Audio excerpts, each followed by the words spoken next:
What is up, YouTube, Facebook, Twitter, Twitch, Apple, Spotify, and everyone tuned in on the Texas Sports Unfiltered app?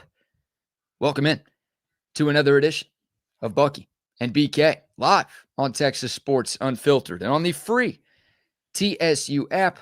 Today is Monday, November 3rd, 2025, and the Buck and I are with you for the next 2 hours. On today's show, must win. Must won. The Texas Longhorns take care of business against Vanderbilt on Saturday. We will recap the Longhorns' 34-31 victory and go over the good, bad, and ugly, cough, cough, refs, from Saturday's victory. Another big firing in the SEC. Hugh Freeze gets let go by Auburn. We'll go around college football. We'll also recap the NFL Sunday and preview tonight's Monday Night Football game between Dallas and Arizona. Little World Series to dive into. What an epic Game 7 on Saturday night. A couple of other Texas Longhorn stories. And Austin FC's season has come to an end. A lot to dive into in the world of sports and beyond over the next couple of hours. Hope everyone had a fantastic Halloween weekend. We appreciate y'all starting your weeks off with us. How are you this morning, my man? I am good. I did. I watched a little soccer last night. That was boring, but such as boring. I mean, the Seattle Seahawks were putting it on Washington so bad, you might as well turn to watch some soccer, and that was very slow, sort of like the Washington Commanders' offense. Very bad. Bad football. Well, I should say their defense because they can't cover anybody. Yeah. That was something last night. That's a game. That's a team that played in the playoffs. They looked nothing like the Commanders of last year. There's nothing that looks like it whatsoever. Their defense has gotten so bad so quickly. Dan Quinn, that's supposed to be his specialty, isn't it?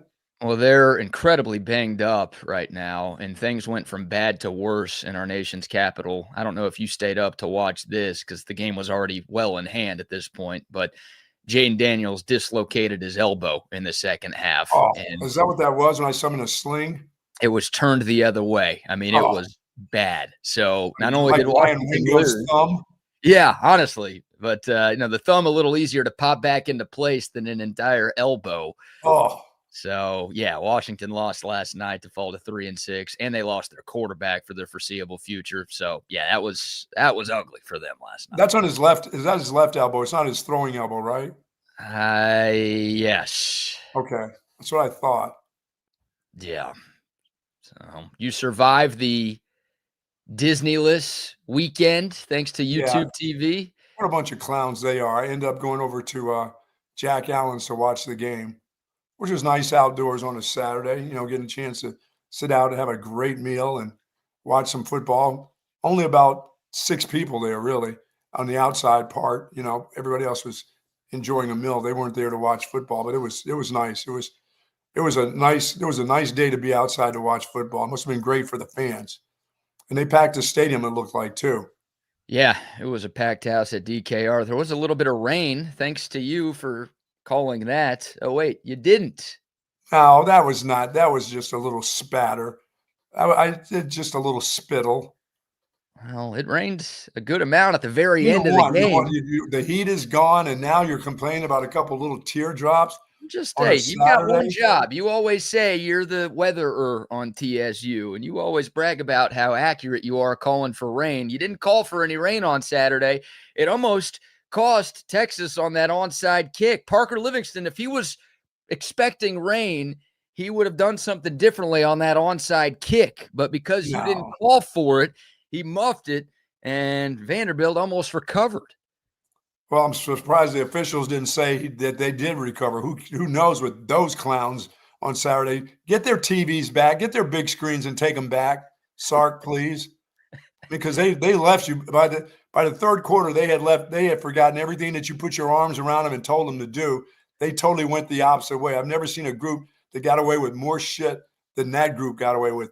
They're the biggest with the exception of Oklahoma. That's the second biggest group of grabbers that you've ever seen that don't get a call.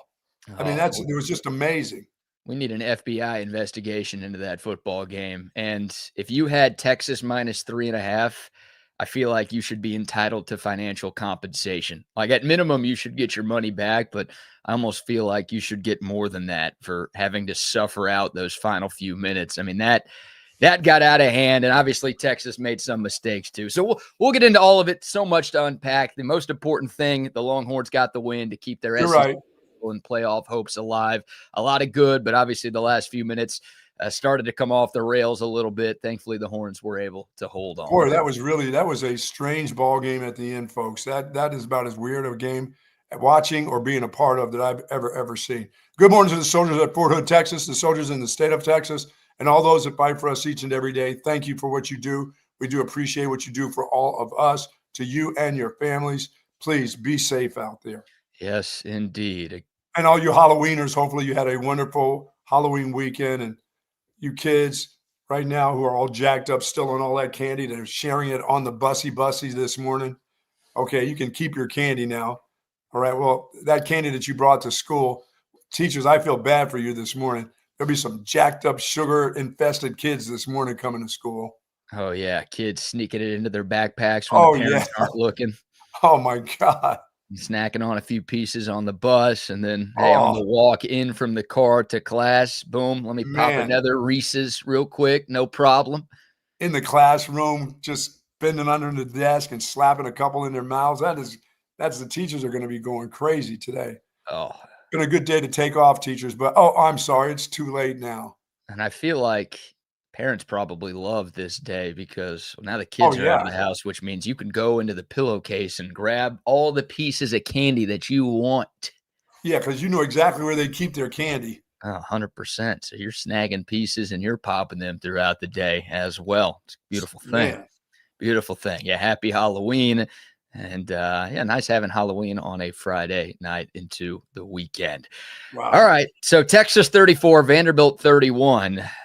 This was a dream start for the Longhorns. Texas gets the ball first, and how about a one-play 75-yard touchdown drive to open up the game? Another Ryan Wingo bubble screen. We kind of joked about it during the pregame show on Saturday, right? Texas's first play in Starkville was a Ryan Wingo bubble screen. It went for 60 yards, and the Longhorns scored on the very next play. Well, it was sort of a wrinkle. It wasn't the exact same play. You had Ryan Wingo in motion this time, but in concept, a bubble screen to Ryan Wingo, and instead of just 60, Buck, this one goes the distance, 75 yards for a touchdown. And then Colin Simmons has that strip sack fumble on Vanderbilt's first offensive possession of the game. Texas kicks a field goal. The Longhorns get the ball back. They march at 83 yards. They score a touchdown. And all of a sudden, Buck, 15 minutes into the game, Texas is up 17-0. We've been asking all year long for a good start for this team. That was the dream start for the Longhorns. Yeah, they were up and ready to go. It talked about, this is the team needs to get the fans going early in the morning, and they did just that. That's how you get your fans going at 11 a.m. That you mean business. It's not going to be a long drawn out process. They got on them quick. They got on Pavia in a hurry. They got on that their offensive run game was nothing to write home about, but neither was Texas's. But that's okay. But the quick start and the guys looked like they were ready to go. They were into the game early. That's what we needed to see right there. And I think the fans got what they needed to see early. It got a little dicey later on, but that's how the little Cinderella story, they wanted that to be. That the officials made that the Cinderella story that didn't need to be that way. It really didn't, because they had Pavia bottled up. He is quite a player, though. I'll give him that. That little round-shouldered dude can absolutely ball. And, you talked in pregame about him throwing that mid-range ball. Well, he gets rid of it, and he throws that really, really nicely. He throws it into those zones, and he squares his shoulders, and he fires the ball. But he's an improv guy that makes some things happen. But they kept him kind of under wraps, I thought. I mean, he threw for 300 yards, but that thing could have been totally, if their run game was going, that thing could have really got out of control. And I thought they did a fantastic job. It was a great game plan offensively and defensively. Yeah, I mean, Texas had Diego Pavia in hell for 3 quarters, and then in the fourth quarter, wow, he got loose, and Texas had some defensive breakdowns. Obviously, the Longhorns were without a couple of key pieces in their secondary, which I think led to those defensive breakdowns, and this bye week couldn't come at a better time. But yeah, for the vast majority of the game, Texas did everything it wanted to in all 3 phases. And I think the story is the Texas offense, Buck. coming off of what they did in the fourth quarter and overtime against Mississippi State, we were hoping to see a continuation, right? More of the same that allowed Texas to come back and win that game in Starkville. And it was. Texas went quick, a lot more 11 personnel. Arch Manning had the best game of his Texas career against a team with a pulse. It was awesome. And the Longhorns, Buck, they scored points on 6 of their first 7 drives. And I'll argue that they scored points on their first 6 drives. The one that they didn't was that final possession right before halftime where you had that really nice play over the middle to start the drive, and then you had the Hail Mary that didn't work right before halftime. If you take that 2-play drive out, Texas scored on its first 6 possessions of the football game against what had been one of the better defenses in America. Yeah, I thought the game plan was really good. I thought it was thought out pretty well what they had to do against that. They owned the perimeter. They owned the perimeter. They really did. And I thought Trey Wisner for his 75 yards. There's a lot to say about the offensive line and the way they battled back. But I thought Trey Wisner inside runs had some really nice inside runs in that game. But they owned them on the perimeter. I knew if they could get outside, they'd have some chances. And they got outside a lot. The quick screen, some other plays that bounced outside. That was good. That was a good game plan by Sark right there. And the guys they executed. Now they had 9 penalties, but that's to be expected. Obviously, we can't expect anything less than these guys. They're still dumb, but well, when the refs, the other team was as dumb. When the refs are calling phantom holds on Spencer Shannon to the point where even the TV broadcast is like, yeah, that guy didn't do anything, and nobody's holding on this play.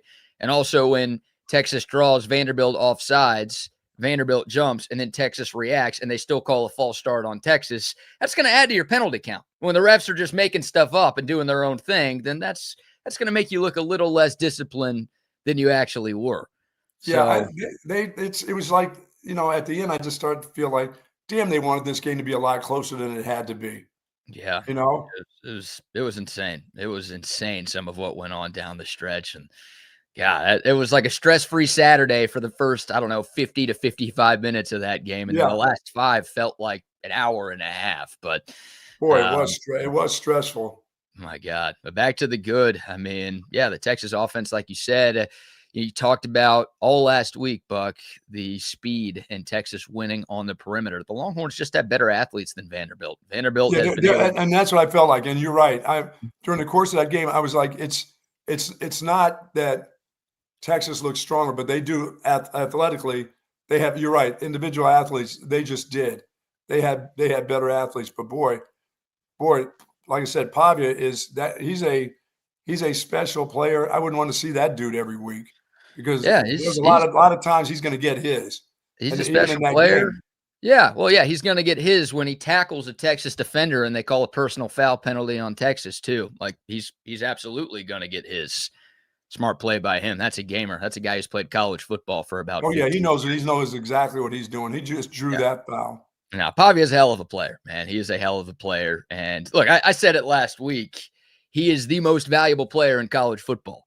If you take Diego Pavia off of Vanderbilt, that team is probably 4-5 instead of 7-2. And maybe I'm being generous giving them 4 wins. I mean, he is just that good and that important to what they do. The Texas defense without Michael Taft, and remember, Jelani McDonald got hurt pretty early in this game. Mm-hmm. The Texas defense did a lot of great things against Diego Pavia for the first 3 quarters. And again, obviously down the stretch. I mean, you can't talk about the officiating all we want. You can't allow a 1-play 67-yard touchdown drive when you're trying to hold on to a lead in the fourth quarter. Like that. What do they say? Deeper than the deepest, further than the furthest? Yeah, deep, definitely deeper than the deepest. And somehow Eli Stowers, who's their best player, All-American tight end, for future first-round pick, that guy is the guy you just leave wide open down the field? So, yeah, there were some boneheaded plays by Texas, and they looked lost at the end. But, again, for the most part, they did a lot of really good things, I thought. Yeah, I thought that they played really kind of loose secondary. They were playing not to let people get behind them, and that dude still got behind him. I'm like, wait a minute, this looks like the Oklahoma game a couple years ago. How are you letting this happen right now? Yeah, at times when Texas plays a prevent defense, it feels like it prevents them from winning. Wow. Yeah. They play And one of the again, worst they play some of the worst prevent defense that you've ever seen. Now they stymied their run game. That's the one that, as I said, everybody's going to keep trying. They just keep on going after them, and they want to try to run the ball against Texas. They're just not giving up anything in the run game.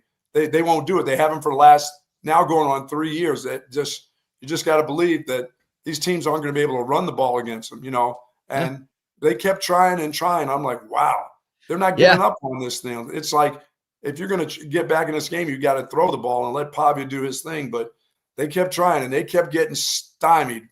They really did now. Yeah, 24 carries for 58 yards for the Commodores. I mean, look, that's what they do. Like, they're one of the best rushing offenses in the country. They averaged just about 200 yards per game on the ground going into Saturday. So that's sort of their identity. That's the way that they want to play. And, yeah, that's why it was so important for Texas to get off to a good start and to stop the run. And Buck, I compared this game to the Oklahoma game a lot last week. It's like, no one gets a golden hat after the game. It's not a rivalry or anything, but whoever wins on the line of scrimmage is going to win this football game. And Texas didn't run the ball incredibly well, but they ran it for 100 yards. Vanderbilt ran it for 58.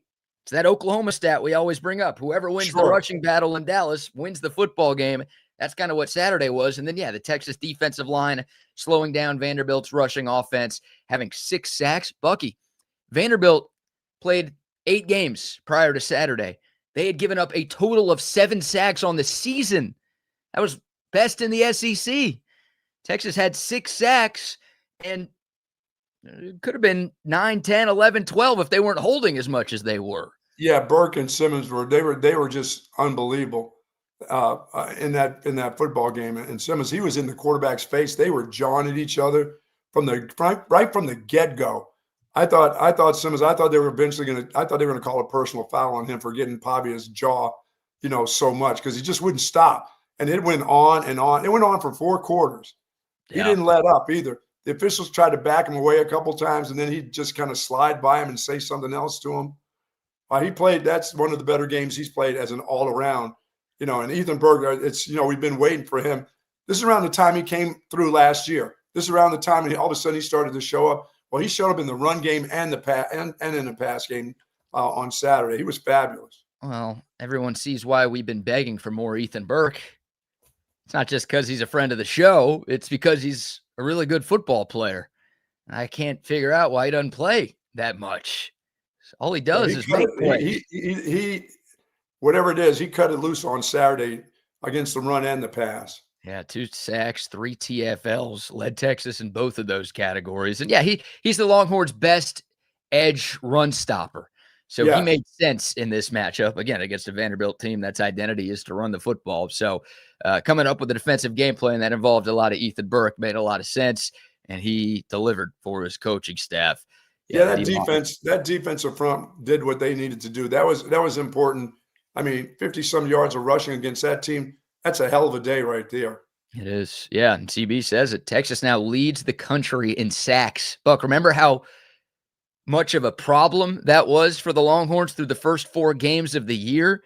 It's like they just couldn't get pressure. They weren't getting home. I think they had maybe 1 sack against Ohio State. I think they had 0 against UTEP. And it's like, damn, you can't sack these guys. What are you going to do in the SEC? Yeah. Now, here we are, the calendar just turning over to November, and the Longhorns have more sacks than any team in college football with, I believe, 34 is the number right now. Well, yeah, if you just keep at it, which they have, they just keep doing their thing. They just got to get that secondary healthy and straighten out a little bit. Yeah. And then, of course, where's our guy that was on the text line during the game that we shouldn't be talking about Texas like they're good? I'm like, pretty good right now. This is not a group that anybody wants to play on the weekends right now, except for maybe Indiana and Ohio State again. Watching those teams play over the weekend. Wow. I would love to play Indiana in football this year. Really? Well, if that happens, that means Texas is making a run in the playoffs. So yeah. Okay. I wouldn't want to take out somebody else and then throw them on the schedule right now. No. Yeah, no, I'd rather play Arkansas for sure. Yeah, I guess so. Arkansas, who just committed 18 penalties in a loss to Oh Mississippi my State God. on Saturday. Yeah, congrats to 18 penalties. Hail State. They finally win a SEC game for the first time in a few years. Thankfully, it wasn't against Texas; it was against Arkansas. We can all And celebrate that one. the cool thing is Arch Manning comes back after, I thought that there was the possibilities of him playing were close to nil, and that concussion obviously wasn't that bad because he was sharp. I mean, over the last 2 games, almost 680 yards, 6 TDs. I mean, he looked sharp in the game. He got rid of the ball. He took off and ran when he needed to run. He did the things that he needed to do. And he protected himself. But more than anything, that offensive line, which going into the game, I said, you got to protect your quarterback. And they did. They had the offensive line coach, and Sark figured it out what they needed to do against this group and how to protect him and what they could throw and what they could get off and who is the strong point on that offensive line. They did a fantastic job. Look at you doing some math. Nice work. I see you looking down at your notes. You're adding some stuff up. Yeah, I mean, 2 games, that's a lot of good stuff right there. I mean, you come back in the last 2 games that guy has played, that's a lot of yards. That's a lot of TDs. Well, he's the first Texas quarterback since Sam Ehlinger in 2018 to have back-to-back 300-yard passing games. So, look, think about all the great things Quinn Ewers did. Obviously, this is not to take a shot at Quinn Ewers, but Quinn Ewers never did that. So, Arch Manning, I thought last week at Starkville, it was his best game against a Power 4 opponent.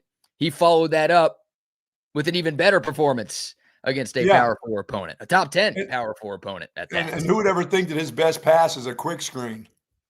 Well, that helps. I mean, that's one thing we talked about, and I'll give Sark credit for this too. Vanderbilt's defense is overly aggressive. That's what they do. They blitz a lot. They tried to blitz Texas into submission. They did a lot of twists, a lot of stunts. They try to win with scheme because they know they don't have the athletes that a team like Texas has. And Steve Sarkeesian and Kyle Flood and the rest of this offensive staff, they noticed that. So they came up with a game plan to attack an overly aggressive defense. And a lot of that can be just, if they're going to bring 6 or 7 guys, we'll just lob one into the flat on a screen and let your playmakers go to work. And Vanderbilt's corners, get your guys outside on them. Like I said, beat them on the perimeter. They have trouble out there in open space with guys because if you got better athletes, that's jamming it up inside is what they want you to do. They want you to try to run against them. They want you to try to counter against them. Their twists and stunts. They'll take chances inside. They'll blitz you inside. But if you get them on the perimeter, they've got problems. They really do. And they had it on Saturday. Excuse me, Buck. And I'm spending probably an annoying amount of time patting ourselves on the back here. But what did we said Vanderbilt's biggest weakness was in the secondary and more specifically with their tackling in the secondary. Yes. And the first play of the game, Ryan Wingo breaks a couple of tackles, 75-yard touchdown. I mean, there were countless plays on Saturday where a Texas receiver or a running back had the ball in space and a Vanderbilt defender just couldn't bring them down because they're not great at tackling out there. So they weren't. They weren't. Great game plan. Like I said, he's a hard son of a gun to tackle. Who's that, Wingo? Oh my goodness, man! When his legs come up and you stick your arm out there, I mean, that guy tried to stick it. That guy, the one guy on the sideline, I'm like, are you going to try to push him out because he may just lower his shoulder and knock you back into the field of play if you try to push him out? He stuck his arm out there and his knees were going up so high. It was like I thought that guy was going to have a dislocated shoulder or an elbow himself trying to stop Wingo down the sideline.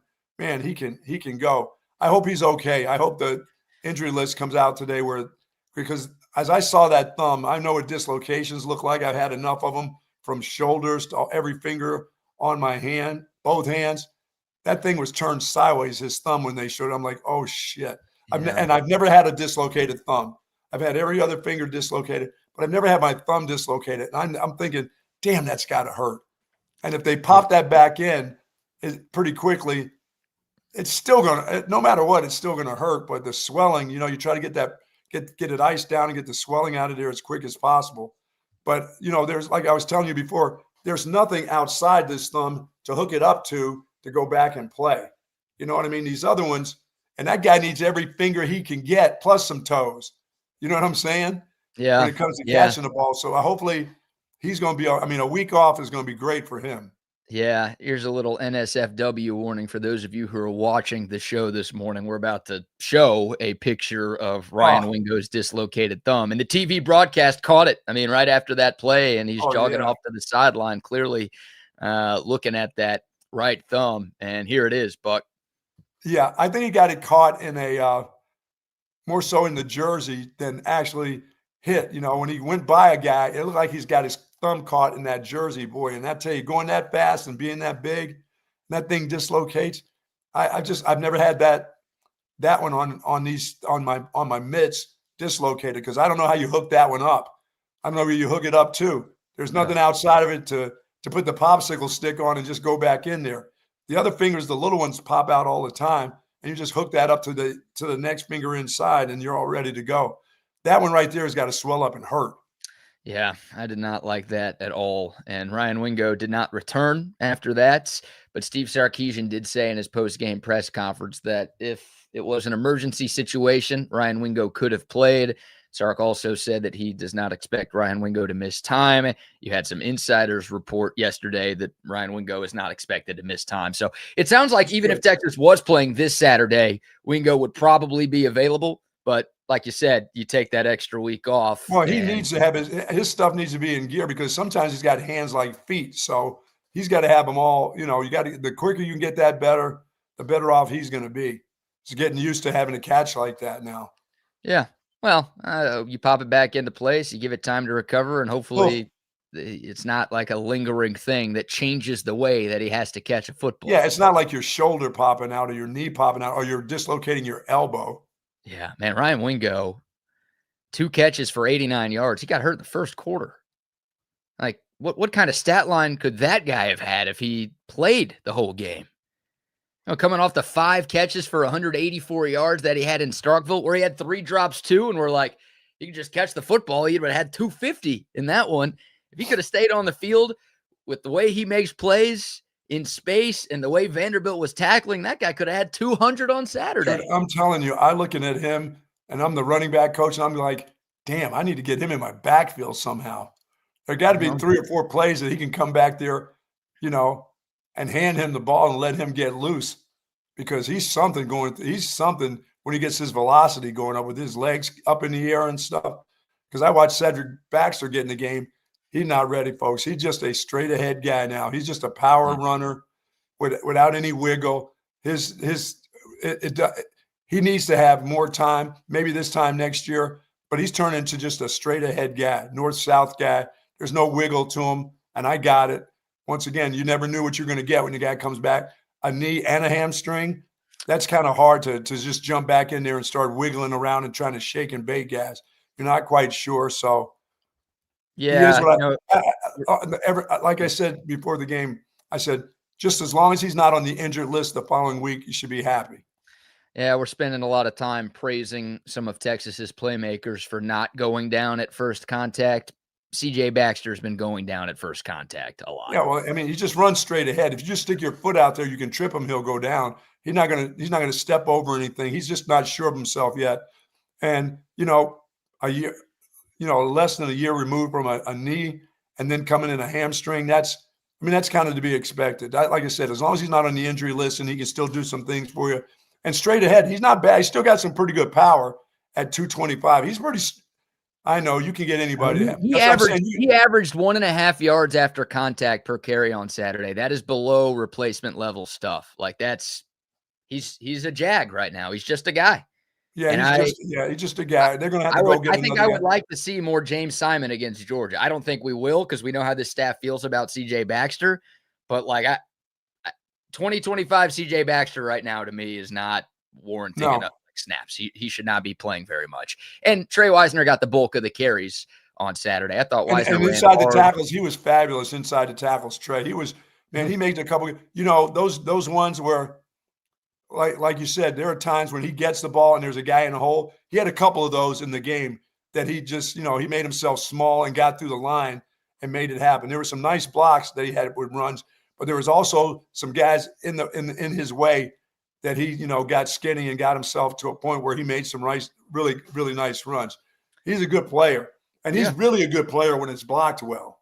Yeah, 18 carries for 75 yards. I mean, that's not going to blow up the box score, but it was 3.5 yards after contact per carry, so he did break a few tackles. He also had a couple of nice screen receptions for 28 yards. And he stepped in there and picked up the blitz. He got his face in a couple there. That blitzers were coming, and he stood around in the pocket, which I mean, I wish he could afford to get out some because I think he'd catch the ball and make some guys miss. But he had to help, and he did a great job of guys coming off of blocks too.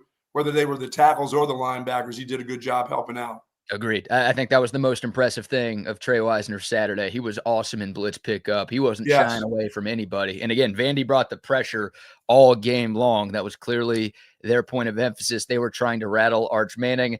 The Texas offensive line picked it up. The running backs did a great job as well. And how about Arch Manning against the Vandy blitz? 15 of 18, 248 yards, 3 touchdowns. That'll work. Yeah, they paid for bringing guys. They thought that they were going to overpower this offensive line, and the Texas would meet the challenge. And those guys stood tall and got it done. That was great to see. Absolutely. All right, we'll dive back into this game. We haven't played any sound from Coach Sark yet. We've got a lot of sound from Steve Sarkeesian's post-game press conference. We'll continue to talk good, bad, and ugly from 34-31. Texas taking down Vanderbilt on Saturday. But before we dive back into the Longhorns, how about our first round of sponsor shout-outs? I am glad to be back in my Relax-A-Back chair, folks. Believe me. Relax-A-Back embraces a holistic approach for a healthier lifestyle. And I couldn't be happier. 35 years of proven expertise. And they have something for everybody. If you're struggling with back problems or neck or lumbar area or shoulders or hips, the whole works. Head on over to the Relax-A-Back store right now. Unbelievable adjustable mattress sets, Tempur-Pedic pillows and mattresses, of course, human scale office chairs, desks, and all the accessories that you're looking for to make your life a little bit more comfortable. Folks, they got 2 great locations at the Hill Country Galleria across from Whole Foods, and in North Austin at the Gateway Shopping Center right across the street from the Container Store. Live pain-free like the Buck at Relax the Back. Yes, indeed. Sitting in my Relax the Back chair this morning. Absolutely love it. Speaking of things I absolutely love. Oh, orange? You got the squeeze on. Got your main squeeze this morning. The orange squeeze OLIPOP in hand. No better way to celebrate a victory than with an ice cold OLIPOP. Great tasting soda that's actually good for you. Y'all see us drink OLIPOP on the show all the time. Y'all see every show on TSU drinking OLIPOP. This stuff is the game changer of all game changers. It's soda, so it tastes like soda, but unlike the sodas you've been drinking in the past, this stuff supports good digestive health. 9 grams of fiber in this can, 0 fat, just 45 calories, just 5 grams of sugar. Way better for you than any soda that you've ever had. And again, the taste hits the spot every time. More than 20 flavors to choose from, available all over the place. Wherever you buy your groceries, H-E-B, Costco, Walmart, Target, Whole Foods, it doesn't matter. Next time you shop, make sure you shop OLIPOP. And of course, Daymakers Half Day Cafe. What a great morning to head on over there Monday morning and grab those biscuits and gravy, State Fair waffles, bread pudding, French toast, anything that you want. You can have your lunch at breakfast. You want a big burger at breakfast, that's up to you. You can get your drink on over there at Daymakers Half Day Cafe. As I said, they're part of the Jack Allen's stores and restaurants. Boy, like I said, I had a great day at Jack Allen's. What great food. I hadn't had the migas there in a long. No, I'd never had the migas at Jack Allen's before. So I got there in time for the game at 11 a.m., and I decided to have migas. Fantastic. That's a little different style of migas that they have at Jack Allen's. But I'm sure you can get the same thing at Daymakers Half Day Cafe. They do a fabulous job over there. Stop on by, open at 7 a.m., but they're only open till 3 now. They don't stay open. There's no dinner there. There's only breakfast and lunch from 7 to 3 at Daymakers Half Day Cafe. Yes, indeed. And while we're talking food, shout out to our friends at Cabo Bob's. We've got another $150 catering gift certificate to give away this morning. Thanks to the Longhorns' victory over Vanderbilt. One of you people, yeah, I said it, you people will be leaving today's show with that Cabo Bob's catering gift card. All you have to do to enter to win, send us a text, any text on the Coda text line, 512-222-9328, 512-BABY-FAT. You send us any text, you will be entered to win. We will do the drawing right at 9 o'clock when we hand things off to the boys from Chaos Theory. Shout out to our friends at Cabo Bob's, and shout out to Texas football for winning these games 4 in a row, 4 straight weeks of Cabo Bob's giveaways on this show. Sorry about that, Mike G. Yeah, 53-0 didn't come true, but your little Prince program, once Pavi is gone, can go ahead and turn back into a frog. because that group, that's exactly what's going to happen. That coach needs to get out of there as quick as possible. If he's offered a job, get going, because that program's going to head right back to where it was.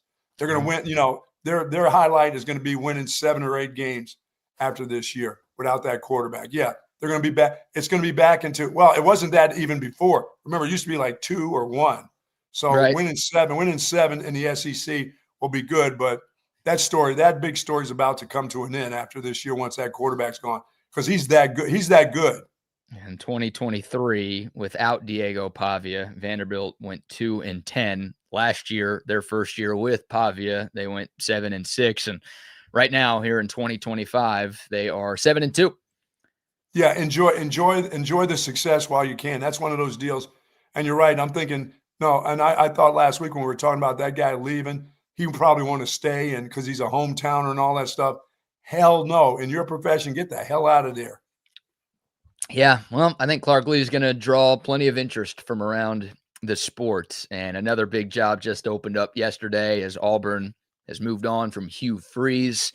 The writing's been on the wall for that one for a while now, but Auburn. They were just waiting for when is it going to fall for Hugh Freeze that he can go back and play golf. So you can't lose at home to Kentucky and only score 3 points. I mean, even if they scored 33 points and lost, I don't know if it would have mattered, but you can't lose 10-3 at home against Kentucky and keep your job. And, Hugh Freeze, I think they're paying him $16 million to leave. Not a Brian Kelly or James Franklin level buyout, but he's getting a nice lump sum to go hit the links every day. Yeah, but if I'm Vandy's coach and I got an opportunity, it would be time. That's a right decision if you want to stay into this coaching, because eventually you'll be on the same hot seat as these other dudes at Vandy, because that deal after Pavia leaves is going back to the way it was. And that's fine with me because I don't give a rat's ass. Yeah. It can go back to that. Yeah. But he's a special player. He really is. I got to give him all the credit in the world. As I watched him, I was thinking, is he really this good? Because can he carry a team? He really can carry a team. That particular team he can carry. Well, he carried them in the fourth quarter on that crazy comeback. Wow. That made the game a lot more interesting than any of us wanted. And he was aided by some breakdowns on the Texas defense, especially in the secondary. And that 67-yard pass to Eli Stowers, Buck, you or I could have made that throw. There was no one within 20 yards of that guy. So there were some miscommunications there. There were some problems there, and Texas, was banged up. I mean, they were without Michael Taft for the whole game. They were without Jelani McDonald for most of the game. Xavier Filsaime got hurt. He did come back, but they were down their top 3 safeties for a stretch in that fourth quarter. And, Vanderbilt, they've got enough weapons on offense. Again, Eli Stowers is an All-American. I like Junior Sherrill and Trey Richardson. Those guys are SEC-level good wide receivers. Obviously, Diego Pavia, I mean, he might be in New York as a Heisman finalist at the end of the year. So, you combine a defense that's shorthanded and also not doing what they're supposed to do with an offense that's as good and efficient as Vanderbilt's, then that kind of thing can happen. And maybe you throw in the fact that the refs are letting Vanderbilt tackle Texas on a bunch of plays. That also is going to open the door for that kind of stuff to happen. But obviously the Texas secondary has some things to clean up because they, against Mississippi State, the secondary really struggled. They let Blake Shapen pick them apart. Yeah. And then obviously against Vanderbilt, for most of the game, they were good, but they didn't close the job. They didn't do enough. I know they won, so I guess you could say they did close the job, but they didn't win because the defense made a bunch of plays late. No. They won because an onside kick went out of bounds. If Vanderbilt recovers that, forget overtime. I know it was a 3-point game. I would have been worried that Vanderbilt was going to score a touchdown in those final 30 seconds. It's about depressing. How depressing would that have been today? That would have been very, very depressing. Oh, my God. I'd be losing my mind here this morning. We all would be. Whew. All right, let's hear from Steve Sarkeesian, his post-game press conference on Saturday. We'll start with just his introductory statement, his opening thoughts following the Longhorns' 34-31 win over the Commodores. Really, really proud of our team. Proud of the way we came out to play right from the start. And, obviously 17-0 in the first quarter with anytime you score on the first play of the game, that's always nice. And then to create a turnover defensively, we didn't really capitalize with a touchdown, but we got the field goal. and then to turn around one more drive in the first quarter to score to get up 17-0. I thought the offense played really efficient football tonight or today. And that was going to be key against their style of offense, where they can minimize possessions. And so, just average yards per play on first down, I thought was really effective for us. 7-11 on third down, no turnovers, no sacks, and really scored on our first 6 drives of the game, with our 7th drive resulted in a missed field goal, and then the 8th drive was one right there at the end. So when you just talk about efficiency in playing the game, I thought the offense did that. Defensively, we played well. You get 6 sacks, you get a turnover, you get 10 TFLs. It's just a little unfortunate. We gave up a couple of those plays late, but we'll get some of that rectified. We'll get that fixed, and we'll get some guys back healthy. Yeah, I mean, he's got it right on the money. I would get some guys healthy back there in that secondary where the communications is a little bit better. That's going to help an awful lot. But to get off to that start, get the crowd into it early. I mean, the crowd was in it. It was loud on TV. They were into it early, and the team got them into it early. It wasn't that the crowd needed to get the team into it. The team got the crowd into it, that was good to see. They miss being home. You could tell guys miss being at home. Thank goodness they were at home. Yeah, it's pretty funny. There's no telling what the officials would have done if that was in Nashville somewhere. My God. Yeah, it's funny. We were leaving our pregame show at Schultz Garden, and obviously traffic by the stadium is pretty bad at that hour. So I got in my car. I turned left onto San Jacinto and still dealing with that crowd coming into the game. And I'm at the light, San Jacinto and Dr. King Drive. Yeah. Out to turn left, and I'm listening to the game on the radio, and all of a sudden I see fireworks off the top of the scoreboard at DKR, and I'm like, wait, I thought they just did the national anthem. Like, are they doing it again? Is there a second straight national anthem? And then like 5 seconds later, I hear Craig call the Ryan Wingo touchdown. I'm like, oh shit, like I'd barely gotten in my car after our pregame show and Texas is up 7-0. Yeah, I had to listen to that in the car too. Yeah, like that's how quick on the very first play. Like you get the ball first, and boom, first play you score. And before I had even gotten on to MLK from like 17th and San Jacinto, Texas is already on the board, 7-0. Dream start. All right, give me because I don't know what I was doing. Maybe I went to the bathroom and I missed it. But did Niblett come in the game as a running back?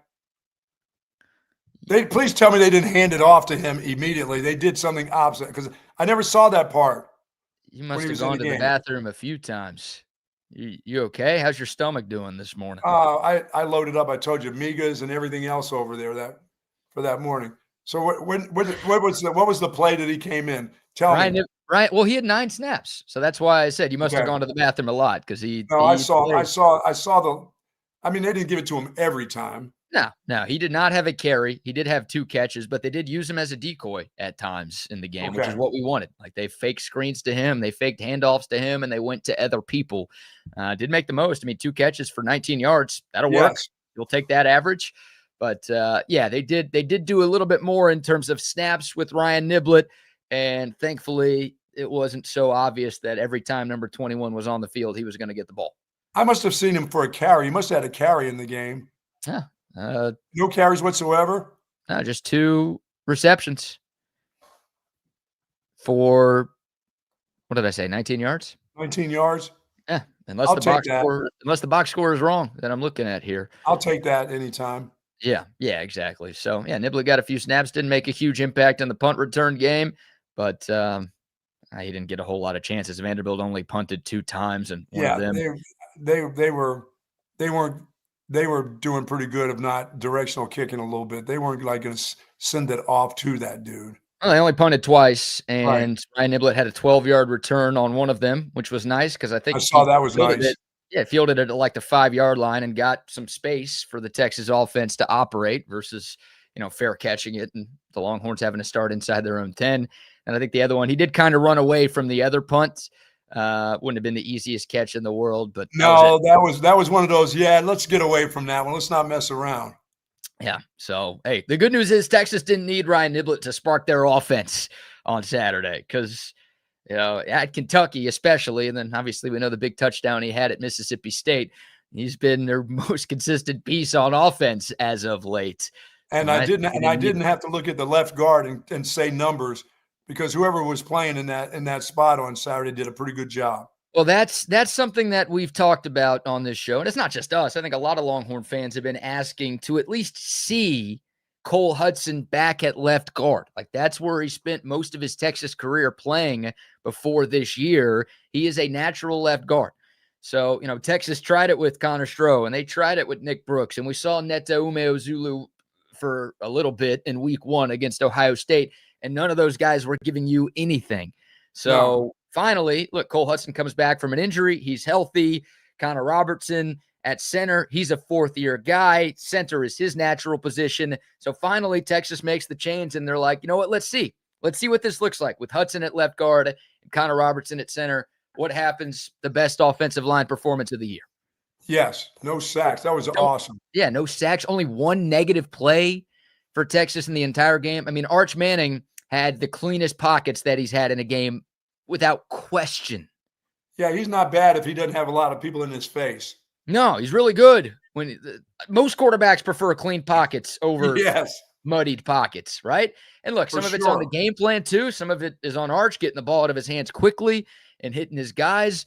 But yeah, I mean, the offensive line, they made the difference in this football game. And I didn't see any residual effects from that concussion. I didn't see that he was off or his steps were off or his timing was off. He looked fine. He looked more than fine. He looked incredible. Like, he was quick, he was sharp, he was confident. He went through his reads at times. I mean, that touchdown pass to C.J. Baxter was kind of a play out of Diego Pavia's book where he just rolled out and improvised. He was able to lure the defender towards him and then flung it over the top to C.J. in the end zone. Like, he did just about everything right on Saturday. He was incredible. Yeah. And more of the same. People were worried. Number one, the concussion. What's he going to look like 7 days after being concussed? And number two, something we touched on, it's felt like Arch Manning has been good every other game, which means he's been bad every other game. And obviously was great in Starkville. Yeah, this is supposed to be his off game. Right, exactly. It's like, can he, for the first time this year, stack consecutive strong performances? And he did. He was even better against Vandy than he was at Mississippi State. So, yeah, that was great to see. Hopefully more of the same at Georgia 1 week from Saturday. Yes. He was great. And yeah, CB says he needs to learn to slide better. Only one carry for Arch Manning. He went for 4 yards, which is great because he wasn't taking a lot of hits on Saturday.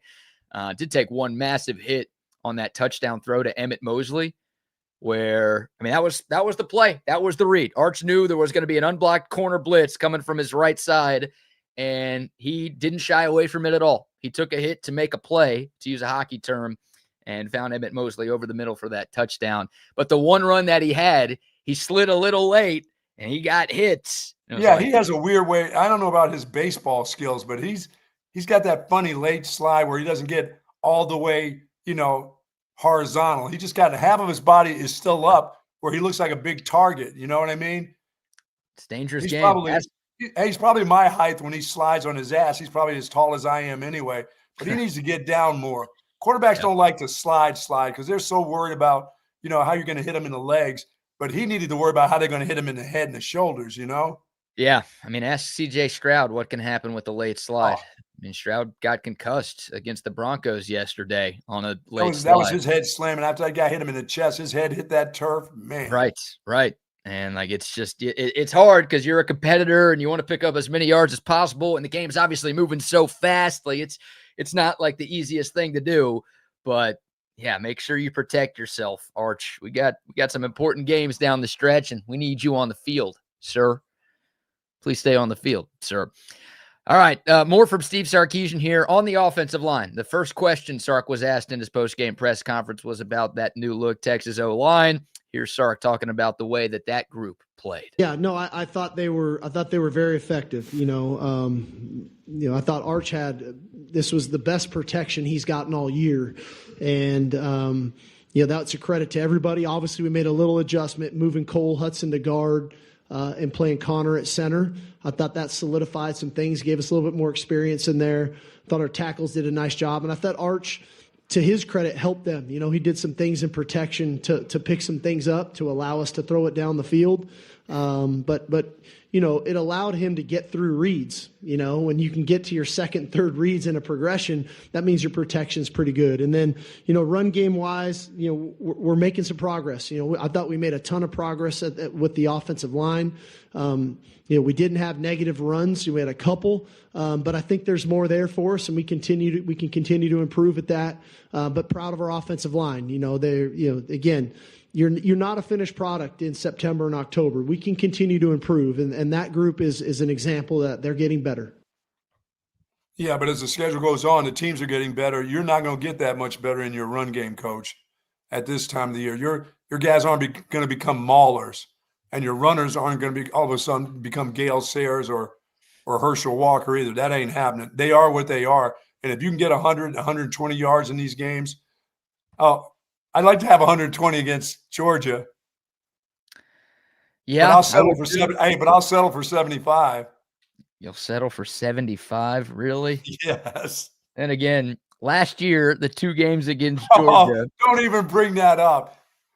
I know, it's a Victory Monday. We're all happy. Why am I bringing up what happened last year? Bring that up, though. Give me, what are those numbers? What do you have to get? What do you have to get to against Georgia to be in the game, in the run game? Well, the game here in Austin, the regular season, 27 carries for 29 yards. Oh, my God. The game in Atlanta, the SEC championship, 28 carries for 31 yards. 75 is going to be the 75 is not enough to beat them there. I don't know. You almost beat them with 31 in Atlanta. Yeah, I know that's not Athens, but if you had a kicker who could make a kick, you would have beat him with 31 in Atlanta. 75 is going to be the go get you number. Go get them number. I don't know. They struggled themselves against Florida this week. They still haven't defended anybody all that well this year, but I got a feeling it'll be us against the world by that time. Yeah, Georgia Your head plays coach, everybody hates us. We suck. Nobody thinks we're any good. They're going to get all the calls. They're going to come here and get all the calls in our own state. It's going to be something like that. Yeah, well, Georgia doesn't get any calls, so no. We know that. Arch Manning is the best quarterback in the nation. Kirby's going to go with all of that stuff. Damn it. Georgia does play this weekend. Of course, Texas is off, so they get 2 weeks to get ready for this game. Georgia, meanwhile, is at Mississippi State. So not the toughest SEC game that you could play, but they are playing a road SEC game this weekend. So Texas, I'd like for them to win that game. I don't want them to lose that game. I need them to win and be excited and happy. I don't need them to be mad because they lost at Mississippi State. No, I don't want that to happen. So go on and win this. It won't be that much us against the world. We're just getting better. That's fine. I see what you're saying, and I think a lot of people would agree with you, but I have entered scoreboard watch mode around college football right now. You need them to lose one. You need them to lose another one. Look, if Texas runs the table, they're going to make the playoff. Yes. No question about it. But if Texas loses a game and they end the year 9-3, could they still make it? Sure. But they're going to need some help. They got some help from SMU beating Miami on Saturday. Thank you, Ponies. Got some help from NC State beating Georgia Tech on Saturday. Thank you, Wolfpack. But you gotta maybe start rooting for other teams to lose just as much as you root for your team to win. We've reached November. Sometimes in September, if you're doing that stuff, it's like, all right, this is getting a little ridiculous. It's like standings watching in Major League Baseball in May. It's like, all right, this is too early to be doing this. But now you're in the final month of the regular season. You could very much root for chaos around the country to give your favorite team a better chance of making it to the CFP. Yeah. Well, don't worry about that last game of the season for Texas here. Don't worry about that one. That's in the bag. We know that. Oh, for Texas? Yeah. Of course. You're not backing down off that stance. No. Are you kidding me? Never. And A&M looked good against the bye this Saturday. Their coach is too busy trying to figure out if he's going to Penn State right now. I wouldn't hate some Penn State rumors coming out for Mike Elko, like on Thanksgiving, the day before that regular season finale. Everybody's at the Thanksgiving table talking about their coach leaving to go to Happy Valley, leaving that great hamlet down there that they have down in College Station. Mike Elko's on his 6th plate, and he's mulling if he wants to take that job. You think he's going to have 6 plates? You think he'll have? What are you trying to say about Elko now? Hey, he likes to eat on Thanksgiving. Doesn't everybody like to eat on Thanksgiving? Everybody does. Yes, I'll be having ice cream. I was going to say, don't you go back for seconds, maybe or thirds? Fourths, yeah. Fourths. Some guys get to 5 or 6. I got some folks in my God. family who will get to 5th and 6th. And then it's stay away from the bathroom for the next 2 hours. Oh. So it happens. That's how it goes. No, Jay, no 55 minutes here. I'm just saying a guy likes to eat. Oh, y'all are the ones insinuating that I'm insinuating something. I'm just saying it's Thanksgiving. It's an American tradition. The guy's an American. He's going to eat some turkey on Turkey Day. No, he's going to eat the whole turkey himself. He's just going to show you. Oh, that's probably the tradition at his home. I get to eat the turkey. He's going to go Bumpus his dogs and leave nothing left. Come on, Bumpus. Can you imagine Elko sitting at the table being like Bumpus's dog, jumping up on the table? That's gonna get back to them somehow, some way. Yeah, it is. Yeah, it is. We're starting the trash talk early for the Lone Star Showdown here. Yeah. We got two other games and a bye week before we get to that one, but never a bad time to. I'm not quite there with the Georgia game. It's early. This is an off week, so we don't have to talk about how do I feel about that. But I don't feel good. I'll just tell you that right now. Rex says Mike Elko is not eligible for the Cabo Bob's gift card. Yeah. Not enough money on that one. It's $150, but I don't know. I don't know if that'll work. That's just for the gravy for him. Oh my God. All right, y'all. Having some fun here. So you brought up the run game, Buck, and Sark did talk about that.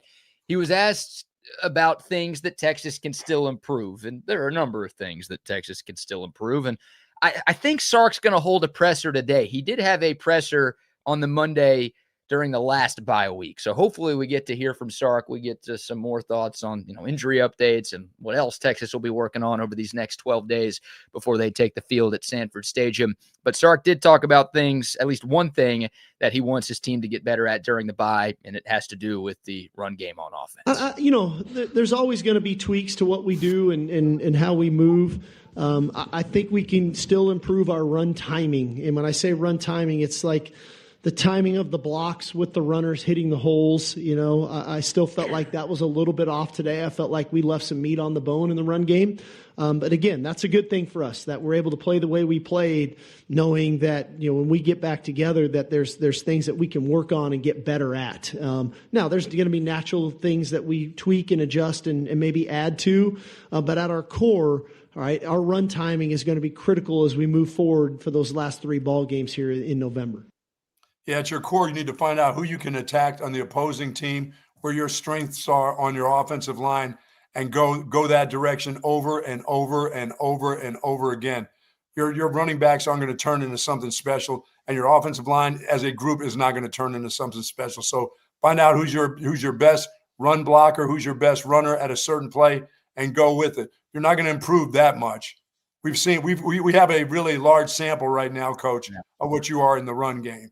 And right now, as a group, it's not good. So find those things that can get you to, that mark of, can I get like we saw this week, BK, yeah, they ran for 100 yards. Can we run for 100 yards in each one of these games? You're not going to have a 1,000-yard rusher. So can we run for 100 yards in the rest of the games, and how do we get to that? You know what I mean? Texas I'm not going to even throw that 110 and 120. Can you get 100 yards a game in rushing somehow, some way? Including your quarterback. We included the quarterback run here. Yeah, well, they did get to exactly 100 on Saturday. Yeah, that's fine. And that's the second highest team total for Texas in an SEC game in 2025. Their best was against Oklahoma. The Longhorns had 136 yards on the ground as a team in Dallas. I'm looking at last year's numbers, Buck. There was only one game in the 2025 SEC regular season where Texas ran for less than 136 yards, and that's the Georgia game where they ran for 29. Right. Every other game, they played 8. So these 7 other SEC games that they played in last year, they had more rushing yards than the most rushing yards that they have had through their first 5 conference games this year. Yeah, I won't say that they need to rush for that against A&M. My expectation is they'll rush for 150 yards against that group. Sorry. When that time comes, yes. Yeah. That's not acceptable. That's like, the Oklahoma game, they need to be able to run the ball the last game of the season. They got to show that they're ready to go, especially if they win these games and it's time to go. And again, the importance of that game to both teams, you can't go into that one saying 70, 50. No, you need to rush for over 100. You need to be that 150 and get it done. Well, Just Trey like you had to protect the quarterback in this game and not let your quarterback get hit. That's the same in that game. So I'll go with let's just get 100 yards of rushing from this point on. Okay. Well, Trey Wisner turns into Ricky Williams against rivals. We know that. That Yes, guy against A&M last year, what he did in College Station, what he's done against OU for the last couple of years. Right, absolutely. That guy saves his best for those big rivalry games. And that's great. Yeah. And they saved their best in protecting their quarterback on a week that they had him not to get him hurt and not to get him banged up. That was fantastic. It was awesome. Yeah, the offensive line was really good. And the game plan, everything that we wanted to see from Texas, because it worked down the stretch in Starkville, going up tempo, more 11 personnel, more passing, more quick passing. They did that from the opening play. They didn't wait until they were down 17 points to bring that stuff out. That was their game plan going in, and it worked. It led us to the best offensive showing that we've seen from Texas against a Power 4 team this year. So more of the same, please. That can't just be like, oh, well, we thought it would work against Vanderbilt, so that's why we did it. No, that's when your offense is at its best, you are doing those things. Yes. You need to tailor your game plan to your offensive strengths. You don't have a ton of them this year, but those are your strengths right now. Like you said, Buck, you've played 9 games. You're 75% of the way through the season. That's enough of a sample size to know what you're good at and what you're not so good at. You're clearly good at those few things. Let's keep doing it, please. Yeah, now there's going to be some things that they can, really add on with a week off, BK. I will say this. This is an opportunity to help your run game out in certain areas when you have another week. First of all, your runners get healthy. That's another week of all those guys getting a little bit healthier, getting a little bit of rest. And your offensive line, there's a couple schemes that you may be able to do with it. Now that you've made some moves, what is this guy really good at? I mean, we had a great protection plan. We didn't run the ball all that well, but what can we do now that this guy does well at left guard, the center? What can we do to help out the runners a little bit now in the run game? It is an opportunity to get a little bit better with a week off. Yeah, absolutely. Absolutely. And hopefully they do. I mean, look, last time they had a week off, things did not go well coming off of the bye. So whatever you did before Florida, scrap all of that, change your bye week schedule, do something different to make sure that you are buttoned up and ready to go for a massive game against Georgia. And a game that, could be a top 10. Obviously, Texas doesn't play, but if some things happen, it could be a top 10 matchup. At worst, it'll be a top 15 matchup. And again, for Texas, it'll have SEC title implications. It'll have college football playoff implications. So remember November. These are the games you've got to win. And Texas is still in a great spot to make some noise here down the stretch.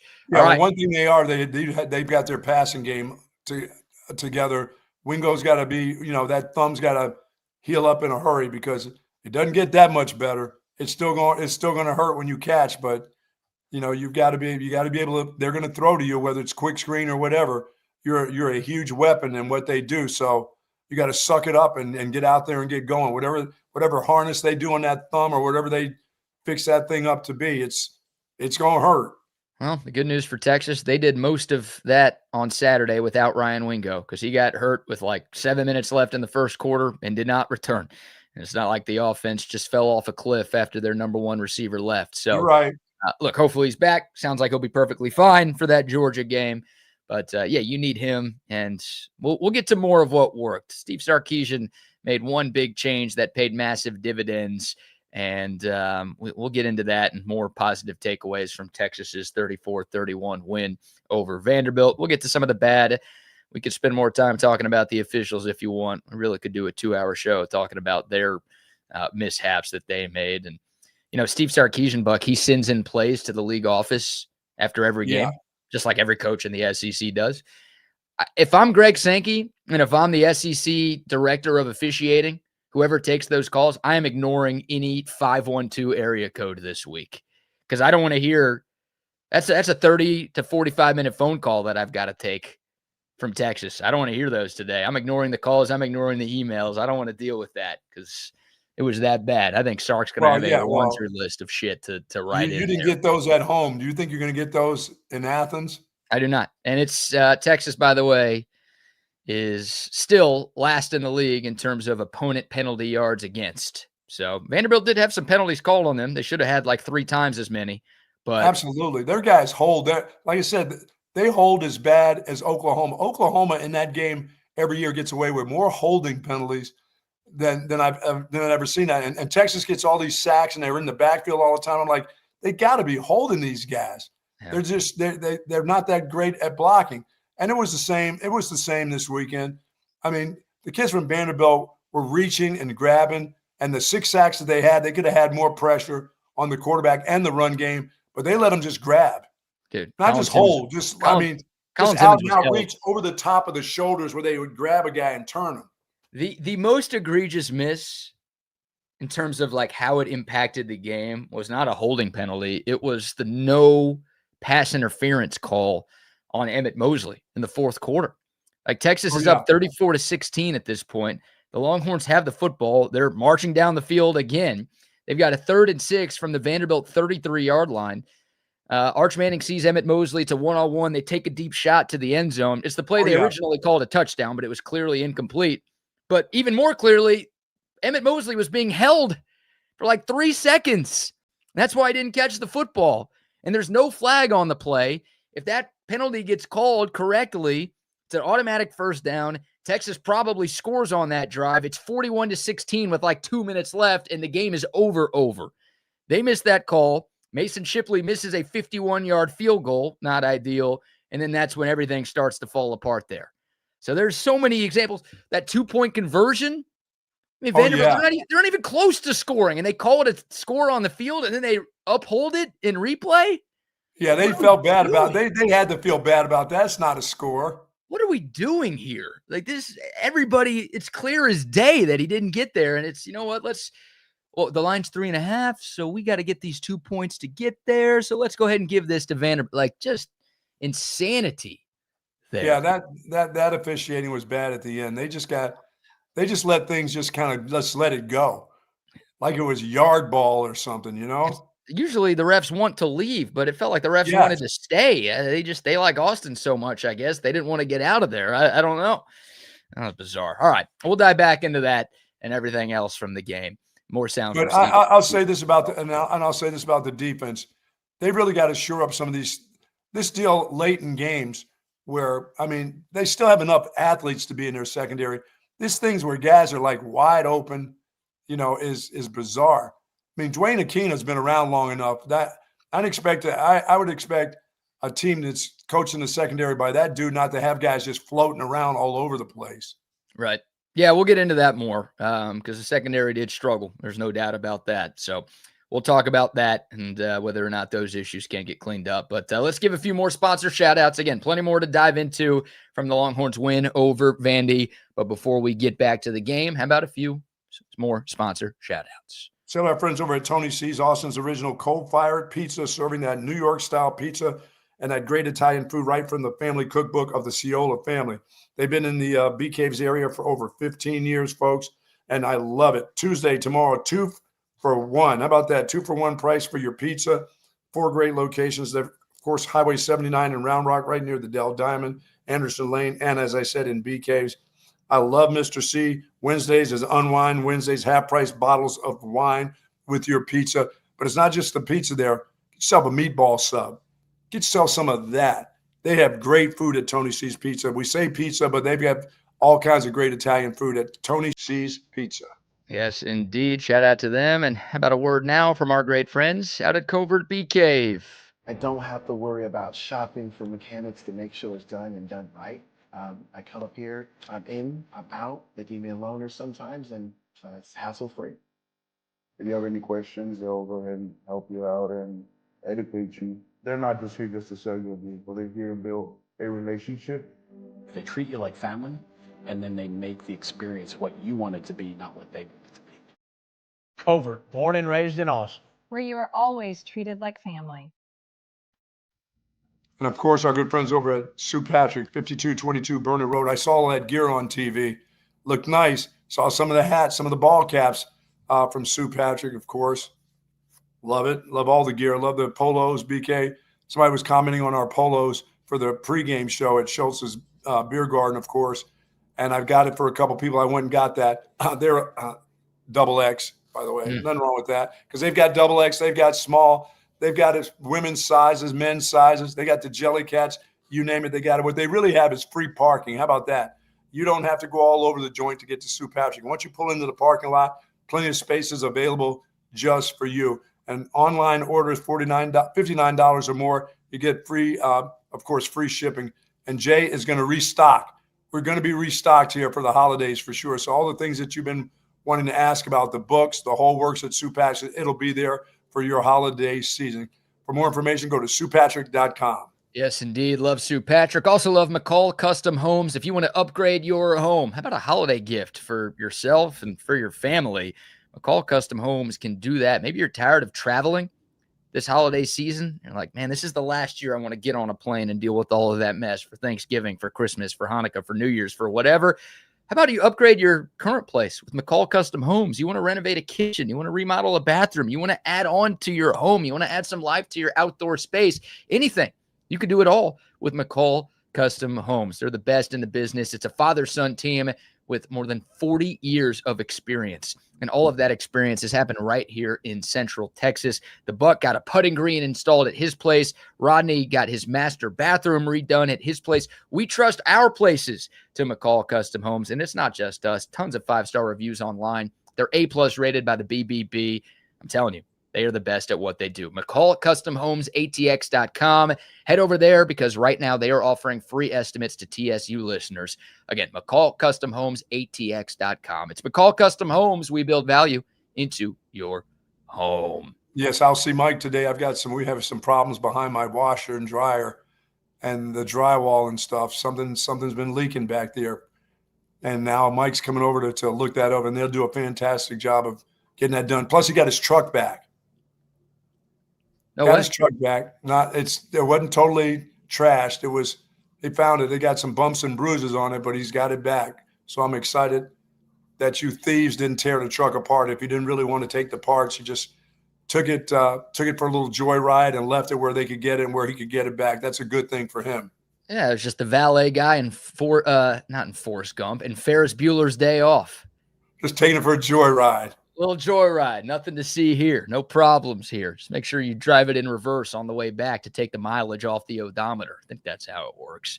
And once again, for those that are coming into our city and deciding to stay for a little bit, Horseshoe Bay Resort is the place that you would want to go to. If you're going to, we got the Arkansas game coming up here soon, or at any given time, if you want to go play some great golf, head on out to Horseshoe Bay. They've got tennis courts. They've got not only hard courts, they've got the clay courts out there at Horseshoe Bay, and all the great amenities that they have at their hotel and villas out there. You can get it done by going to horseshoebayresort.com. Yes, indeed. All right, Buck. Here's a still shot, by the way, of that 2-point conversion that was called good by the officials and the replay center on Saturday afternoon. What do you think? Did he get there? I don't think so, unless that ball moves and hits that pylon. It did not do that. Sorry. But we're going to call that good on the field. There's a ref literally standing above the pylon. He's going to say it's good, and then the replay center is also going to say, yeah, no, that's clearly not there. They said on TV they have a better angle than what you see. Really? That angle looks pretty good to me. Yeah, well, how about a better angle of D's nuts, SEC replay center? Trick or treat. Give me a break with that one. Oh, my God. Just some insane calls. Thankfully, they didn't matter in the grand scheme. They did matter if you bet on Texas minus 3.5. I feel so bad for people who did that because that's a joke. Sportsbooks should be handing out refunds. They won't, but they should be handing out refunds for some of what happened there. But we can get into Texas's problems down the stretch because blame the refs all you want. Texas still had way too many letdowns defensively down the stretch. The one play, 67-yard touchdown completion from Diego Pavia to Eli Stowers, that was right after Mason Shipley missed that 51-yard field goal. I mean, you can let Vanderbilt score on that possession, but make them take a few minutes off the clock, please. You can't give them a 67-yard touchdown that only takes 10 seconds. And then Texas gets the ball back. They punt for the first time in the game. And then, boy, this game also should have been over. Look, Vanderbilt had a 4th and 19 at their own 1-yard line. Ethan Burke just had a big sack. It was the 6th sack of the game for the Longhorns, the 2nd for him. It's 4th and 19. They're backed up. Like, you get a stop on that play. Yeah, that's not supposed to happen. No. So, like, blame the refs all you want, and I blamed them a lot, and I'll continue to blame them because they had a huge role, and we should have never even gotten to that play if they were just doing their jobs. But you can't give up a 4th and 19 from anywhere on the field, but especially when they're at their own 2-yard line. Yeah, that's the real dagger. That's the one that hurt. How does that happen? Yeah, that gets converted, and then Vandy goes no huddle up tempo. I don't care if you don't have safeties. Go put another 4-string cornerback to go sit in the middle of the field. Right. You can't give up 19 yards. Just completion after completion after completion. Texas went more prevent. They stopped bringing pressure. They just dropped back into soft zones, and Diego Pavia, to his credit, was finding guys open. And he made some big plays. Obviously, the Vanderbilt receivers were finding soft spots in the Texas zone defense. And, yeah, they were getting open, and it was just like, oh, my God, what is happening here? Like, what? Yeah, they become the worst secondary down the stretch when it gets to be, when it gets to be ending the game, they scare you. You get nervous when you're up by 10 and there's 8 minutes in the fourth quarter. I start to get a little panicky when other teams have the ball, and they've got a little bit of momentum. Well, what's interesting is – plus they're not going to call holding. I mean – I don't know how these guys. I don't know how they let guys just grab guys and throw them down to the turf. Grabbing guys, tackling guys. I mean, yeah. it's insane. Like, I did not watch Arkansas, Mississippi State. I'll probably watch that today just because I'm a psychopath and why not? But Arkansas had 18 penalties called on them. Like, I just checked the box score. So it is possible to call that many penalties on somebody in this league. And we've already seen an SEC official get suspended for the rest of the season for missing a bunch of calls. So I don't know, man. Like, I'm looking at that crew on Saturday. I'm seeing if they have any FanDuel accounts. I got to talk to Craig Way because he has access to the whole crew. I'm going to do a little investigative journalism here. All right. See if I can find some get your people on this. Or DraftKings or Circa accounts, whatever. Hey, they already got their TVs. They already got their TV. Apparently, they weren't big enough. Apparently, Tom McKay only gave them 55-inch screens instead of 65 or 85. Yeah, they were looking for 85s. That's what happened in the fourth quarter. Yeah, that's what happened in the fourth quarter, I guess. But, yeah, like, it's back to the defense, back to the secondary. The fourth quarter was the only time they played well last week against Mississippi State. Remember, they were getting picked apart for 3 quarters, and even at the start of the fourth quarter. And then down the stretch, they got some big stops. And then this game, it was like, well, for the first 3 quarters, Vanderbilt couldn't do anything offensively. And then down the stretch, they couldn't get stops. So, yeah, they truly have a lot of guys banged up. They got to get these. This is a big week for Texas right here. This is get yourself well in the biggest of games coming up. They needed this week off, brother. They really did. And that group in particular needs to get healthy. Yeah, they do. And getting Michael Taft back will be huge because, again, I mean, you could argue the 2 worst secondary performances of the year have been in these last 2 games where you haven't had Michael Taft. Everybody knows how good he is as a player, as a communicator, as in everything. As the heart and soul of that Texas secondary, and they have definitely missed him. And then they needed him in McDonald. this game, so that must not be healed up enough. They obviously just said, no, that's a no-go. There must be too much pain or whatever it is with that. So, yeah, the initial timeline was Georgia. Like it always felt like a bit of a stretch for him to play in this Vanderbilt game. It would have been great, and everyone was making the John Mateer comparisons like, oh, Mateer came back earlier than they thought, and he played. Well, number one, I don't know if the injuries were the exact same or if the surgeries were the exact same. Number two, there were 17 days between Mateer's surgery and the Texas game. There were 12 days between Taft's surgery and the Vanderbilt game. So, yeah, would have loved to have had him. I don't think that fourth quarter happens the way that it does if he was out there.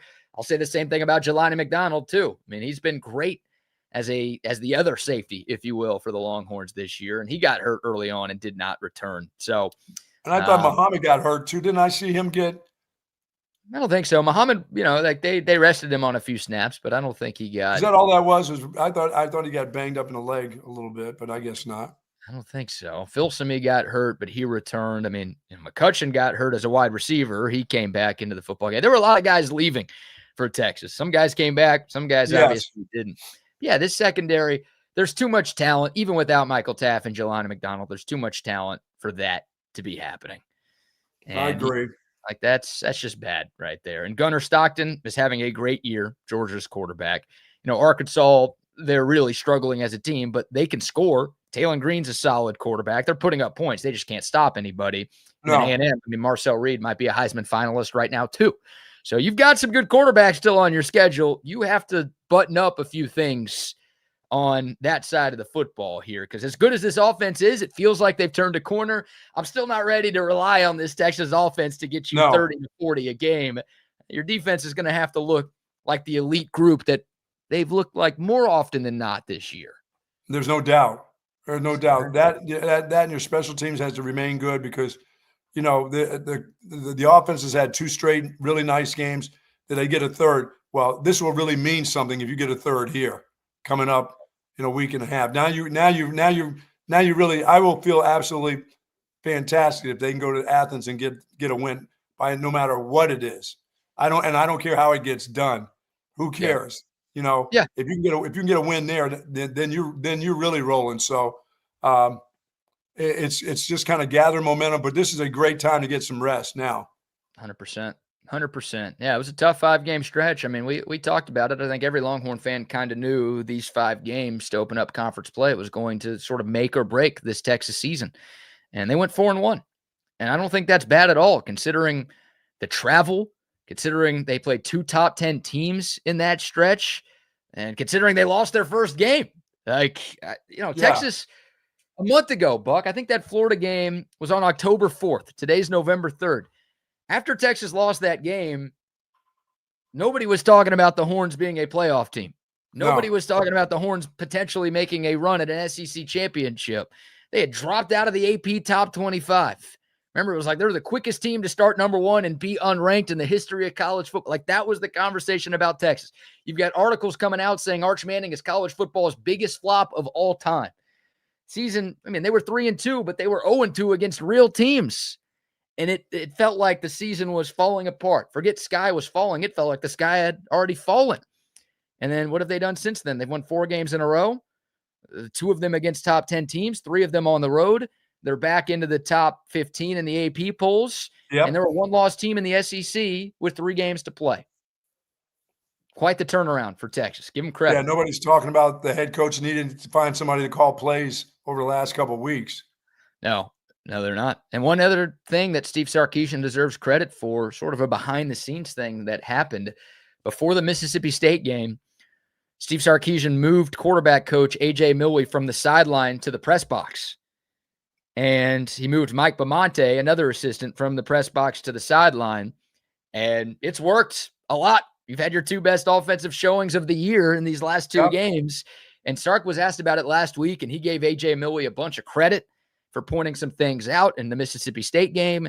And I don't know if it's a coincidence that, again, Texas had a strong performance. That subtle change that, probably won't get talked about on a TV broadcast, that has seemingly paid some massive dividends for this. Yeah, and for the offensive line coach, that guy was kind of much maligned here lately. Now all of a sudden that they found ways to get guys in the right spots, or at least get their best players in the spot. I mean, like I said, I was looking for numbers at left guard. I didn't see any, I just saw a bunch of guys that played together and didn't get got a lot of help even from running backs stepping up and helping with guys sliding off. They did a good job of protecting their quarterback and shoring up that pocket for him on Saturday. Oh, that was huge. That was absolutely huge. Yeah, another good change. I mean, look, you can make changes mid-season. You're allowed to get better. You're allowed to develop. This is a pretty young and inexperienced team. I know Texas was ranked preseason number 1, so that changed everybody's expectations. That's just how they were supposed to be beating people by 30 and 40. They were supposed to be averaging 40 points a game. I get it. And this is not like trying to ignore the bad that happened, but this is a team that had 8 starters to replace on offense. His irrational thought was probably that it was going to take some time for these guys to figure it out, and it seems like they figured it out. Now, you could keep getting better. and you're playing some really tough teams. So it's not going to be easy down the stretch, but it's obvious that group has made some strides as the season. Or you can truly get better offensively if you can run the ball, because you really can protect the quarterback then. I don't know if that group's going to get better. It can. I don't. I got a big enough sample size of the guys who are running with the ball and the guys who are blocking for the run. Now I'm fine. I know in my mind, it's not going to all of a sudden become like they were last year, where all of a sudden somebody's going to rush for 220 and 175. That's not what they're going to do. They're going to have to throw the ball to win the games. We know how they're going to win the games. They're going to have explosive plays. It won't be in the run game. It'll be in the passing game. So you have to protect the passer, and you have to catch the ball when it's thrown to you. So I know how they're going to get their points, but goal line offense, you're going to have to be creative. Scoring zone, you're going to have to be creative. If you want to take that big kid you brought from Florida who's a straight liner now, I want to make him a fullback, that's fine, because he's fullback weight now at 225. I'm going to give him only 225. I'm not saying he's 230 or 235 or 240. I'm going to say he's probably two and a quarter, but he's a straight liner now. There's no shake and bake to him. So get him in a way that he can now become your guy in motion and do some things. If he gets it, he's still hard to bring down, or he'll fall over you. He'll fall over you. He's not going to shake. He's not going to make you miss. He's not hard to bring down right now. It sucks. He is a straight liner. Can you see how straight line he is running with the ball? He's straight line, and he's not breaking tackles. You can be a straight liner if you're like running through a couple of arm tackles, but he's not doing that right now. So it sucks. I mean, it's injuries, and I'm not like closing the book on CJ Baxter's career. No. He's just, once again, remember, coming off a knee, folks. Hell, he's just lucky to be out there playing. And a hammy. And the hammy, the hammy to go along with that. He's just, every week that he can get some rest, which is big this week, he'll get hopefully a little bit better. He'll get a little bit more, flexible with with his flexibility with the knee and the hamstring. But I don't expect to see him burst onto the scene like we saw him as a freshman right now. If I'm Chad Scott, I am trying to get James Simon as ready as possible for the There's no doubt. You can't. That should be pretty fresh. Yeah, you can't give Trey Wisner every single carry. He's your best running back right now. There's no doubt about that. But you can't give him every single touch. You got to bring somebody else in, obviously. And I don't think you're getting enough with CJ Baxter. I know we caught a touchdown on Saturday, but I don't think you're getting enough difference making from him in the running game to keep trotting him out there. Yeah, and as much as I think Christian Clark is who he is, I'd have rather seen him out there than Baxter and some of those carries. I'm like, at least he's got some shake to him. Yeah, I don't know. I haven't seen a lot from him either this year. So. No, that's just kind of hoping a lot that things will change. But if Trey Wise, the healthier he can stay, and the more you put it in his hands, the better off for the team. Absolutely. Yeah, he's your best running back right now. So he's not elite, but he runs hard. Again, yes, I was so impressed with what he did in blitz pickup on Saturday because Vanderbilt was bringing pressure a lot, and Arch doesn't get those clean pockets if not for the hard work at number 5, just sticking his nose in there and making those plays. But yeah, I mean, you just don't have an elite back right now, and your depth behind Trey Wisner is still in question. So it's tough pickets for the Texas run game in 2025. And yeah, they're similar to the secondary. No, the secondary's been a lot better than their Texas run game. I know they've had a couple of bad performances in a row, but like the secondary was really, really good for a large portion of this season. It's just the injuries have caught up to them.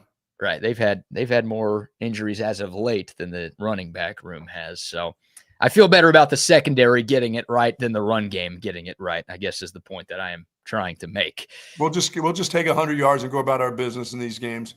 And we'll definitely take 100 next week.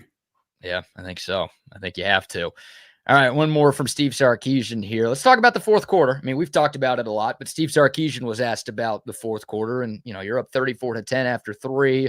Vandy scores 21 unanswered. All of a sudden, there's an onside kick that you muff. Thankfully, it goes out of bounds, but the game comes down to an onside kick. You were just up by 24 a few minutes ago. What happened? Here's the head coach talking about just what went wrong down the stretch. Well, I felt like, myself included, we got, I think, too caught up in the officiating. And there's some things there that, we're going to want to get answers to, which we'll turn in and figure out, why that occurred. It went from a 41-16 game to a 34-31 game in a short amount of time. Now, we can't bust a coverage to give up a long touchdown pass. We got to make them earn it. We've got to get the quarterback on the ground. We got to contain the pocket better when it's 4th and 16 from their own 1 yard line. I mean, there's some things in there that we need to improve upon, but that's a good thing. That there's something that we can work on that way to improve upon that. But I felt like the breakdowns, even the touchdown at the end of the first half, I mean, that was an absolute bust on our part, and that's uncharacteristic for us. We've got to get better at that now. It's going to help when I get Michael Taff and Jelani McDonald back out there and guys that are, communicating and putting everybody on the same accord. So not having them, not having Mike available to play and then losing Jelani early in the game put a lot of pressure on Derek and Xavier. Then Xavier got nicked up and Jonah was in there. So there were some moving parts, but we need to do a better job as a staff of putting guys in position to make those plays and to not give up those plays when they're there. Yeah, those dudes need to make those plays. Yep. If they're on that field, they need to be right where they need to be, not you putting them in there. This isn't Pop Warner. Get your ass back there. Don't be giving up, 16-yard play at the 1 yard line. Come on, guys. Yeah, that was a 4th and 19, not a 4th and 16. Really? Yeah. Yeah, it was bad there. And, we didn't even talk about that final drive that Vandy had at the end of the first half where right. Texas called a timeout. And I'm trying to think exactly. I'm looking this up to make sure I have this right. Vanderbilt has the ball. It's a 3rd and 10 from the Texas 18-yard line. Texas calls a timeout to just, hey, let's make sure we've got our defense set. This is a big play. If we get off the field, we hold them to 3. We'll take that. They take a timeout. And then right out of the timeout, Diego Pavia hits Eli Stowers, who's wide open over the middle for a touchdown. Breaks a tackle at the 3. Tackle there would have been nice.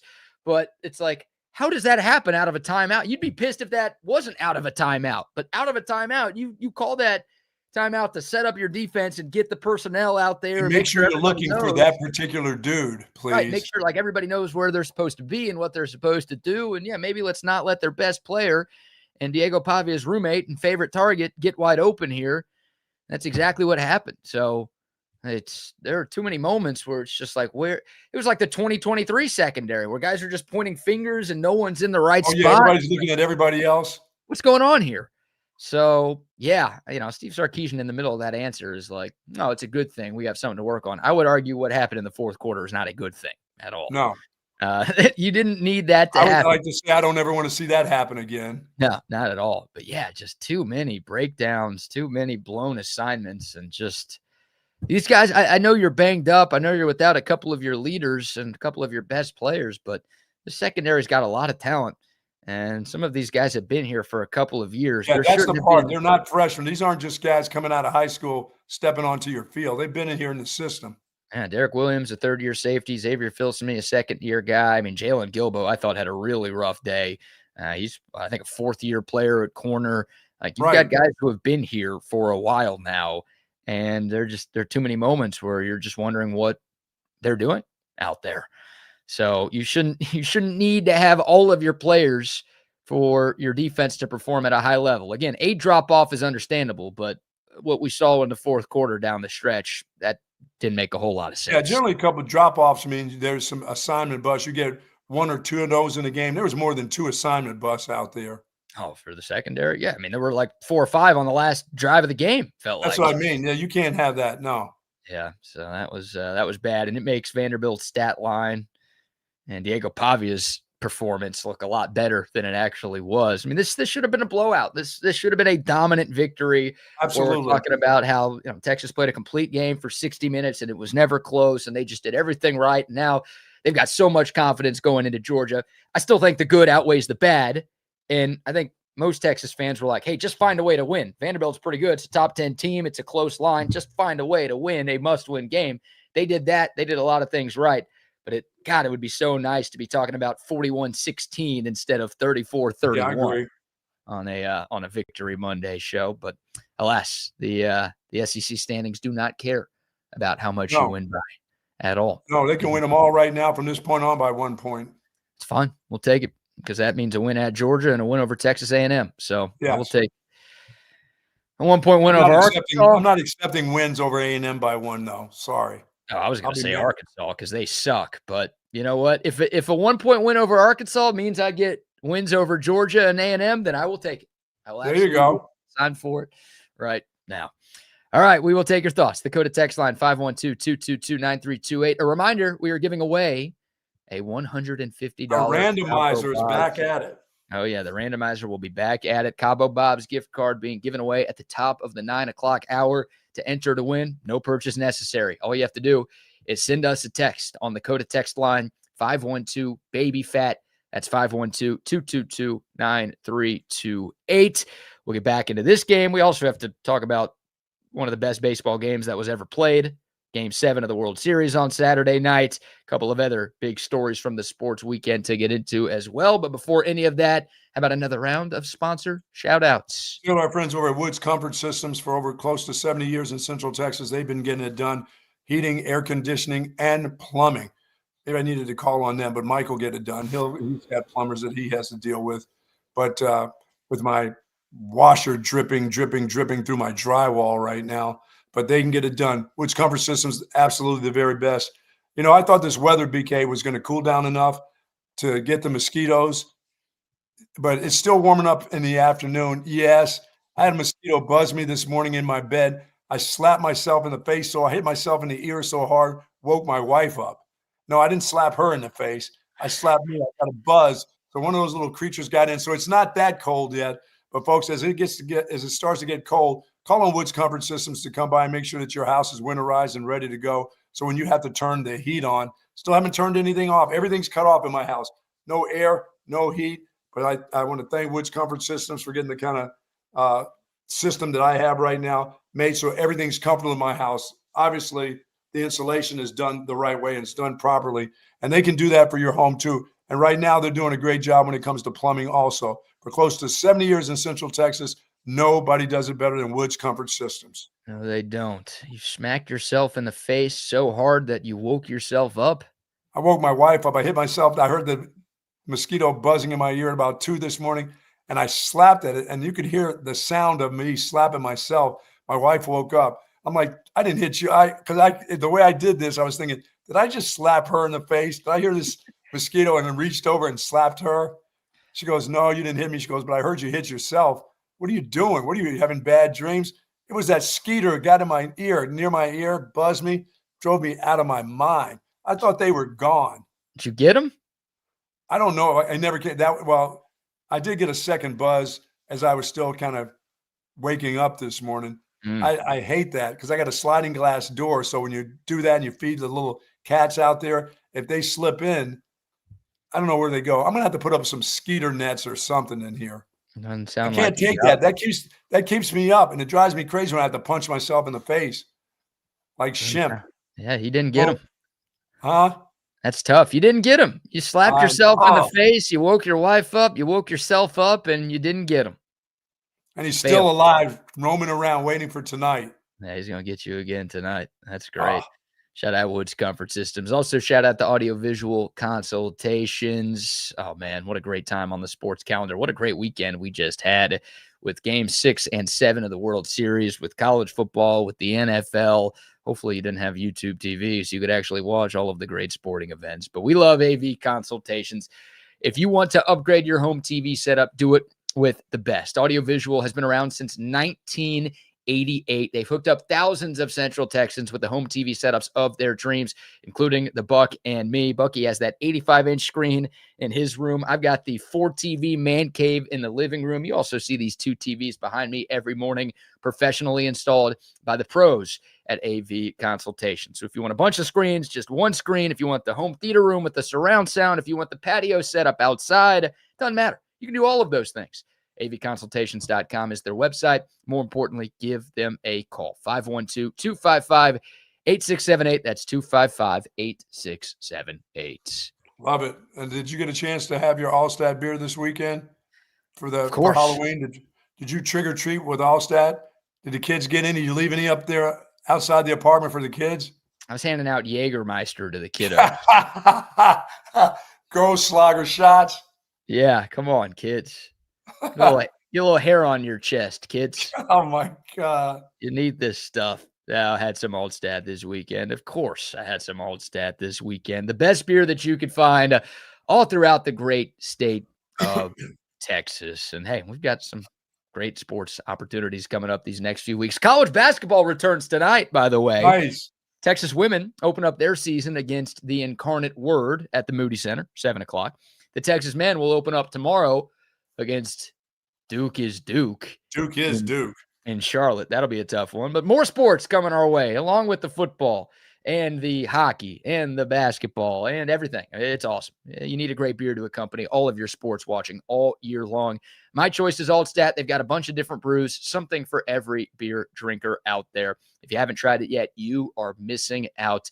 Your taste buds are going to thank you.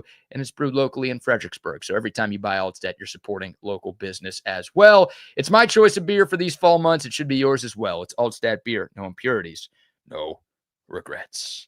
Nice. All right. Should we get into the World Series here, Buck? Yes, did the Americans win? The team from the American League did not win. But the Americans won. No, nothing's going to Canada. Oh, the team based in the US of A won, yes. Yes, the LA Dodgers. With its Japanese players. With its Japanese players, yes. The American team with the Japanese MVP. Yes. Won the World Series. They won Game 6 in Toronto on Friday night to force the winner-take-all Game 7. And then in one of the best baseball games that any of us has ever and will ever see, the LA Dodgers won Game 7, 5-4 in 11 innings. The Blue Jays, Buck, were so close. They were right there, man. They were 2 outs away. They were actually up 4-2 going into the 8th inning. Max Muncy, Baylor Bear, hit a home run to make it 4-3. But still, 4-3 going into the 9th inning. The Blue Jays have their closer, Jeff Hoffman, on the bump. He gets the first out, no problem. And then the number 9 hitter, Miguel Rojas, who didn't start the first 5 games of the World Series, who hadn't had a hit in a month, gets a hanging slider on a 3-2 pitch, deposits it into the left field seats to tie the game at 4. And then, Buck, the Blue Jays loaded the bases with 1 out in the bottom of the 9th. You get the force play at home. Miguel Rojas, who was playing second base, makes the great play at home, the bang-bang play that went to review, and Will Smith's foot was almost off the plate, but it wasn't. And then still on it. How about the play in left center field where Ernie Clement hits that deep fly ball to left center, and you get the collision between Kike Hernandez and Andy Pages. Pages somehow makes the catch, sends the game to extra innings, and then Will Smith. No, not that Will Smith. Not that Will Smith either. The solo home run in the top of the 11th to give the Dodgers a 5-4 lead. And then the Jays had another chance. They get runners on first and third with 1 out in the bottom of the inning. And then Alejandro Kirk, a broken bat double play to end the threat, end the game, end the series, end of the baseball season. The Dodgers win again. Again. It's 2 in a row. They were the first team to repeat since your Yankees, who won 3 in a row from 98 to 2000. Obviously, the Dodgers will be trying to do that next year. Oh, they'll be back. But, God, the Blue Jays had so many opportunities, all series long, but especially in that Game 7. And it's one that's going to sting forever, Buck. No doubt, man. For the players, for the coaches, for the fans, you will never get over that game. They will never get over. Even if they win a World Series 5 years down the road, 10 years down the road. They feel as bad as the Seattle fans feel. Yeah, honestly. But that was in the CS. That wasn't in the World Series. That one stings a little bit more. And, just brutal. I mean, the Dodgers, they're inevitable. And to be the champ, you got to beat the champ. You got to throw that final haymaker. And Dodgers, and it's got to go all the way to the last out. Yeah, and they couldn't do it. They couldn't do it. The Dodgers, they kept fighting back. And Miggy Rojas. And how about Yoshi Yamamoto, named MVP? Coming in relief on 0 days rest. He started Game 6 and was awesome in that game. He comes out of the bullpen in Game 7 the next day, throws 2 2/3, scoreless innings, got into a few jams, wiggled out of them. Boy, did he wiggle out of a jam too, didn't he? Oh, my God. A couple of them. Well-deserved MVP. He won both of his starts, games 2 and 6, and then he had to come out of the bullpen like that and throw like that. Just awesome stuff for him. And the Dodgers are inevitable, Buck. They're very good. Yeah, it was fun playoffs. It was a fun playoffs. That was one of the best World Series I think the sport of baseball has ever seen. And again, I mean, Game 7, any Game 7 is going to be good. Any Game 7 is going to be intense. But that one was like a 4-hour, I don't know, Tarantino movie with all the twists. Yeah, it was great stuff. That was great drama. Yeah. So congrats to the Dodgers for getting it done. I think most people were rooting for Toronto, but you were rooting for LA. So congrats to your Dodgers, I guess. Oh, they're not my Dodgers. That's Craig Way's Dodgers, I believe, right? That is Craig Way's Dodgers. Yes, indeed. Yeah, I wouldn't. It's just hard for me to root for Canada. Yeah, you do hate Canada a lot. Canada or whatever it is. They can't be. That's they screwed the Yankees. Yankees should have been in that instead anyway. No Canada is what it was. No World Series for you, Canada. Sorry. I believe those are the lyrics there. I noticed, Buck, we're like an hour and 45 minutes into today's show, and you have not bragged about your Gold Star locks of the week. I was not. I got to believe I wasn't good. I wasn't good with my cousin. That's usually what it means. When you are good, you bring it up 1 minute into the show. When you're not good, you try to avoid talking about it. I wasn't. I couldn't have been brutal. I have a couple that I must have figured a way to get out of being shut out at least. Yeah, you weren't shut out. You were 4-9. Yeah, that's okay. We can overcome that this week. You lost 350,000 units. Yeah, that's all right. Didn't I have some spare change in there anyway? Yeah, well, now you're down for the season. So okay, I'll be back this week. We'll be back. Okay. Remember, playoffs and bowl games are just around the corner. I'll be, what I do, how I come back strong in the end. What was my biggest unit loss? You did not have anything above 100,000 units this weekend, but you did lose a few 100,000 unit plays. You had Georgia covering against Florida. Yeah. That one hurt. How about the kneel down by Gunnar Stockton at the 1 yard line? What is this? Why all of a sudden a football player? What is this? The smart football player that falls down at the 1 and all that? Just play football and score the touchdown. I had a couple kneel downs that hurt me in the course of this weekend too. It hurt me with my cousin badly. Hey, get into the end zone, kick the damn ball off. Quit acting like you're a brainiac, okay? Gunnar Stockton looks like he's about 50 years old. He's got a lot of experience and wisdom in that dome of his. So God, just get into the end zone. They still can't catch you. Smart play by him there. I know Kirby must have been pissed at him for doing that. I don't think so. I don't think he was at all. You had Houston minus 13.5 against West Virginia. They lost. Oh, by God, West Virginia beat them straight out. Yeah, that was a stunning result on Saturday. Your other 100,000 unit play in college football was Texas Tech. You got that one right. Texas Tech covering against Kansas State on the road. You missed the Patriots for 100,000 units yesterday. And I think you have 100,000 units on the Dallas Cowboys tonight. So we'll see how that one goes. But yeah, you had a lot of misses there. You also had the Blue Jays in Game 6 on Friday. They did not win that game. And yeah, you missed a lot. I'll be back. You'll be back. So Cowboys tonight. Anything else? Looking at college basketball lines already for day 1 it's too early for basketball. I don't know anything about the hoop game right now. I know Duke is Duke. Duke is Duke. You can bet on Duke tomorrow against Texas if you want. Early in the season, Duke is they'll be just slapping people around. Yeah, well, it's a new team. A lot of new players on Duke, but that's college basketball every year. Every team has a bunch. Yeah, but they get really good players. They do get really good players. Yeah, Texas has a lot of new players too, and our players are not quite as good as the new players that Duke got. Yeah, the Duke guys will be leaving after 1 year. Yes. Some of Texas's guys will be too, but it's because they're seniors and they because their eligibility is up. I don't think there's any one and dones on this Longhorn roster. Did Wimby do anything over the weekend did he have any 50-point games? I would be lying to you if I told you I was paying any attention to the NBA this weekend. Looks like Victor Wembanyama last night had 9 points on 4 of 14 shooting. What? Spurs lost their first game of the year in Phoenix yesterday. And Wemby was terrible. according to literally the box score, because there's too much other stuff going on this weekend for me to care about the NBA. Sorry about that, NBA. All right, let's get back to Texas, unless you have any more thoughts on anything else the from rest of the weekend. SEC, you Yep. know, so there were some decent games. I was surprised that Georgia didn't throttle Florida. Florida, they were right there in that game, but Georgia, I thought was going to lay the wood to them. They did not, which is a good sign.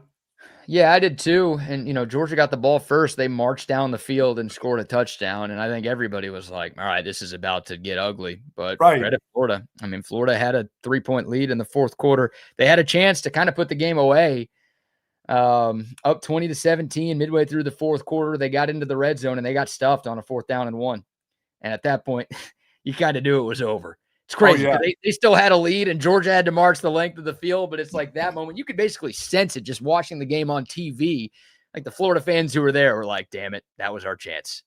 And Georgia gets the ball back. They march down the field. They score the go-ahead touchdown. And then Florida turns it over on downs again. Yeah, and a big win for the Sooners. That way they get to keep their coach. That's great. That's good stuff for us. Yeah, big win for OU. Well, look, I mean, we're going to be talking a lot about resumes down the stretch. Again, Texas controls its own destiny. So the Longhorns win these final 3 games of the regular season. The resume is not going to matter that much. Might matter for, I guess, where you're seated, but you are going to be in the field of 12 if you end the year at 10-2, 7-1 in the SEC. You'll probably be back in Atlanta as well with a chance to win your conference. But if you lose one more game, then you're going to start hearing conversations about resumes. There's going to be a lot of comparing of resumes. So, yeah, Oklahoma going on the road and beating Tennessee goes without saying. That makes the Longhorns' Red River win look better. Yes, it does. You might hate Vanderbilt after some of the stuff they pulled on Saturday. Well, you're going to root for Vanderbilt to win these last 3 games down the stretch to get to 10-2. So that makes your win over them look a little bit better. And obviously with Georgia and A&M on the schedule, one team's got 1 loss, one team has 0. That's another resume boosting opportunity, or 2 more resume boosting opportunities for Texas. So, just keep winning, Aggies. Just keep doing what you're doing. Keep getting really, really good. Well, here's the thing for Texas.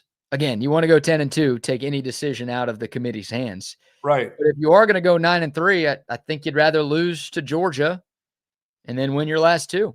And I think absolutely, you're again, right. Talking about quality of wins, A&M being 11-0 coming into Austin would make that win as quality as possible. Oh, that's going to be so sweet. Just threw up in my mouth saying A&M at 11-0. That's disgusting, Buck. I can't root for that. That's just keep on doing what you're doing. Keep getting better every week. I can't root for that. Yeah, Aggies were off this past weekend. They will play at Mizzou. That's their toughest game before Texas. They're at Missouri. They get South Carolina at home next week. And then Samford, not Stanford, Samford on November 22nd. And then, of course, it's that time of the year for the SEC? I'm so mad at Texas, dude. We missed a golden opportunity. And we know the schedule is changing in the SEC starting next year, so it's going to be 9 conference games. Yeah. And you have to play that 1 Power 4 non-conference game. But Texas had 2 years to schedule that Week 11 cupcake, just like everybody else in the SEC. They didn't do it. Nope. They didn't do it. So I know they had some cupcakes early on, but it would be nice. Not that Arkansas is all that good, but I'd rather have a Samford in between Georgia and A&M than an Arkansas. Oh, my goodness, yes. Still a rivalry game against a team that has a pretty good offense. Been nice to play Lehigh. It'd be nice to play Lehigh. Shoot, I'll take Boston College. That's a cupcake. Yeah, hell yeah, that's right. Give me any of them, please. We missed it. They covered against Notre Dame. They did cover against Notre Dame. You're right. You're right. You did not have that. But they did cover against the Fighting Irish. They only lost by 15? Close 15, game for BC. Yeah. They were supposed to be. There was a 30-point. They're like a 30-point dog in that game. Yeah, he'll take. I think the running back from Notre Dame still rushed for like 250 yards. Probably did. Hey, speaking of Notre Dame, like that's a team you want to lose. Yes. Well, the first CFP rankings come out tomorrow, right? So that's all that matters. You'll stop caring about the AP and the coaches poll once we get to tomorrow night because no one's going to be looking at those anymore. But right now, in the AP poll and in the coaches poll, Notre Dame is ahead of Texas. Also, Oklahoma is ahead of Texas. Yeah, how is that? What in the 2008 is this?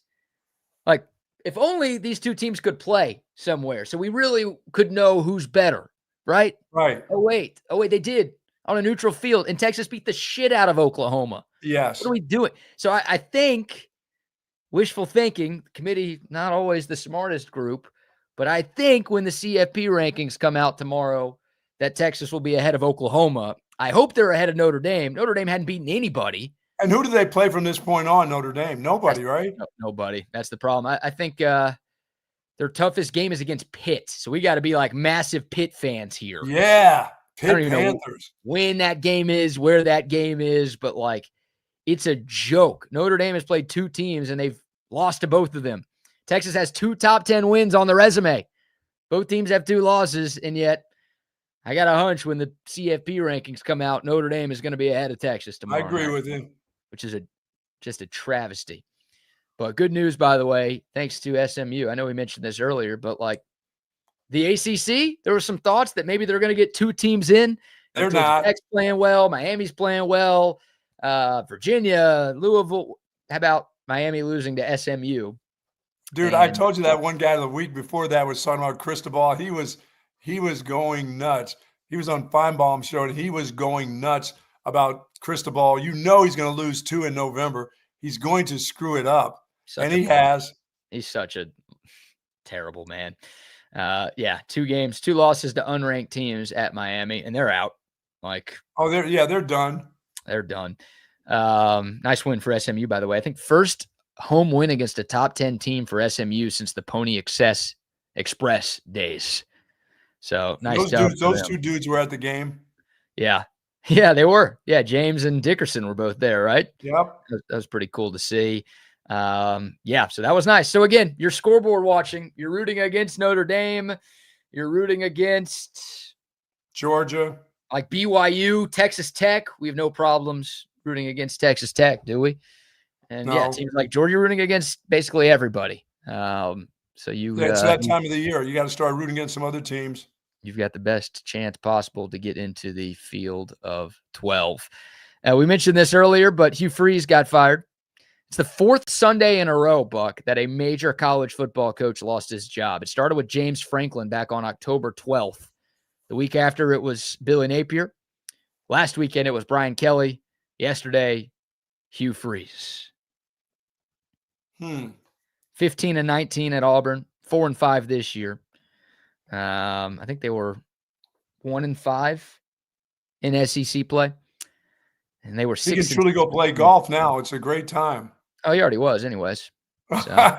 He was during the summer, during spring practice. Yeah, when he was supposed to be, coaching and recruiting, he was playing golf. So no. I don't think his schedule is going to change that much. I guess now he can play on Saturdays. Yeah, that's right. He can play weekend golf. Sounds like he was already playing on Mondays through Fridays, but now he can get out there on Saturdays too.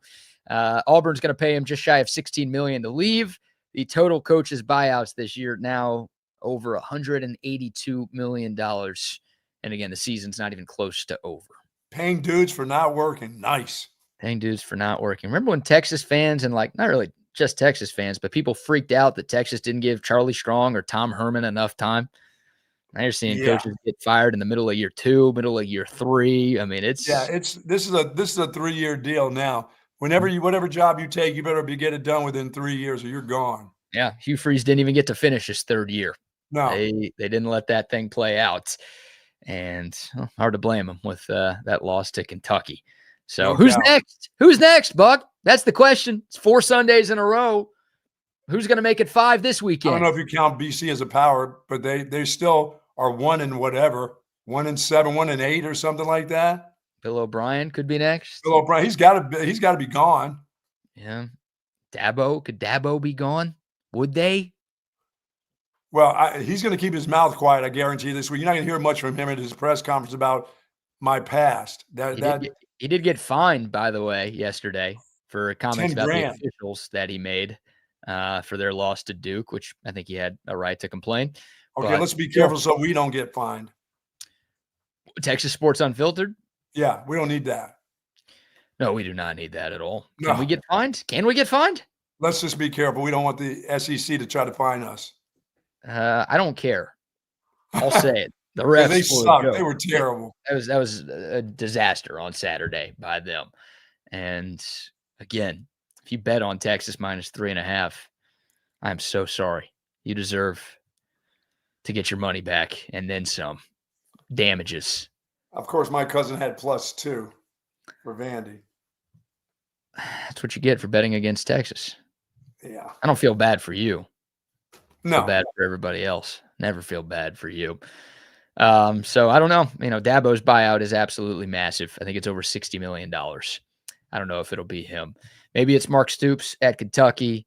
Who knows? We're starting to lose bodies in the SEC. We're starting to lose bodies all over the country. And 4 Sundays in a row where a major college program has fired their coach. And there's been plenty of other firings around the sport as well. All right, quick shout out here to the Hecht Law Firm, Ryan Hurricane Hecht, your go-to personal injury attorney here in Austin, Texas, USA, America. Looks like my dog didn't bite anybody over the Halloween weekend. Everything was good. That's good. So Hurricane Hecht is not going to be suing you? No. That's good. Good to hear. Well, if you need Hurricane Hecht on your side, if a dog bit you, if you get into a car wreck, whatever, reach out to him. He's the best, and he will be with you every step of the way. He's been a personal friend of mine for more than a decade, and he has been fighting for justice and big results for a decade here in Central Texas. Don't call the jabronis you see on TV. They're spending all their time on TV. They're not fighting for you. They're not in the courtroom. They're just pawning you off on some law student and just hoping they do a good enough job. That's not the case with Hurricane Hecht. You're going to get the actual lawyer. You're going to get the guy whose name is on the firm fighting for you every step of the way. 512-938-8929, hechtlawfirm.com for more information. Sweet. All right, boys. I know you got Rodney in there. This is what? This is like 4 crosstalks in a row. What's the deal here, man? Monday is dog day. They come and cut the grass. The dog's out there barking like mad. I mean, I got responsibilities to the babies here. I'm getting a complex here, dude. I'm getting a complex about this. Would you like for me to go ahead and would you like to have Zach come into the room here? You don't want that. Vicky, I know you don't want that. You've heard that sound before. Yeah. She just sits back there, licks. That's all. Yeah, I got 2 over here. They're just, I don't know how you guys have those dogs so well behaved. I got a couple mutts, and the little one here would just go. What do you do? Just food them? You just give them food? Yeah, they're motivated by food. It's funny you say that because my neighbor in my back, I'm not going to mention his name. I actually don't know his name, but the guy in my backyard, the guy that I share a backyard with, he thinks that motivating his dog is by beating them. They can't understand that. No. Like, sit. And then I hear this. I was like, he's not going to understand that, dickhead. Why don't you get a trainer? Yeah. Or you know what you get them? Get them like I got them. I just heard. Megan trainer. Like I'm a little red. Like I just heard it. Like it's but it's easy. Like all you got to do is it's food, right? Like of course you bait them with food, you get them to follow you with food no matter what they do, and then all this like Rocky. Yeah. That's why they make shock collars. They make them for your children and your pets. I mean, my kids have done well with the shock collar. Shock collars for me, huh? Yeah, for me. Shock. Yeah, it makes you jump, and it helps out your motor skills when you hit that button, you fly up in the air. The fast twitch. It helps with the fast twitch going. Yeah. You know what I mean? I do have one of those for my big dog. I do have a shock collar because I try to keep him from when the gate opens up to not run to the gate. It really, really has worked. He doesn't go near that gate because I put my hand out the window like, bzz, bzz, and that dog goes, yeah, he's out of there. So when something like that happens, we call it a treat party, right? Where we actually say treat party and we dump the entire bag. What? Yeah, man. Dude. It is very effective. It gets him. Rocky has gone out the door without a collar on. He has snuck out the door and we have said treat party. He comes flying back and he comes and you have to reward him because that's what they remember, right? It's Pavlov's law, right?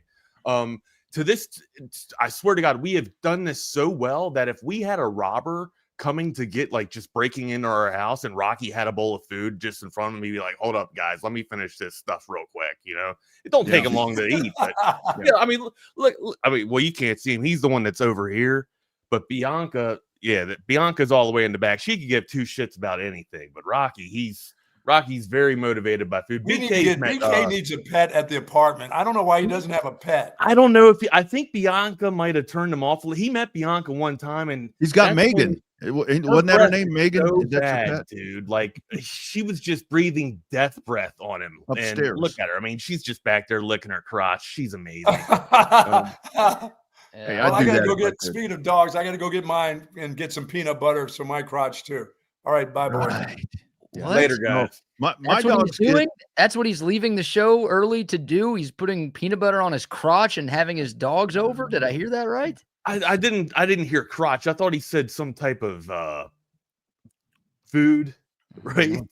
I don't know, Double R. I heard crotch. I'm trying to cover for him. It's true, man, because my dogs get those, and I'm not saying that TREAT word because they're over there and they respond to that one. It's words they know. They know that word. They know studio. They know LUNCH, and they know the Texas quarterback's name. They respond to all of those words right there. But anyway, they get those for waking up. Every time I go outside, they get one when I come back. All the time. Spoiled kids, but they are well behaved. They're just over there, man. Just over there. Meanwhile, Wags is getting the cops, the HOA, and PETA called on his back neighbor this morning. Okay. Roast You them. shouldn't beat your dog. I'm going to say that. That's a public announcement. The dogs don't understand English. You don't have to beat your dog. Yeah, they do. They do understand. They do. They understand and the 4-letter Spanish words.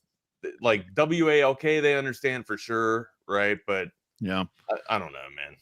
I had a dog. I have a big problem with that. I have a big problem when you beat anybody that beats a dog. We had one dog that was a little silly, and I used to call him cabron all the time, and he'd come running every time. Every time. Well, yeah. Wags said they don't know English. They know Spanish apparently, That's but not English. That's how it works. That's is right. funny. That's right. Whoa. What do we got? What's shaking there, guy? What's shaking? I'm not entirely sure here. It's something's going on. Maybe it's my upstairs neighbor. Chelsea is her name. Chelsea. I thought it was Megan. Sorry. Same difference. Lowering the standards, Chelsea. Lowering the standards, Chelsea. We've got a winner to announce. The winner for today's $150 Cabo Bob's Catering gift certificate. We go to the Coda text line. How about Grant? Today's winner. Just said, give me that gift card. Give me that gift card. Didn't have an E in give. It was just GIV, but we don't discriminate bad spelling here on this show. Grant, congratulations. Thank you for tuning in this morning. You are the winner of this week's Cabo Bob's Catering gift certificate. Grant from ABC Commercial? I do not know. It just says Grant. I think we might have seen a hockey game with Grant before. Oh, nice. I like that, Grant. I think I know his last name. I'm not going to say it. Right. I'm not going to dox him like that. I'm not doing that. I'm not giving him your neighbor treatment, or I'm just going to shit on him for the next. I didn't even say my neighbor. I didn't even say. You don't know his name, so I don't know if you would have held in. I really don't know his name. I know the dog's name because he's yelling at the dog so much, but I don't know his name. 10 o'clock, BK, mark my words, Wags will say his name. I know the dog's name. You know what, guys? How about a giveaway for y'all's show? I'm putting y'all on the spot here. Are y'all okay doing a giveaway today? Yeah. Let's do it. We got a $25 via 313 pizza card for the people. Boom. Can I just keep that? Boom. The cousin just dropped that on you? Did the cousin just drop that on you? I'll the stork, I guess. Same place where babies come from. Just dropped Chelsea. That's what I told my card. Yeah, no, Chelsea, if she knows I had these, she'd be banging on the door, breaking through to try to get some. Nice. Yeah, that was mean, but she's mean, so I don't feel too bad about it. Yeah. So however y'all want to handle this, just let me know who wins. And congrats to Grant for the Cabo Bob's gift card. And I'll be listening, boys. Y'all have a great show. See y'all tomorrow. Thank you, man. Thanks, man. Here we go. We'll do that at 55. We'll do that at 55. Yeah. Let's do it at 55. That way we have it. I'll keep looking up there. We'll do it at 55. We could do it at like 59, right? Because we know it's probably going to carry over for. We could do it at 05 and maybe 10. So is it restricted just to the one down in Austin, or can you use the one that's up here in our Fairburg too? Because if that's the case, we'll probably win it. Yeah, I think we should just. I think you and I should win it and go out and have ourselves a nice little treat. Nah, we kid. Welcome Victory in, everybody. Monday. Another chaotic edition of Chaos Theory on Texas Sports Unfiltered. Oh, we did it. Oh yeah, we felt the orange blood in our veins, Double R, and we survived and advanced. Oh yes, on to Arkansas, on to Arkansas. Here we go. RR, you need an antenna so you can see Hannah Rucker. That was on post game, and she obliged the shout out. Did Hannah Rucker? So how many people? So did you have any trouble finding the game on Saturday? I mean, I didn't. I couldn't access it through YouTube TV, so I was reading up on a whole bunch of things and went on Reddit, and people were making some logic on there, some connecting dots there.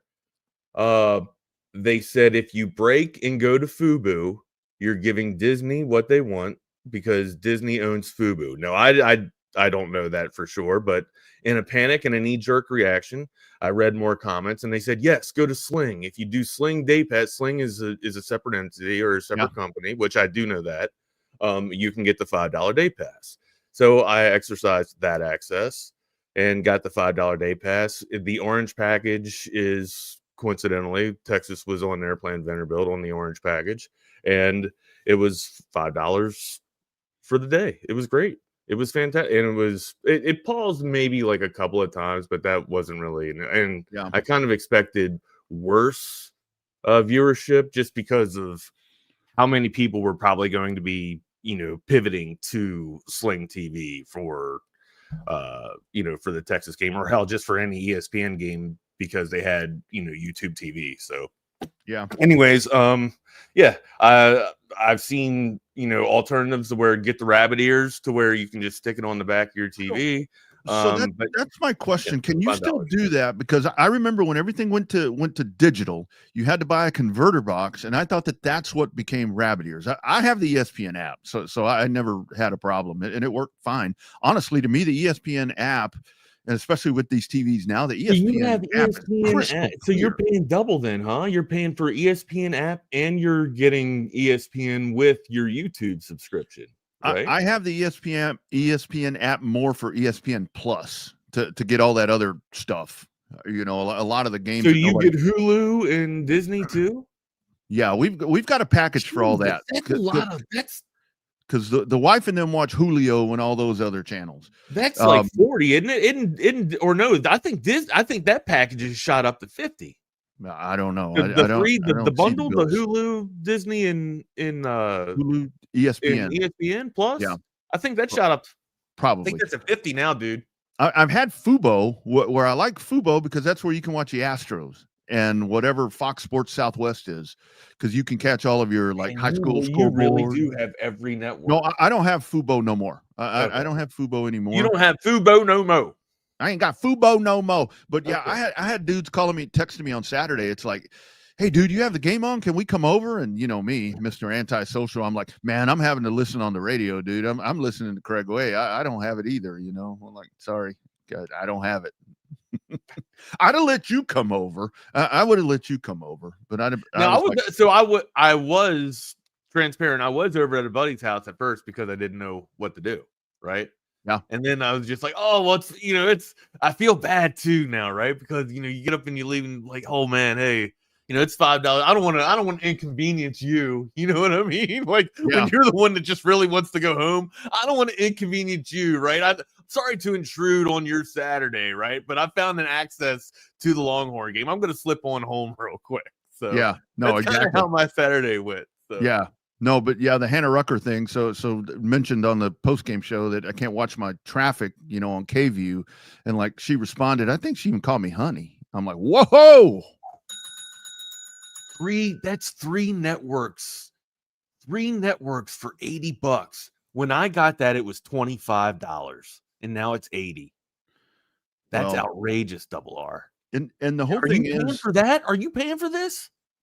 Hulu, I think we probably do, and YouTube TV as well, because yes, because the Disney and all of that, the girls, and we do, you know, the girls being grown adults now in their own different places, we give them the logins, and they still have of course, right? And you don't want them to have to pay for that shit. So well, I do, but I do want them to pay for it. Or, you know,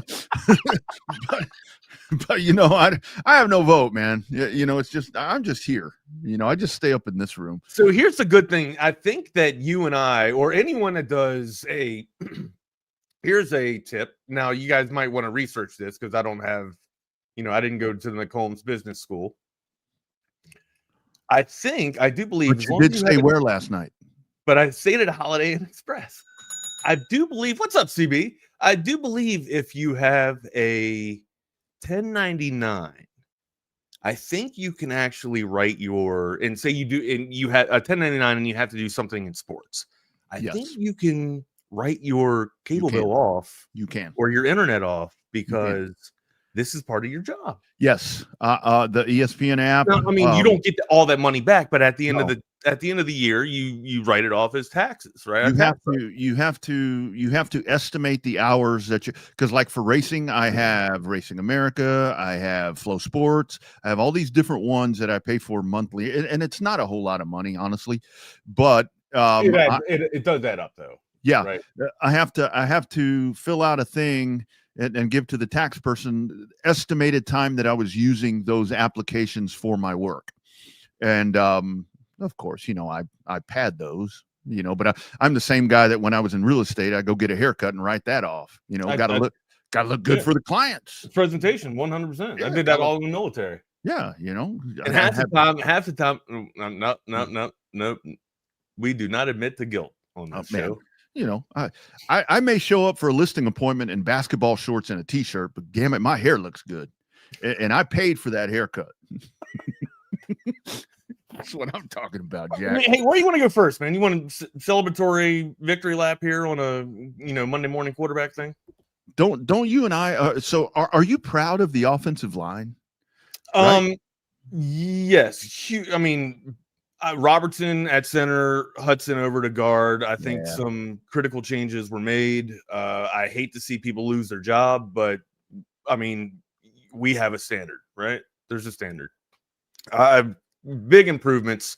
And Robertson too. Like Robertson in his first game, kind of being back inserted into the lineup. I mean, because like he's got reps before with the crew, right? It's not fresh meat coming into the line. But he was able to get out there, knowing, you know, having some familiarity with the offensive line, right? Or with the schemes, able to get out there and make some key blocks. But here's the thing too, like the direct snap there's some key critical blocks that he missed too, right? Like if he makes that block on, I forget who the hell he was, but it might have been the inside tackle there in the five slide, in the five technique. But if he makes that block there and that direct snap to Wisner might still be running, right? I mean, I'm serious. Like that's tongue in cheek, but I mean, that's how critical of a block that could be. And then Wisner had just nothing but an open hole until he got maybe to the safety, but he could have did a one cut back and then just been gone. But yeah, there was also another play where he got out there on the edge. He missed his block, but he knew immediately, like, damn, man, if I hit that, we're gone. I think it was to Wingo. Might have been a screen out there to Wingo too. But I mean, still, that's a lot to ask for a center or a guard to get out there on the wing within 3 seconds and connect and make a block on a defensive back, right? Like that is a very tough block. Okay, we talk about being a linebacker and having to break down and make the tackle. You kind of got to do the same thing as a guard or a center or anybody that's pulling. When you get out there to the flat, you got to break down and you got to connect with them. You can't just be running full speed and just dive and lunge and expect to make contact. They're going to juke and get out of the way. So anyway. and that's so hard too, Wags, because when you're in that position, when you're playing offensive line and you're playing, and there is a play like that you never know how it's going to develop. So if you go too soon and the play's extending itself a little bit and you go downfield, then you're in trouble. Then they're going to get you for, you know, illegally being downfield or whatever. But I think that this really was the time where Kyle Flood had the opportunity to put the best five that he he has in the positions that they need to be. And that really showed up. I'd still like to see more out of the running game. I mean, you get 100 yards, I guess we'll call that satisfactory, but it really did seem like that made a huge difference in just the way. And when Texas comes out and scores on that first play of the game, that is just boom. I mean, Arch had time. He was able to go through progressions. He seemed a lot more comfortable back there. And that's just for the extra 1.5 seconds that he had back there with the offensive play. His left side was great. I mean, with Gooseby over at left tackle. I mean, all of that finally solidified itself as a good performance. It felt a little bit like last year, right? Where they're finding a little bit of, just solidifying the offensive line and finding some core pieces. Maybe this is a little dose of plug and play and see what the which pieces fit. Here's my question though, Double R. Mm-hmm. Why did it take 10 fucking weeks to do it? Yeah, that's and I'm not again, like I'm not trying to cry over spilt milk, but it is a question that I like what was the reluctancy, right? Like I'm just curious. Like we can move on and be positive all we want, but I am curious to what the reluctancy was. I talked on Saturday about, to me, one of the biggest things that happened, and again, you don't see it on the field, was when AJ Milwee goes up into the box. And essentially what that is, when we talk about Steve Sarkeesian calling plays and whatever, that's an extra set of eyes up there, and you get him off of the sideline. And that's whether you're an OC or a co-OC, whatever it is. Maybe you're more efficient in the press box. Maybe you're more efficient down on the field. And I think that Milwee, that extra set of eyes up there for Steve Sarkeesian, again, it's going to be Sark's call. I mean, Sark is going to call the plays. But again, it's communication to that. It's absolutely, it's more information, right? Right. And I think it was a combination of that. It was a combination of the offensive line finally coming together, being cohesive. Can we say something as simple as being back at DKR? I think the that first helped. time in over a month, or not even so much as being at DKR, just the preparation, right? The preparation of being at DKR, or the lack of having to prepare to go on the road, I guess is better a way to articulate it, right? The way to experience a home game, right, for the first time in a month, instead of jumping ship here, jumping ship there, trying to connect to a flight here, which isn't really they're all chartered up anyway, so it's not really like you have to rush to connect to a commercial flight or whatever. They have their own public air, not public, but it's private. Yeah, they got their own private flying or private jet, but still, you guys know what I'm saying. They got the Red McCombs jet, but I think they got first class fly. That's what I know. And here's the other part too, Wags, where I think that the coming home part I think was massive, but and it's really because we've come on here every Monday, it seems like, of the football season when there's been a game on the Saturday before, and there's always this massive panic and yeah, I mean the way the game ended, I mean you're still concerned about different things, but are we with the tinfoil hats right now saying, hey, Vegas was making the call, they pushed the button at Buffalo Wild Wings so that they could stay a little bit more and shit like that? Is that where we're at with this? Look, man, I'm going to be 21's roaring back after domination of 3.5 quarters, and then all of a sudden, no, it wasn't 3.5, it was 3, right? But all of a sudden, just here comes the commies, right? Right up. You can't make the shit up. You can't make it up. Wags, I hate to do this, but that officiating was horrible. I hate leaning on that shit to where it's like the officiating, but I mean, I hate being that guy too. But I mean, when it's evident, right? Dude, this was, and the guy they did multiple angles of the stretched out arm to the pylon. He was short, Double R. He was so short.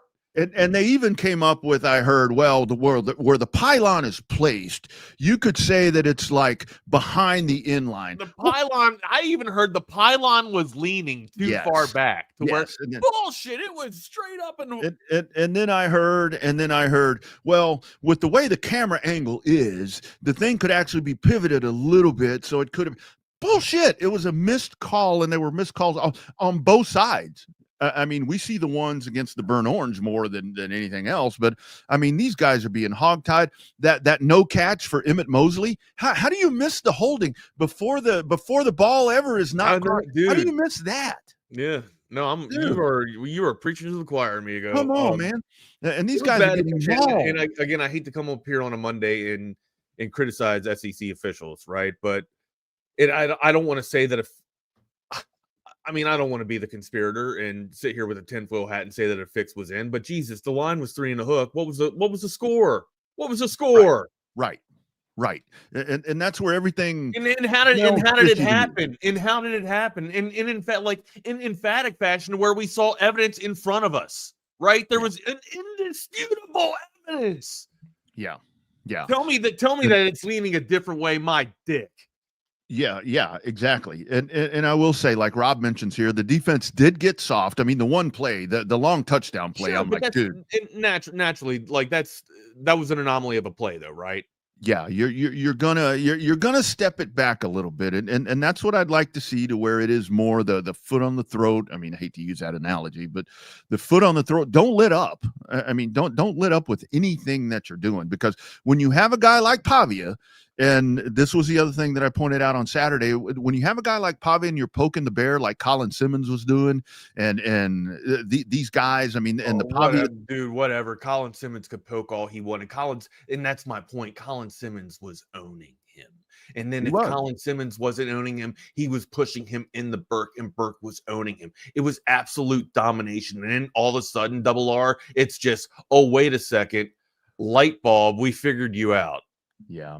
This guy is going to, I mean, Pavia, say what you want. Maybe you don't like his style, whatever the case is. That's a dude where the more that shit happens, you're going to poke the bear and you're going to get the bear. And that's what he did. I mean, the dude got really aggressive. He started taunting back, because for a lot of times you would go in and see there where Texas was all over his ass. He's telling his guys, get away. Let's go. But then he's throwing footballs at people. He's doing all these different things. And that's when I said, oh, shit.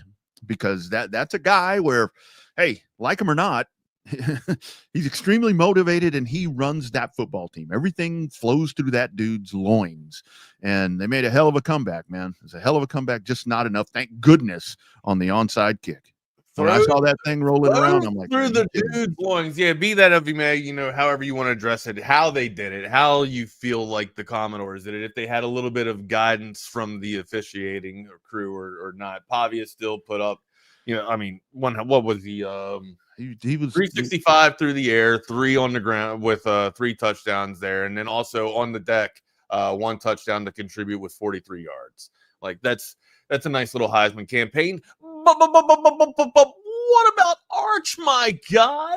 What about Arch? 328, 3 touchdowns to the air, and my dude was cooking on the ground too, man. So look, I mean, only 4 yards, but 4 yards of carry, boom. So this is Arch Manning really growing into that role. And I will say a lot of what we saw the other day, what we saw on Saturday, I mean, with that offensive line, with the protection, that's where you really see where he's able to do. The dude spread the ball out so well. I think the 10 dudes, right? 10 dudes, maybe 11. Let me check. That were so let's get Steve Sarkeesian post-game talking about Arch Manning and what he did while we pull that stat. He really technically, he was cleared Thursday, but we took one more precaution just to make sure when he woke up Friday that he was in a good space. And then, we don't have to put the injury, the availability report out until Friday night. If it was due Friday morning, he would have been cleared to go. Again, the protocol is the protocol. There's no other way around it. And I don't mean to be rude about that, but it's not really my choice. It's not my decision. It's if the doctors say he's good to go, then does the player and his family feel good about it? And Arch felt great about it all week, but we had to go through the process to get him to that point.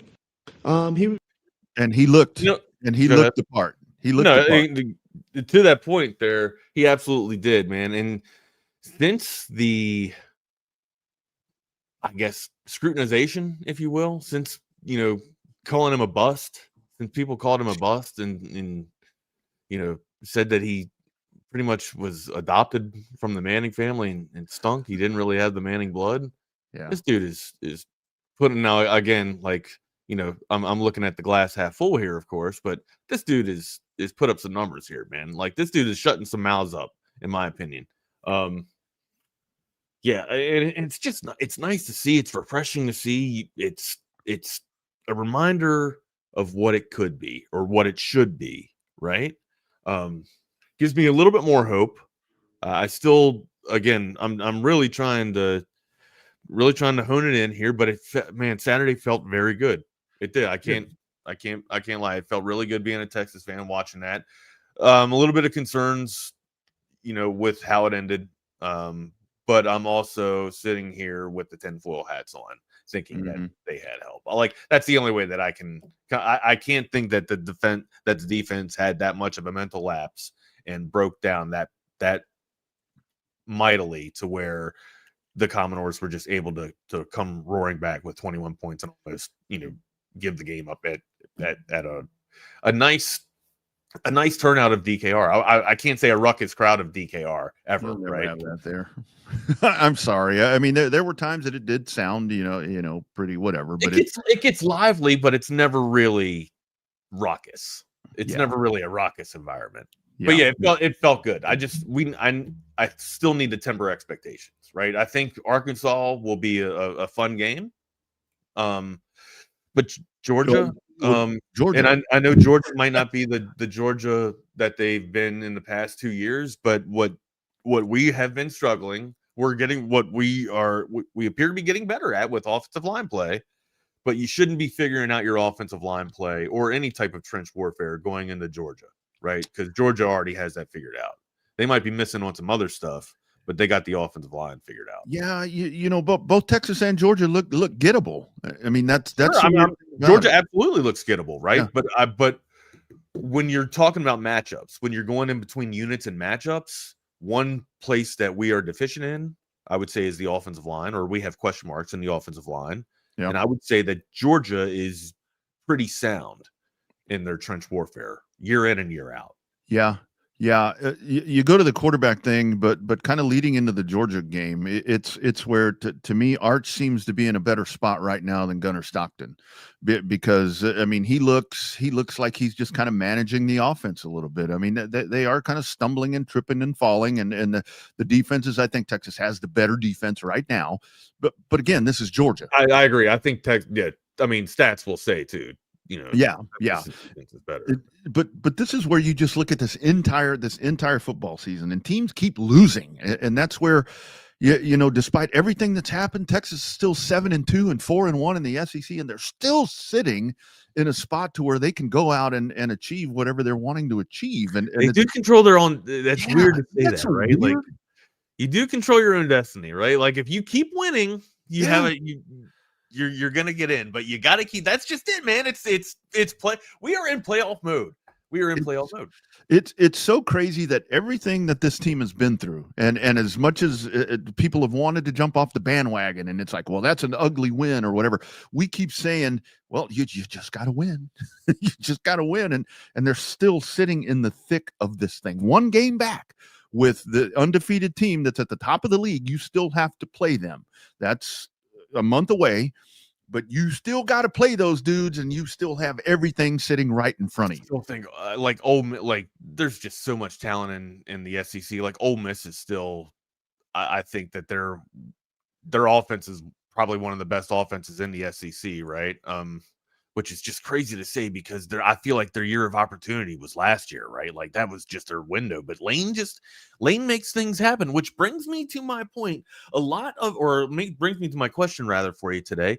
A lot of the rumors and talk about the quarterback or coaching carousel and where will Lane Kiffin go? Is he locked in at Florida?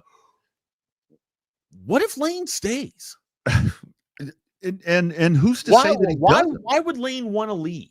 And have you seen the clip that's gone viral of Lane going up? And of course, this could be Sell, right? This could absolutely be Coach Sell here to try and win the student body. But he goes up and he does like the whole Leonardo DiCaprio. I'm not fucking leaving. You know what I mean? Like, maybe he's bought in. Maybe he's staying at Oxford. This is going to be hard because with it, and look what Florida did against Texas. Look what Florida just did against Georgia, to where if you're Lane Kiffin, you look at that and it's like, man, those pieces are in place right there. That program is so close. It just needs the right. It's 2 years leadership. in a row now, right? It's too like but I mean, I guess it's what you can do with resources. And I know that Florida has way more resources than Oxford, and Joey Freshwater has way more ties on that in that Florida scene. I get it. I understand the appeal and the vibe there. But then the other part of it is what kind of the twofold with that is, if you're Lane Kiffin, do you want to be the one that makes Ole Miss? Because he obviously you're going in the right direction right now. You'll be remembered. You'll be the guy. Yeah. Yeah. It's like, screw Florida. I'm going to supersede Florida. Hell, he's already done that. Screw Ole Miss or LSU. I'm going to supersede them. When the conversation comes about SEC football, I want it to be Georgia, Alabama, Ole Miss, Texas, be in that group. That would be pretty fucking motivating to me right there. That's where, that would be the sell job. A lot of money though, Wags.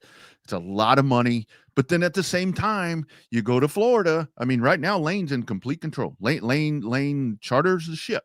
But we talk about it coming to Texas, going to USC, going to all these places. You got to answer to all these big money people. And it becomes more like an NFL job. So what does Lane want to do? It's funny, you're reading my mind, Double R. I got another question to ask you, some hypotheticals to go down. Fun little Monday here, right? As we celebrate on this Monday morning quarterback. But as we do so, we got to tell you about our friends at Heck Law Firm real quick. The lawyer's been in town, right? And when that storm hits, we've already been through it. We sifted through it because we have Hurricane Heck, right? Ryan Hurricane Heck, your personal go-to injury attorney right here in our fair bird of Austin, Texas. The proud Longhorn fighting for fellow Texans like you. He's not just a lawyer, though. He's a Longhorn through and through. And he brings that same fire, pride, and passion into the courtroom. You're injured in a car accident, or maybe you ate too much candy and you got to get, maybe some stomach being pumped or some shit like that. You got to call our guy, Ryan Hurricane Heck. He's been fighting for justice and big results for over a decade now, and you don't pay unless you win. No fees unless the green is in your pocket. He's aggressive in the courtroom, compassionate with his clients. He knows what you're going through, and he's going to fight like hell to make it right. He's Austin-based. He's Texas proud. He's supporting local sports, local businesses, and local families. And you, right now, if you call him, 512-938-8929. Again, 512-938-8929. Email him at ryan@hecklawfirm.com. Ryan at HECHT lawfirm.com. Tell him the crew from TSU sent you, but do it after the show. That's right. That's right. Grant Miller, the winner of that Cabo Bob's gift card. Again, we will be doing a via 313 gift card right around 55, top of the hour. We'll do it the same way. We'll do the randomizer, go to the Coda text line, probably the easiest thing to do at this point. But Grant representing the 210 from San Antonio is Grant. How about that right there? Hey, you looking for that new or pre-owned car, truck, or SUV? There's one place to go. It's Cobra BK, friend. I don't have to worry about shopping for mechanics to make sure it's done and done right. I come up here, I'm in, I'm out. They give me a loaner sometimes, and it's hassle-free. If you have any questions, they'll go ahead and help you out and educate you. They're not just here just to sell you a vehicle. They're here and build a relationship. They treat you like family, and then they make the experience what you want it to be, not what they. Covert, born and raised in Austin. Where you are always treated like family. Thanks, Hayden. Thank you, Dan. Nobody beats a cover deal. Not now, not ever. Yesterday, what a game. What a day, I should say. NFL. I was watching the NASCAR championship. Congratulations to my buddy Kyle Larson as he wins a heartbreaker for Denny Hamlin. Damn, that dude had it. First championship was that close. Couldn't make it happen. And I saw my lady, Sophie Cunningham, along with Sydney Sweeney at the Phoenix NASCAR finale, and I watched that on my AV consultation setup, audiovisual consultations, avconsultations.com. Field goal, end zone, interception. What's up, kid? Just trying to write a new commercial for audiovisual consultations. Football season is about to start. Okay, so what have you got so far? Roses are red, violets are blue, football is awesome, our installations are too. Yeah, I don't think you're getting what I want. Okay, how about my football lies over the ocean? Boy. Yeah, I guess I just don't really understand this sport. Think about hockey, a sport played by real men. Fights, no TV timeouts, and no flopping. Yeah, that's why Audiovisual installs systems so that every customer feels like they're right there on the field. People's love for football might be hard to understand, but ABC can tackle any residential or home improvement to get you ready for the big game. Now you're getting it. Ready for the halftime show? What? Hug your kids, laugh with strangers, and make love to whoever the hell you want. Just call us at 255-8678. That's 512-255-8678. That's right. And the fun continues tonight. I'll be watching the Dallas Football Cowboys on the ESPN app, along with the Texas women's basketball team kicking off or tipping off tonight with Incarnate Word. Also, McCall Custom Homes looking to get that outdoor space, indoor space renovated or revamped. Hey, make this phone call right here. Actually, phone call or text because it's a free estimate if you're a TSU listener. 512-633-9580. McCall Custom Homes, ATX.com. Check out the gallery of projects there online. Give Mike a call. Let him know what you're thinking. He'll kind of give you some tidbits and tips. And again, like I say all the time, I mentioned that where Mike and his crew are going to have ideas. But at the same time, if you're like, nope, this is what I want, this is what I've been dreaming about for the longest time, they're going to do whatever you want to do. You are in charge. You are the customer for over 4 decades, 40 years, family owned and operated. It's a father-son team. They've been doing this for, like I said, for over 40 years. Get that call in, 512-633-9580, and make those dreams a reality. Indoor, outdoor, master bedroom, master bathroom, living space, outdoor. You want to redo a patio, you want to do an outdoor patio space, they will get that hooked up for you. Gallery of projects, again, at McCall Custom Homes, ATX.com. Use that equity that you have in your home and build value into your home, because that's what McCall Custom Homes has been doing for decades. We build value into your home. You want to see some bullshit? Let's see some bullshit. Whoa. Let me see. I have Kyler Murray tonight, right? Oh, that dude's out, isn't he? Yeah, but he wasn't. Oh. So who gets a call? The brisket man, Jacoby. Oh. There's nobody else that I can pick up because this is a dynasty league and everybody else is done. Everybody else has been picked up on the roster, and even now, if I did it, it'd be a waiver. I'd have to wait for waivers. But yeah, I am projected to lose now by 3/10 of a point. Fantastic. Yeah. So Kyler, not so fast. I hope you come. I hope you play today. I do. Yeah. Well, I don't know, man. That's great. That sucks. That sucks right there. Sucks, dude. That absolutely sucks. I was in command too, man. I was in command. I was looking for a nice little comeback here. I'm in 7th place, looking to sneak into hobble into the playoffs here after a whole bunch of injury, but we're building. We are building, sir. We are building. Well, here's some breaking news. He just showed up at 18. Thank you, buddy. He's there. So there's hope. There's hope that he could play. He just walked in. He walked into the facilities there. He just walked in. All right, so let me ask you that. We've been talking about some quarterback flirting, right? Can you guys humor me here, right? And as I'm watching Sunday Night Football last night, I'm thinking, let me connect some dots here, right? The last time, Sarkeesian was in the league, he was at Atlanta, right? Yep. Okay. Shano was at Atlanta as an offense coordinator too, and I'm just thinking again, like I'm down one hell of a rabbit hole last night. Come on, man! Don't get rid of our coach. We need him now. I'm up in the clouds. He's got the system figured out. I'm not getting rid of your coach, my buddy. By the way, our coach. I'm just saying. You've seen that picture, right? Me and him like this. Yeah, you guys are homies. My man. Is there any possibility in the future that if Shanahan collects or I guess it wasn't last night. I was watching, Shanahan and the Giants. But if there is a way that the San Francisco 49ers can win a Super Bowl, would Shanahan ever be interested to coming back to the 40 to be a head coach? I think would that be a welcomed move? Because he does. Because they made great points last night, right? As they were talking about Darnold and how he was, kind of welcomed into San Francisco and kind of refound himself in Shanahan's offense, found his confidence. They were making the same type of parallel with Mac Jones, right? With how it's just an easy system to find.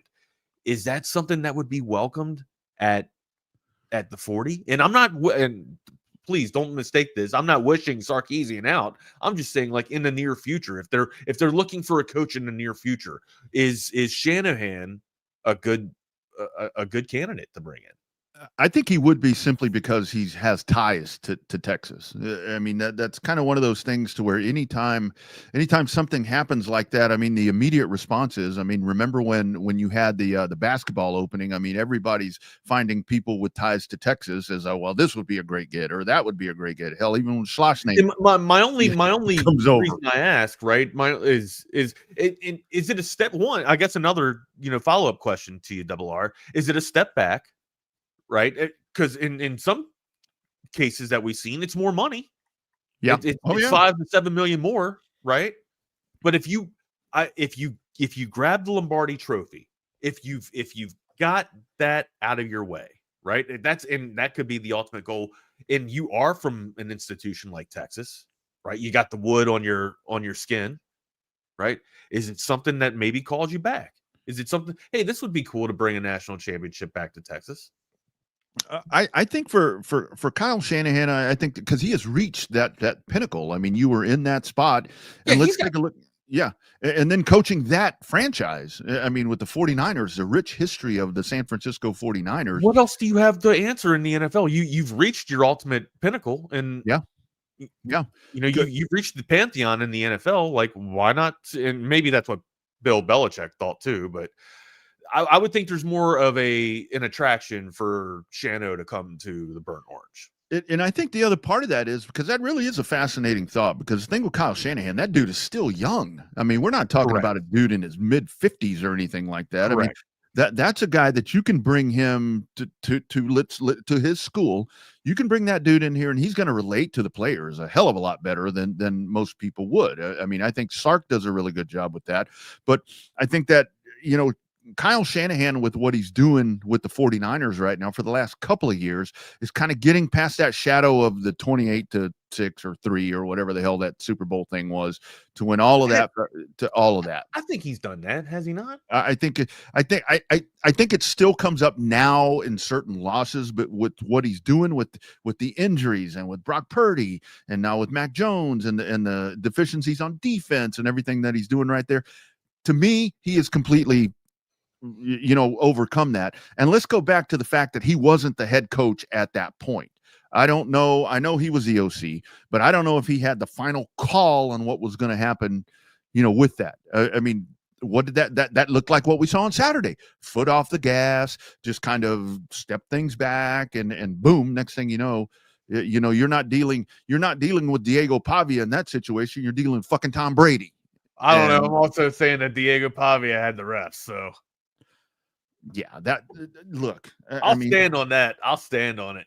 That if Sark is sending plays to Greg Sankey this week for review, just send the whole damn game film. Like, here, watch this from start to finish. Take the breaks out of there, like they do on there. Watch the game in 60 minutes, and boom, you find all the stuff. I mean, these guys are getting manhandled.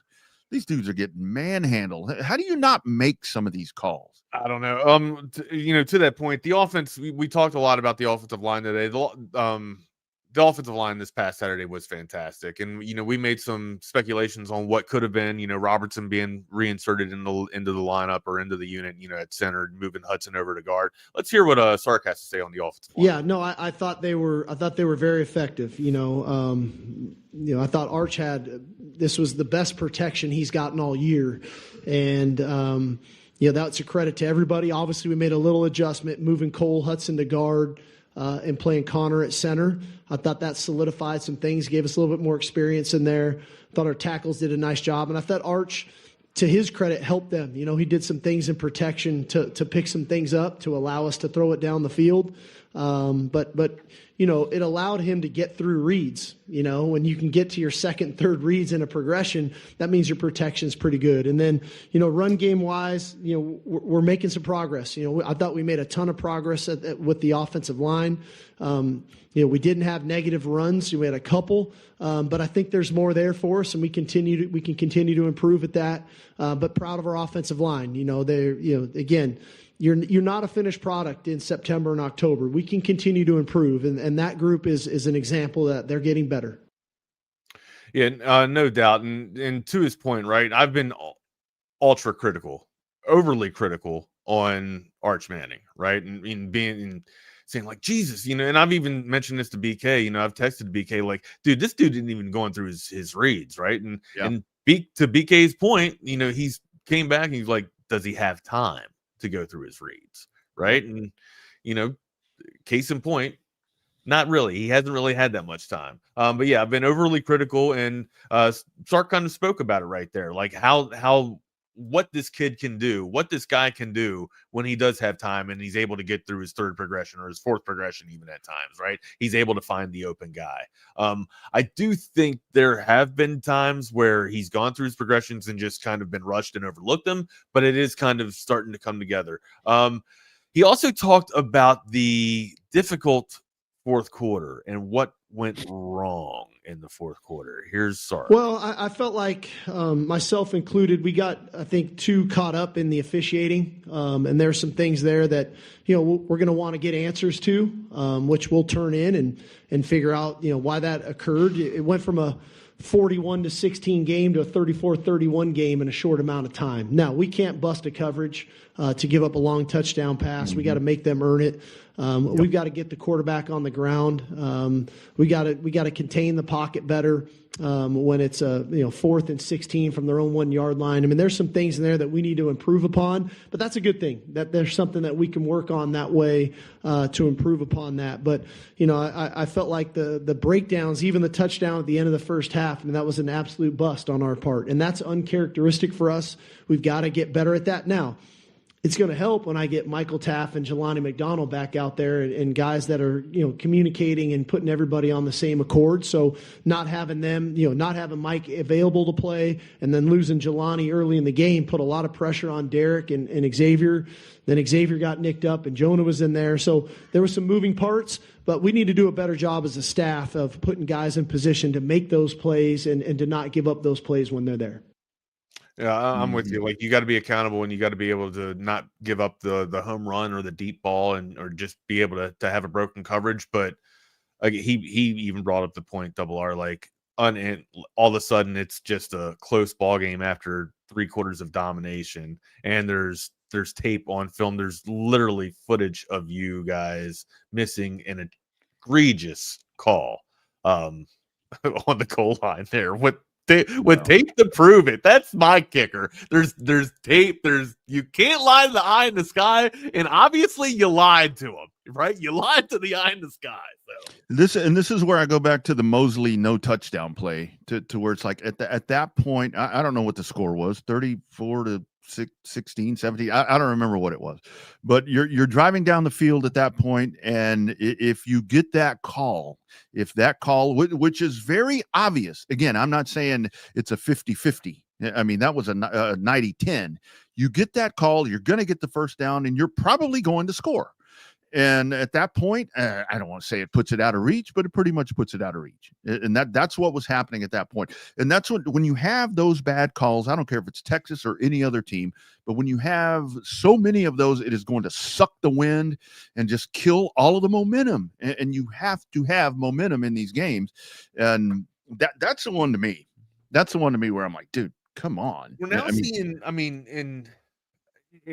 we've been asking, I guess, what guy out of this receiving core is going to come up in big moments? And a lot of us have been kind of eyeing up and putting our gaze on Wingo. A few of us have had Livingstone. But this is 2 weeks in a row now where Mosley has, just showed out. Yep. Right. And this could be, and of course, I'm not trying to leave, everybody else out. I mean, hell, Moore got involved in the game again. You know what I mean? Like there's a lot of assets that we have, but and Moore, the senior leader on the team, of course, right? But I think we're starting to see Mosley emerge as that go-to guy, that clutch guy, right? I mean, it might just be, coincidence of being 2 weeks in a row here, but the confidence is starting to, to get instilled in Mosley, and he's showing out.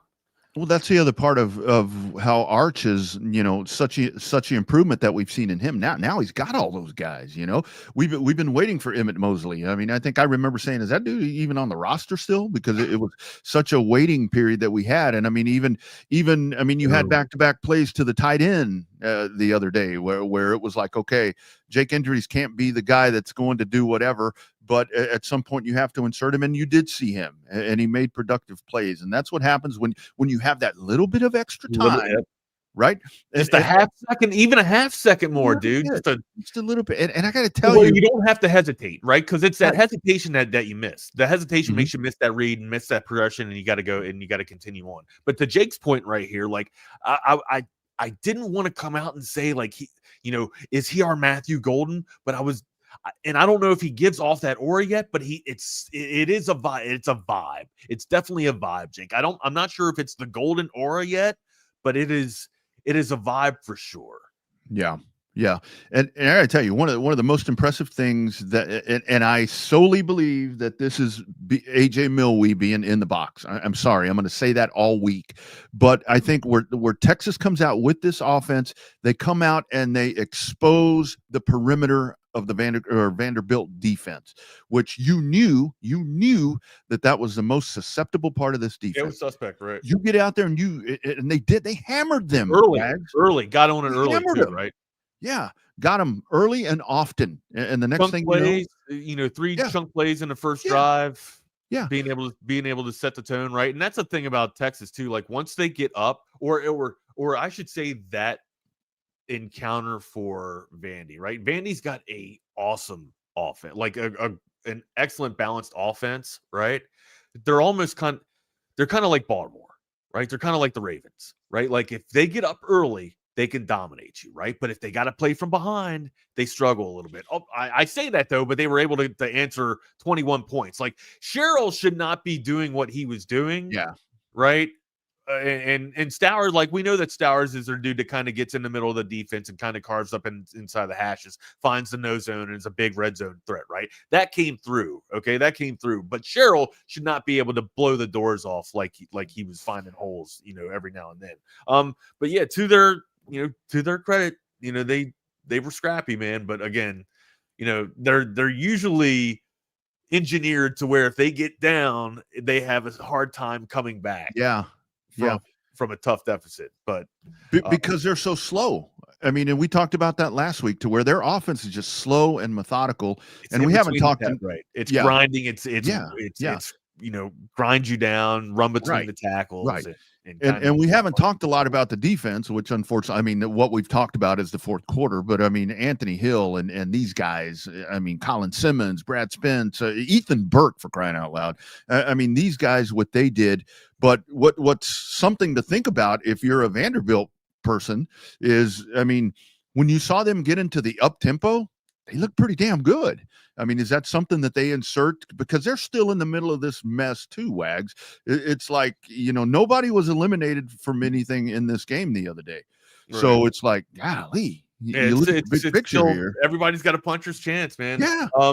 To this point, right, Jake says Mosley is really good at getting separation and getting open, really good hands and a great route runner. Absolutely. I think I've seen Livingston do this a few times. Wingo's done it every now and then, but every time I've seen Mosley, when he gets a little bit of that separation, one step, he stacks. And what I mean by that, he puts the receiver on his back and creates a natural or a natural opening for the quarterback, for Arch or for Caldwell to drop it in and have, an open. They talked a little bit about this on the pregame on Fox earlier on Saturday too, right? When you stack, you have the ability to get an unimpeded throw from the quarterback, right? An uncontested throw. And that's what Mosley is able to do the best I've seen out of this, wide receiver core. And, to that point, I think it's worked, man. And, 2 weeks in a row here, maybe that is the key. And you start getting confidence in Arch, and start getting confidence in Caldwell. Clearly, like the Caldwell connection's been there with him because they get more reps and more rapport. Right now, Arch is looking like he's starting to implement him in the game. Clearly, I mean, 7 receptions. Basically stole the show, man. I mean, Wingo had some great chunk plays, but Mosley just coming through in the clutch. Yeah, absolutely. And that's what you need. And that's what's now you have playmakers, where it was like, it seemed like for the longest time, Arch was trying to, and like when you're talking about rush throws and all that, I mean, lack of continuity, it's hard to have continuity when those guys aren't on the field and those guys aren't practicing. Right. But Right. that's where we see that now. And but still, to me, the offensive line, I think if you can go back and that continues to be where you're going to make those strides. And that's, to me, Wags, this Georgia game. And again, we've got 2 weeks to figure this thing out. We got Arkansas first, buddy. No, it's Georgia next. Georgia next. Is it not on Kansas? Bye week this week. Week this week. Excuse me. I thought it was Arkansas before Georgia. Is it not? They're next. They are after Georgia. Yeah, you go bye week, Georgia, Arkansas, and then you know who at the end. So anyway, you are correct, good sir. You are correct. Speaking of that, I hit the randomizer. Mine doesn't shake because my camera's in a different place. But a 214 number. You know what? I do feel a little bit, because I thought we had Georgia, then Texas A&M. All right, no, you get a break. Get these guys well. Get these guys well. I'm not putting anything off on Arkansas. I'm not, but it's a nice little. It makes me feel a little bit better, seeing this now that it's Arkansas in the middle of little brother in Georgia. I'll tell you my thought on that here in just a minute. 214 with the final 4 digits of 2040. Send a text on the code of text line that says, "Show me the pizza." It's a 214 number. Of course, that's up DFW way. So I hope you're here because that's what it pulled. But 214 with the final 4 numbers of 2040. Send us over your contact information, or we have that, but your address, and we'll get that via 313 gift card to you. But here's where Arkansas. I can't tell if he's full of shit or not. He says it every time. Well, yeah, I tell you, he says it every time. Where that Arkansas thing really makes me shake. That game just makes me shake in my boots, regardless, because I've been around here a long time and I talk about that rivalry. But let's say you can come out and beat Georgia. Then there's Arkansas, and it would be one of those things where it's like, here you are, you've gouged your way into this, and then you play Arkansas, and it's like, those bastards. Anyway, but let's worry about Georgia. What do you mean? What do you mean? Where it's like, let's say that you go out there and you beat Georgia. You finally get over the hump and you beat Georgia. Then here comes Arkansas. They're going to be so freaking motivated. They ain't got a coach, for crying out loud. And they want to come out and spoil your season. I'm pretty sure we can handle Arkansas, man. I feel confident. I feel confident that we can handle Arkansas. This is just I got to tell you, I feel a lot more confident now that I just figured out the tail end of the schedule here, because I thought it was Arkansas before Georgia. So yeah, I literally thought that it was Georgia stacked right before little brother. I'm hoping Arkansas is a scrimmage getting ready for A&M is what I'm hoping. But yeah. All right, so let me see. If this really is you, Patrick, here's what we got to do. You got to send naked pics to Double R to prove it, because and you have earned this, Patrick, because you have cried wolf one too many times, sir. So we need some proof. I'm kidding. We don't need naked pics, but we need something, my guy. Don't dare these people, Wags. Don't. Oh, I know. I shouldn't put that in their idea, or put that idea in their head there. Yeah, absolutely. So yeah, please don't do that. All right. What else we need to get off the slate here? We do have some Cowboys tonight, right? Yeah. Cowboys and the Cardinals. And if you're like me and you really did mess up and you still kept Kyler Murray in your lineup, thinking that he had a chance to go up against one of the worst defenses in the league, and you needed 20 points and a chip, a chair, and a prayer. Well, he's listed as questionable, but I don't think he's going to play. But Hannah Rucker, Double R. Hannah Rucker to Double R. No, it's got to be a pic of yourself. It can't be a picture of Hannah Rucker. If you want to send that, I mean, yes, I might open that one. Maybe. No, I'm just kidding. No, now we're gonna have to get her on the show because What could we could talk to her about Texas State football because she's a Texas State alumnus. There we go. Big 12. That'll be a short conversation. Big 12 football. We'll talk some Big 12. Unlike UNT beats Navy, dude. UNT. See, these undefeated teams are falling. Wags. All of this is all coming together. Georgia Tech I didn't really have Navy as like a defining season this year, though, right? Like it wasn't a magical season for Navy. I don't put my buddy Chaffee's always sending me information about all these other teams. And I'm like, dude, that's kind of irrelevant to me, but one of them's got to get in, right? I mean, hell, but I don't know. Speaking of the Cowboys, Nick Harris will be on. How we doing? What's up, buddy? Doing fantastic. Living the dream. How you feeling about the game tonight? Any news on? Do you know if Kyler Murray's going to start by any chance? So Kyler Murray is not going to start. It's going to be Jacoby Brissett. Apparently, That's what I'm hearing. Apparently, the Cardinals have some packages for Kyler if they feel like working him in if he's available. But with his health kind of a question all week, they just went ahead and rolled with Jacoby Brissett in game planning, and so he's going to be the main man. Sprained ankle is the diagnosis here. Kyler is not going to play. I'm just wishful thinking here. Well, yeah. So I was that guy. I bit the bullet. Like it said that he was probable all week, and then it went to questionable, and then it's just like cool, great, awesome. Yeah. You're not. Everybody else is played on my bench. I could have had Mac Jones play, and we would have been good. But now I'm slated to lose by 5 or 0.3 of a point. You might just be better off dropping Kyler and picking up Jacoby Brissett. No, I can't. It's a waiver at this point. I can't get him. It wouldn't clear until Wednesday.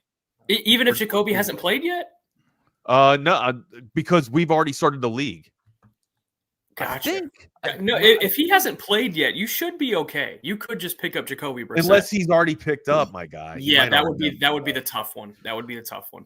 Nick, I want to ask you, so with this game tonight, with the Cowboys, if you come in and you're able to win this game, you win the game, and with Detroit losing and Green Bay losing and the Commanders now, you've got Jaden Daniels is hurt yet again. Do you think that if the Cowboys can win this game tonight and keep that contention right there, will they make a move before tomorrow or by tomorrow with the trade deadline cut off? Because Miami's selling. There's some help there. You think that might influence the Jones? Yeah, absolutely. I think they would make a move before tomorrow's, I think, 3:00 deadline. It would make a lot of sense, right? And I think with where this team is heading, win or lose, I think that they want more pieces for the future, and they see some opportunities for that here at the deadline. So it's strange, given how this season has gone, that if they win today, they're only a game behind the last wild card spot. Now they're heading into the bye week, so they would assumingly be a game and a half whenever they come back and face the Raiders a week and a half from now, or 2 weeks from now. But regardless, it's I do think they make a move before the deadline tomorrow. Man, look at Nick with the assist here, getting me Brissett. Hey, let's go! And he's gonna have like 30 fantasy points today. He's going against the Cowboys defense, so. What we're talking about, Nick. Look at that. Let's go. That's going to be a win. Now we're slated to win. That's going to be a win. I'm hoping the Cowboys defense turns into the Texas offensive line from Saturday tonight. Tonight. Yeah. It's asking a lot, though. Jay Guns beating down the Giants, wearing Giants blue here, my dude. Sorry. No, it's okay. So during the game, I came up with a hypothetical, and I wanted to float this out there to you guys. I'm not sure if y'all caught the show or not, but a little bit of quick crosstalk here. Let's do it. Let's say San Francisco finds a way to bring home the Lombardi Trophy within the next couple of seasons, right? And something happens, we'll just be optimistic, right? Longhorns go on and they win a national championship under Sarkeesian, and Sarkeesian has other aspirations to go on somewhere else. Okay.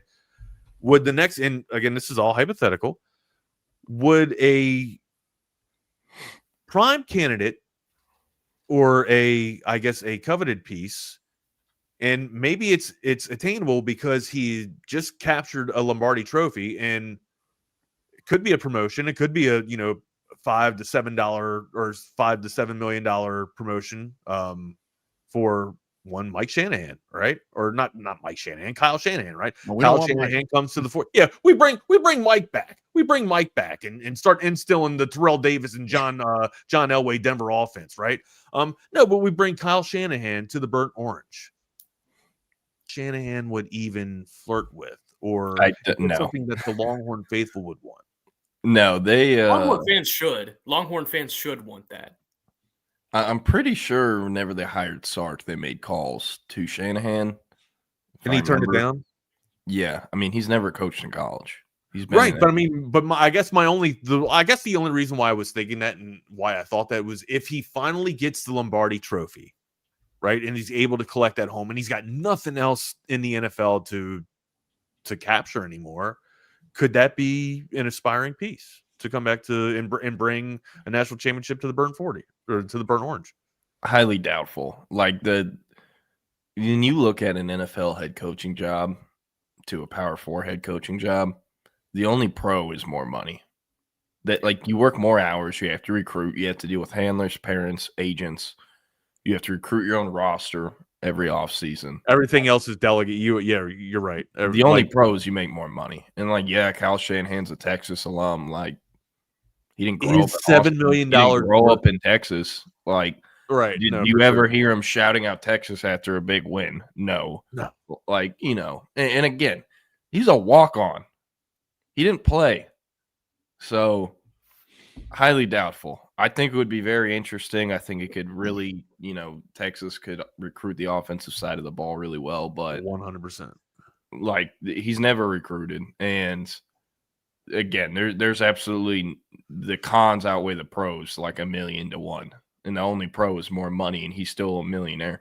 And I guess that's the question: is $7 million worth it? Right? Like, is $7 million more a year worth it? Estimating, I don't even know what the purse would be, but I don't know. But it's funny to think about because the cost of living, and you look at all 32 NFL teams, it's probably the highest cost of living is probably San Francisco or New York. No shit. Look at the highest cost of living in college football. It's got to be Austin, if not USC. Yeah, you know what I mean? I would think Austin's comparable to New York, right? In terms of but there's no New York team like Syracuse. It's not expensive to live in Syracuse. Right. That's it. So, hey, don't sleep on the St. John's football program now. Do they have a football program? The Manhattan Hatters, they have some beasts on the D line. Boom. Right there, man. Not sure. But yeah, just wanted to float that out there, see if any type of way that in the future Shano could be coming to the 40, if at all, to maybe orchestrate some type of powerful offense that he has, because it's a very quarterback friendly offense, man. And that's kind of like the what put me down the rabbit hole. Sam Darnold being able to do what he is doing, Purdy being able to do Mac Jones being able to do what he's doing in this offense. You call him check down Charlie all you want, but he's still being able to make plays. Trey Lance being he got a 4th round pick for Trey Lance. Boom. Who's dumb enough to spend that, right? Yeah. Who would ever think that? Well, I don't know. All right, boys. 2 years. Look forward to hearing y'all show. Have a great one. We'll talk later. Be good. See ya. Yeah, the Trey Lance pick is one of 3 things that I can hold against John Lynch. Outside of that, he's been phenomenal as the 49ers GM. And a lot of the other ones, I guess Solomon Thomas and Mike McGlinchey, you can bring those up. I don't give him shit for Reuben Foster. That was a great deal for a year. They got him 32nd, 31st in the first round. But, Solomon Thomas has been pretty decent for the Cowboys this year. Well, yeah, but has he lived up to the billing of the 3rd overall pick? By no means, I don't know. I wish Reuben Foster worked out. If there's a 49ers player I could go back and say, I wish this worked out, it'd be Reuben Foster. But as good as he was, he, couldn't stop hitting his girlfriend. So that's what happens. And he's no longer in the NFL, I'm pretty sure. Also had a few injuries. But yeah. But hey, welcome into the Lone Star Playbook. I know we were talking Cowboys Cardinals for Monday Night Football tonight, but we will come back to that. I want to hit on some Texas Vanderbilt. Nick, were you able to watch the game? I was calling a junior college game on Saturday, so I was really just keeping up with it, but then I saw the highlights after. That's right. All right. Well, I'll take it from here. I don't know why it took them 9 games to figure this out, but they have figured out that the most experienced offensive line group is the best offensive line group. So surprising, right? Again, I can't believe it took them 9 games to do this. This has been something that I think the entire market has been calling for since, we found out Connor Stroh was going to start over Nato Umeozulu in the Ohio State game. Why is, like Gooseby, Brandon Baker, Campbell were always the starters at left tackle, right guard, and right tackle. But Cole Hudson, he started as a freshman at guard. I know it was in the Big 12, but he started there. Connor Robertson is a fourth-year player, the most experienced center in the room. It just made so much sense. And I can't believe it took this long. But shout out to them. They did it. It was the O-line's best game of the year, best pass blocking grade versus a Power 4 team. It's top to bottom, I think, really good. And Jack asked, are they going to stop messing with the lineup? It is coaching about practice if they looked at how good they were on Saturday and decide, you know what, let's try Connor Stroh again or Nick Brooks. Like, that cannot happen. I don't think it will happen. But, yeah. One thing that really stood out to me, we wrote, and I'll kind of come back to this topic later on in the show, for the Horns 24/7 staff roundtable, we were asked, find something that gives you confidence Texas can go into Georgia. What is it that gives you confidence Texas can go into Georgia and actually beat Georgia? Well, to be honest, I don't think they will, but the thing that would give me confidence that they could, the level of play Texas is getting from Arch Manning and the scheme change we saw in this game versus Vanderbilt. By scheme change, short, quick, intermediate passing game, they use that more than they ever have all year. Let me follow this up real quick. All right. Arch Manning's average depth of target on Saturday, 6.1 yards. It's the second lowest all year. The lowest was 4 yards in the Oklahoma game. The average time to throw on Saturday was 2.52 yards, which is the lowest of the season. But they're also getting the ball out earlier. Arch was only pressured 6 times the entire game on Saturday. It's the lowest pressures he's received the entire year, even in the Sam Houston, UTEP, or San Jose State games. And he dropped back 34 times, which is the third most he's dropped back this year. But again, had the least amount of pressures. Hey, concussed Arch, man. Give him the Heisman. Yeah. Hey, shout out to him. I mean, really, truthfully. I was kind of surprised it was even becoming a conversation he could play after the game last week. But hey, thugged it out. I'm not going to accuse Texas of rushing him back early because he did not look like he was rushed back early by any means. The team pass blocking grade, which it's mostly weighted by the O-line, but also like if tight ends or backs or pass blocking, that gets measured in there as well.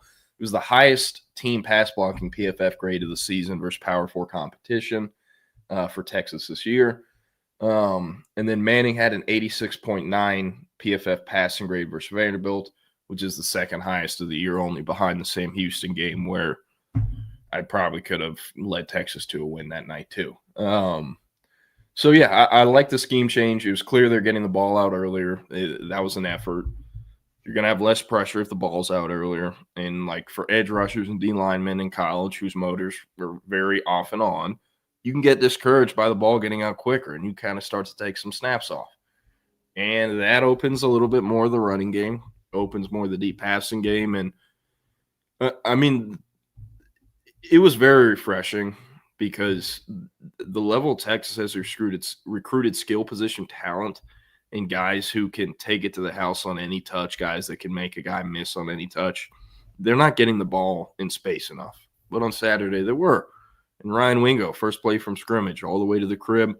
Looks like a dislocated thumb. That's what took him out of the game. He's expected to be good to go whenever Texas travels to Georgia in 2 weeks. But they got the ball to the players in space. And as a result of the scheme change, the offensive line change, and everything else, it was Texas's best top-to-bottom offensive performance of the year. Texas had 8 possessions. They had 10, but 2 of those were kneel downs at the end of the halves. These are the 8 possessions, Nick. First drive, 1 for 75, touchdown. Second drive, field goal. That was on the Colin Simmons strip sack. Third drive, 10 plays, 83 yards, touchdown. Fourth drive, 8 plays, 68 yards, touchdown. Fifth drive, 11 plays, 93 yards, touchdown. And the seventh. Sorry, it's a rough Monday morning. And I just did the 6-7 thing again. The sixth drive, 11 plays, 51 yards, a field goal. The seventh drive, 10 plays, 32 yards, a missed field goal. In the eighth drive, four plays, 14 yards, and a punt. Texas punted once on Saturday, which I think is the least amount of punts in any game this year. I can't remember how many times they punted versus Sam Houston, but a really, really, really good offensive performance. You know, could it have been better? Yeah, Mason Shipley could have made the kick, but if you're going to get one punt out of a Texas offense, there's not much more you can ask for. Vandy, they don't have the personnel that Georgia or Alabama or Texas A&M or, whomever has, but they're still coached really well.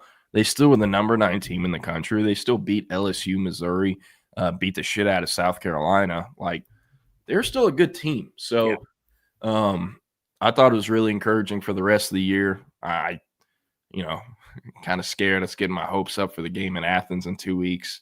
Last week, finalized all the plans, got everything booked. Oh, you're going? I'm getting excited. So that's gonna be a good time. Should be fun. On the defense, a little bit of a different vibe there. First thing that comes to mind, Xavier Phillips to me was horrible. He was horrible. Second week in a row, he was horrible. And should he be playing? No, but Michael Taft is out for the game, and Jelani McDonald got hurt it felt like 15 plays into the game, something like that, and he couldn't come back. And he should be good to play versus Georgia in 2 weeks. But the safety play was bad. And, you do have to remember you're playing a Clark Lee team that's coached exceptionally well. Tim Beck has done a really good job. And, they score and have this offense with a quarterback that can't really accurately throw the ball past 15 yards down the field. He was 1 for 4, 20 yards down the field, and that one throw was the long Eli Stowers reception for a touchdown that was a coverage bust from Derek Williams. If I remember correctly, the broadcast kind of pointed out Jalen Gilbo, but if you're the deep safety in cover 2, you're supposed to follow the guy who's the deepest, and that was Eli Stowers. Yeah. It was on Derek Williams. So, for a lot of the season, I've questioned why aren't the safeties rotating more? Why does Michael Taft and Jelani McDonald have to play so much? Well, I think we have the answer now. Is it coaching? I don't really think so. You think about the touchdown Vanderbilt had at the end of the first half. Sark commented on it in his halftime interview with Molly McGrath. The alignment was horrible, and that's why he was ripping the Texas defense coming off the field. Does that happen if Michael Taft's on the field? Probably not. He's probably going to get him lined up and ready to go.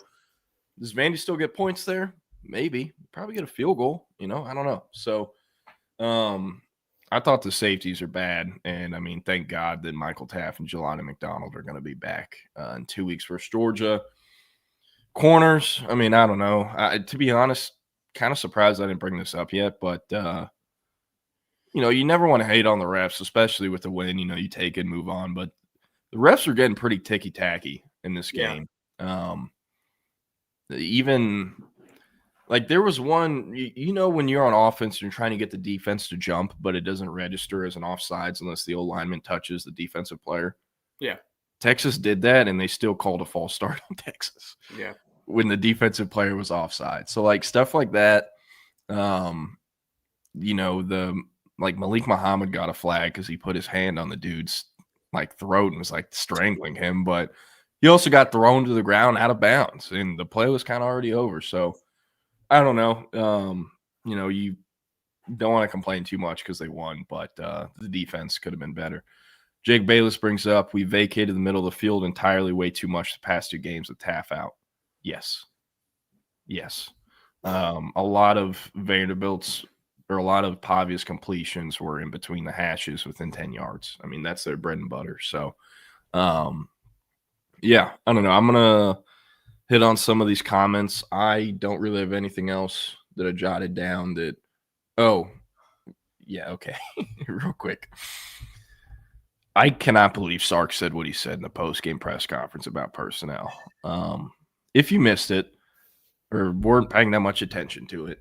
Texas is a 12 personnel heavy team, and I've been begging for them to stop running 12 personnel because their tight ends aren't as good at blocking as Gunnar Helm and Juan Davis were, and the O-line isn't as good either. So it kind of destroys the run game, and in the passing game, it hasn't worked out well.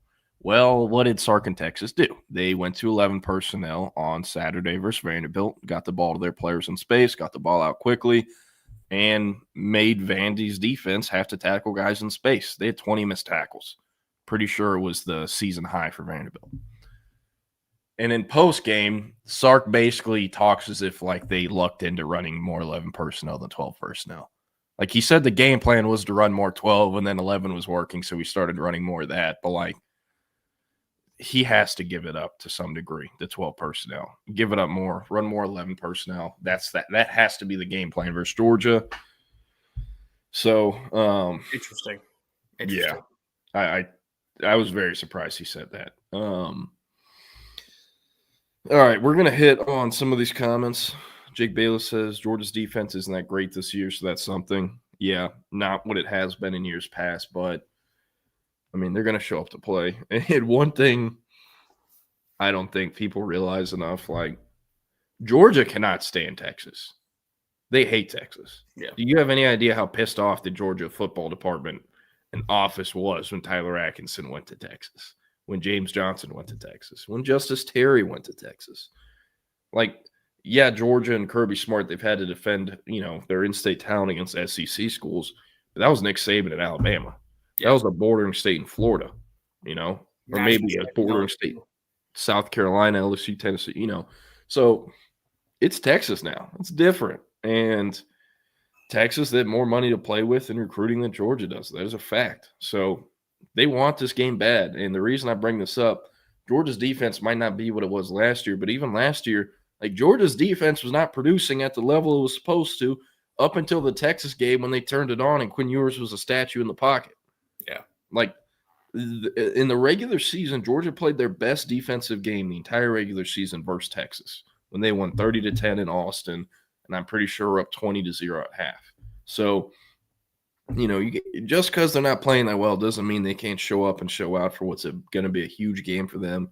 Kirby's going to want that one. And it also might be a night game at a place that Georgia has only lost one game since 2019. So, yeah.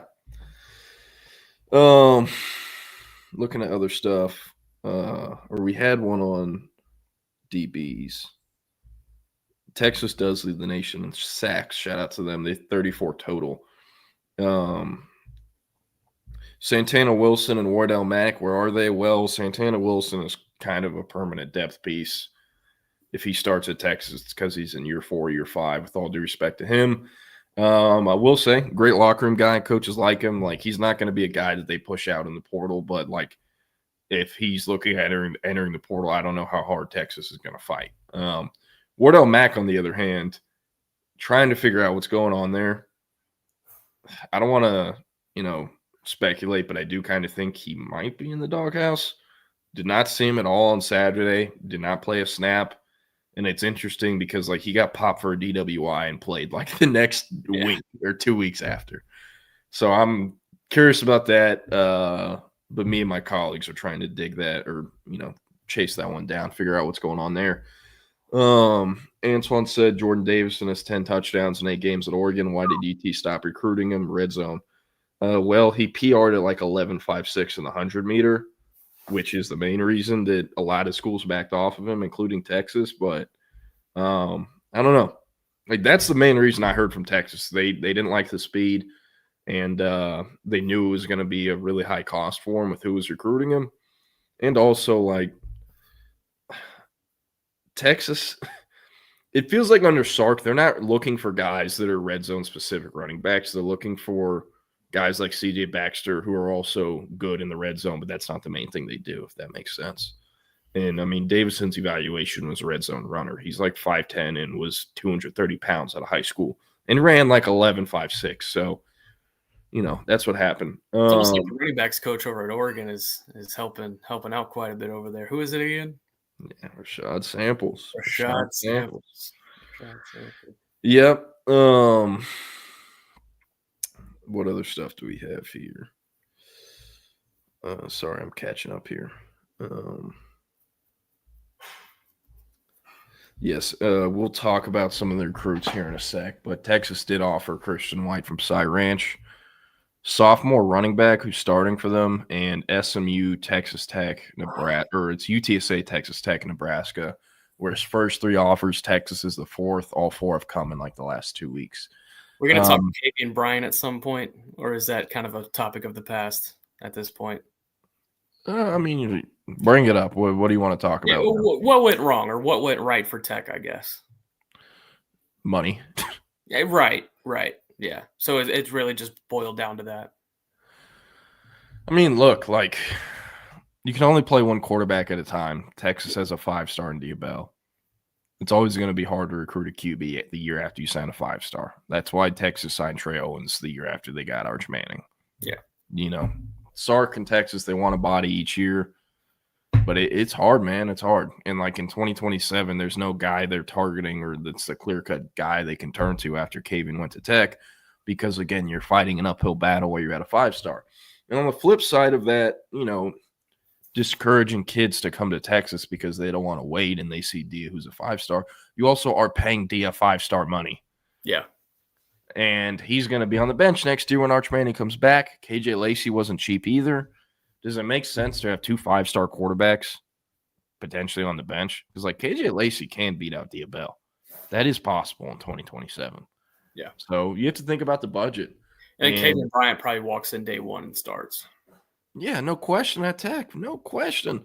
And also, like, if you look at the different rosters each team has, the budget, or just look at the quarterbacks rooms. Will Hammond is not a 7-figure guy. I think Baron Morton, it's reported he is because, you know, he's a hometown kid. He started for however many years. Like, he's probably around 1 flat or 1.1. But Lloyd Jones not getting much. Will Hammond not getting much. Like, they have more money to use for their budget in the QB room alone, but also the entire roster.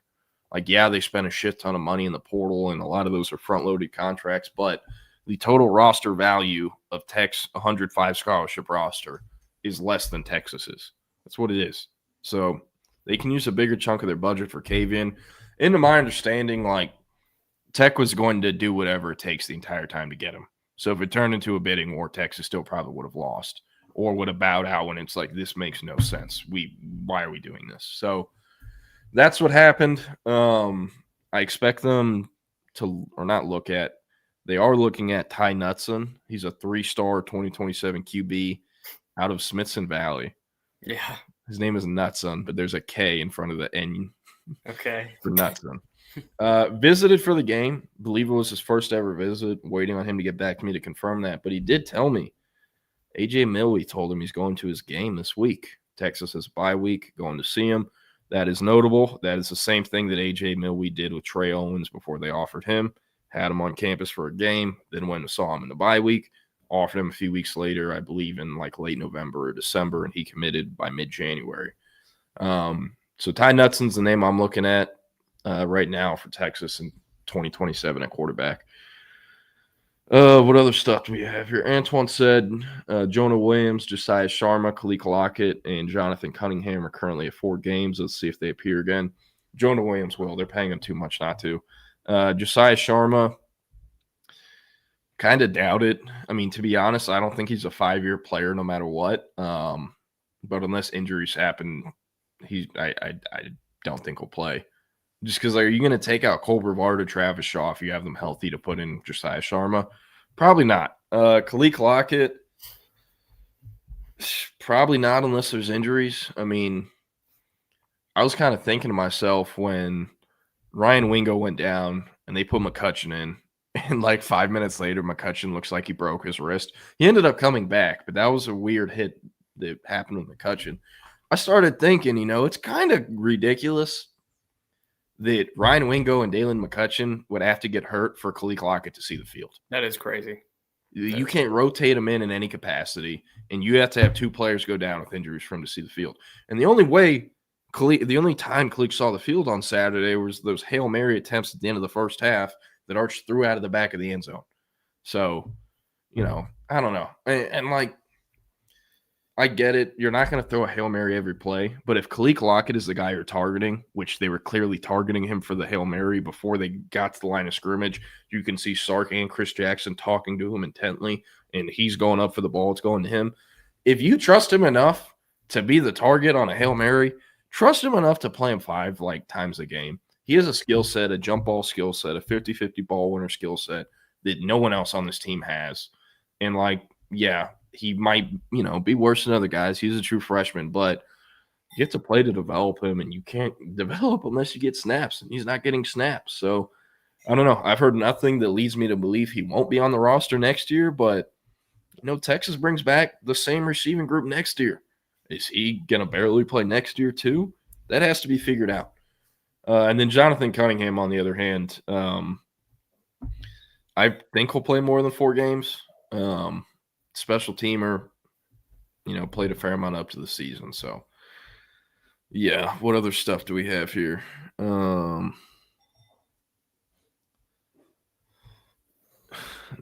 I don't have room in my suitcase. It'll be a tight squeeze because I'm not paying to check a bag in. I'm bringing all my camera gear on the plane and renting some as well. Can I throw a quick question out there? Real quick. You see that Hugh Freeze gets to let go yesterday. Let's say Pete Kwiatkowski gets a head coaching job somewhere this offseason. DJ Durkin, defensive coordinator. How do you feel about that? And you know why I ask. Yeah, I know why you asked. All right, I'll just say the joke. The SEC went exactly 1 full week without having a head coach of a football program and killed a kid. Yep. That's the joke you wanted me to say. No, it's not. It's not. You don't know what I'm talking about. Look up DJ Dirk in Maryland. You'll find out. And by the way, what rarely gets talked about with that story, they suspended him, Maryland did, and brought him back after he apologized, said all these things. And everyone on the team was like, we're not playing for him. And the team went to their athletics office and convinced them to fire the coach. Yeah. That's how it ended. It wasn't Maryland that's like, oh, yeah, he killed a kid. He probably shouldn't be our coach. Yeah. It was the rest of the kids on the team being like, why would we play for this guy? What? So, I don't know. I think Durkin is a good coach, but he's kind of a rarity in today's age where he's a yeller. He's an ass chewer. And that style of coach has gone out of style with, these players being paid and being able to leave whenever they want.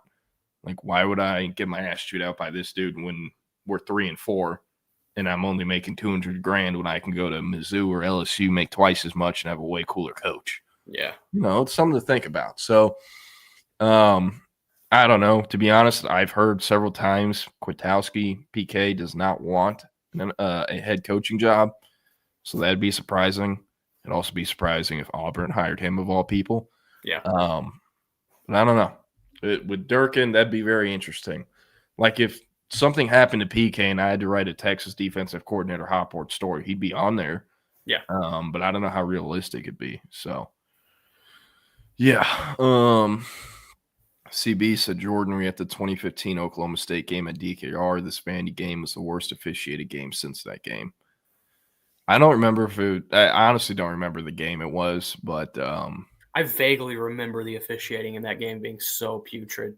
I remember this was the game the ref threw a flag on Charlie Strong for harassing the ref when the ref is who ran into Charlie Strong. That's what that game is known for. I don't remember what year it was or if Texas won or lost, but I remember one year when my family still had season tickets. It might have been the Mac Brown era, the late years of it. But this dumbass Oklahoma State fan had a foam cowboy hat that was 3 feet tall. And I'm 10 years old, so I'm already having to stand on my tippy toes on the bench to see anything. And I was pissed. So yeah, and I don't remember if Texas won the game or what year it was, but that is the one Oklahoma State game I've attended in DKR, I think. I think that's the only one. Yeah. So, yeah. Man, can we talk about this 2-point conversion? That was bad. That was so bad. Dude. And their whole reasoning being the camera got moved and the vision's warped. And that was some BS. Each week after each game, the SEC comes out and reveals hey, this crew missed all these calls. It should have been this way.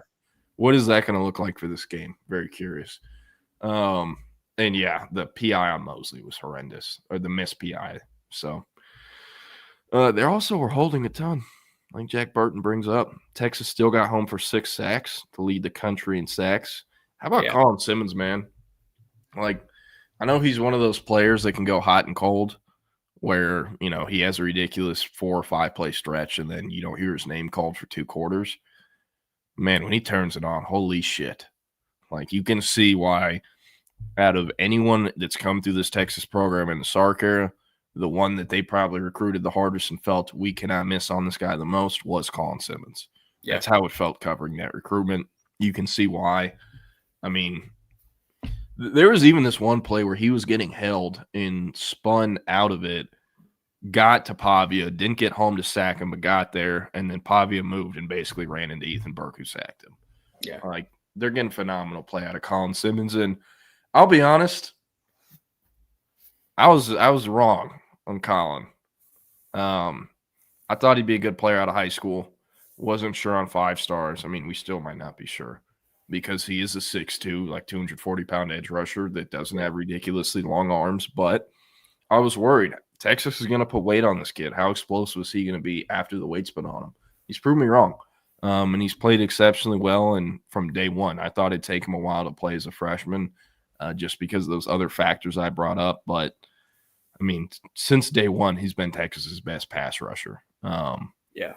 And, you know, not quite the impact that Kelvin Banks had his time at Texas, but kind of the Kelvin Banks of the edge room, where from day one till the day he left, he was the best player they had. So, yeah. What other stuff?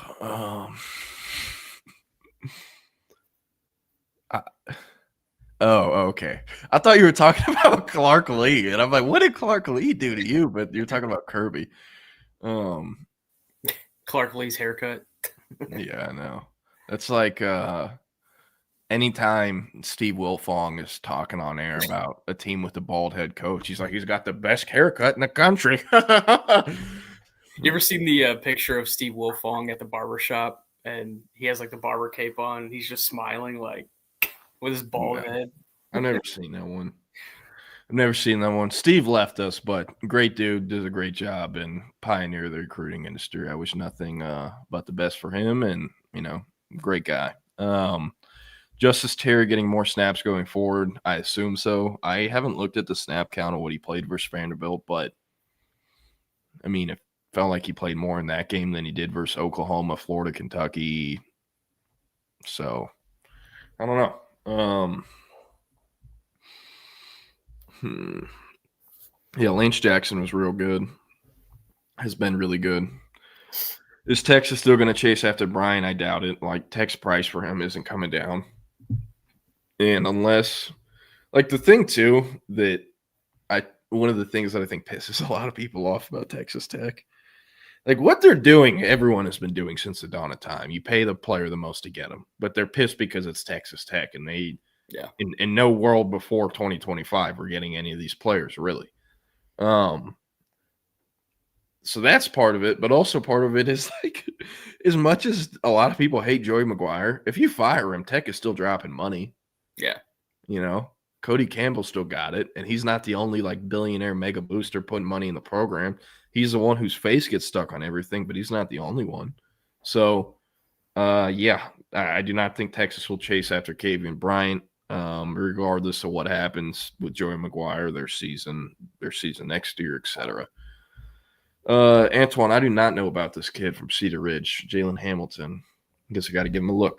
Did you ever watch the Alvarado quarterback? Running back. Running back? I did. Our scouting team is aware. They're aware of him.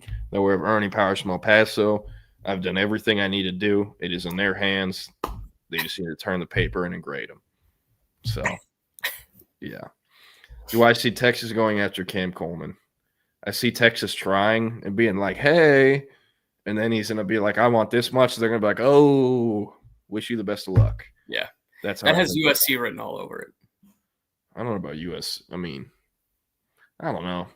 If I'm like, he could sit out this year and go round 1, or sit out next year and go round 1, I think. Or make $2 million and still go round 1. Well, yeah, I know. The point I was getting to is if I'm him, I'm just show me the money. Yeah. One thing to follow there that might give off some signals of where he's going. He has a younger brother named Bobby Coleman. I believe it's Bobby Coleman Jr., 2027 quarterback. First-year starter at he goes to Central, which is one of the better programs in Alabama. It's in Phoenix City. That's where his brother went. And first-year starter, they're undefeated. He's been balling out, has like 22 touchdowns and 3 interceptions. We graded him as like an 86 3-star before he ever started a game because he showed up to like every camp. But we'll probably rise in the rankings. We'll probably get more offers. Right now, he has like 12 offers, but they're all from like when he was in 7th or 8th grade, and schools are trying to get his brother, and we're trying to, put some sprinkles on top by offering little brother.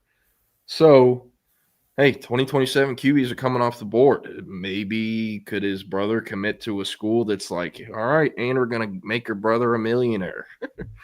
Yeah. Could be something to watch. This is the thing I think about with Cam Coleman. Like, that's like a 1.5, 1.6 at least $1 million a year player. Texas doesn't have that in their receiver room right now. Like, I think Ryan Wingo's in 7 figures. Khalil Lockett close to 7 figures, but like that's a whole nother investment. And if you're Texas, it doesn't make sense to pay that for him unless you're going to cut like 2 or 3 guys that pay equates to what you're going to have to pay Cam Coleman. Yeah. And I don't see Texas cutting DeAndre Moore or Emmett Mosley or Ryan Wingo or Michael Terry, Dalen McCutcheon, Jamie French, or Khalil Lockett. So, like, I don't know. I would love Texas I would love to see Texas go get a true difference maker who can make an impact in 1 year and then leave for the draft. A.D. Mitchell, Matt Golden, Isaiah Bond, but those guys cost a lot. And with the way this roster is now set up compared to years past, it does not make a ton of sense financially. So if they're going to get a portal take, it's probably more of an Emmett Mosley than a Matt Golden or A.D. Mitchell. Like, they really wanted Eric Singleton, and I think, looking back, you can say Eric Singleton really fucked that one up, chasing the money, because look at how he's done at Auburn. But, like, that is the guy, that is the only guy they really pushed for. And eventually the price got too high for him that they're like, all right, see ya.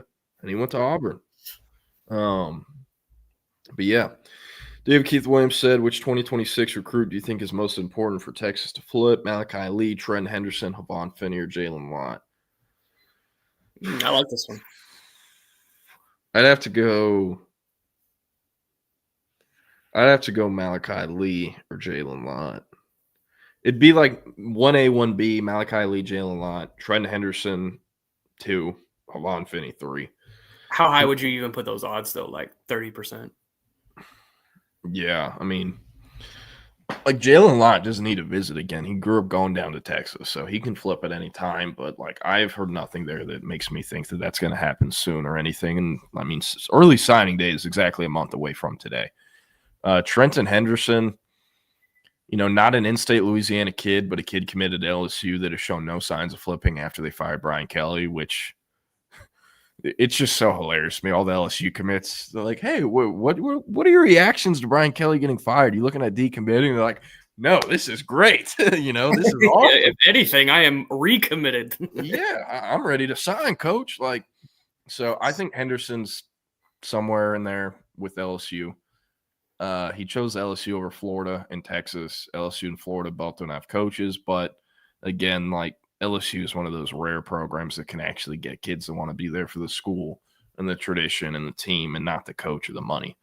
And also, he's in Pensacola, which is a shorter drive to Baton Rouge than it is to Gainesville. So, like, Florida and whoever that new coach will have no, like, home state advantage, really. And I think Havon Finney is good. It's just, like, the chances of him hitting as a difference-making prospect is a lot lower than these other guys. And it's because he reclassed from 2027 to 2026.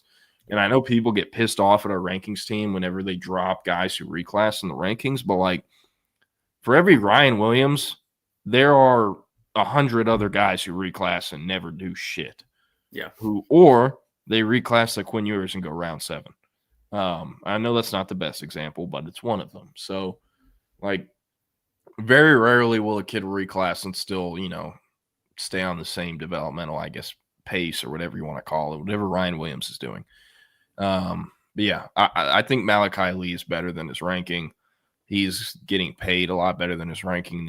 In the NIL numbers, his recruitment came down to were a lot higher than guys with his ranking usually are. That's a good point. Jakeem Stewart's looking pretty good. Yeah, he is looking good. Kind of surprised on that one too, to be honest. But Me too. But I look at his measurables and his testing, and I guess it doesn't completely surprise me, but it is wild. Yeah, I mean, he just had like red flag after red flag. He played in like 10 career high school games and went to like 5 different high schools in like 3 years. Yeah. And like his entire recruitment was who's going to pay me the most. Yeah. But hey, the testing data was great. And shout out Lincoln Riley getting that defense to play for him.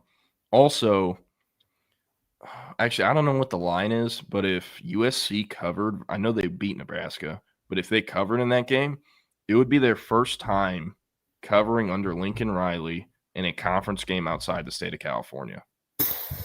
Or, sorry, in a Big Ten game outside the state of California. Okay. Apologies. But still bad. But still, 2 years. Like, they were 1 in whatever, or now 1 in whatever versus spread in games outside the state of California. Yeah. What other stuff? Yeah, I thought Colin was going to get a penalty too, but he pulled it back at the right time. Does Lance Jackson start opposite of Colin next year? I think so. Ethan Burke is gone. And, I mean, Lance Jackson's already playing more snaps than Colton Vosick. Why would that change next year? Yeah. How much is the relocation fee for Brian, I wonder? I don't know. I don't think the family's moving out there. His dad is a coach on Westwood staff. I think he's also like an admin too. But he has a younger brother who's currently a freshman, will be a sophomore next year, basketball, football track, and he's going to be a top 100 power forward prospect too. Like his little brother is the best player on their team, not named Kavian. But yeah, Texas going after Dallas Wilson. I mean, they'll probably try, but I don't think he's leaving Florida.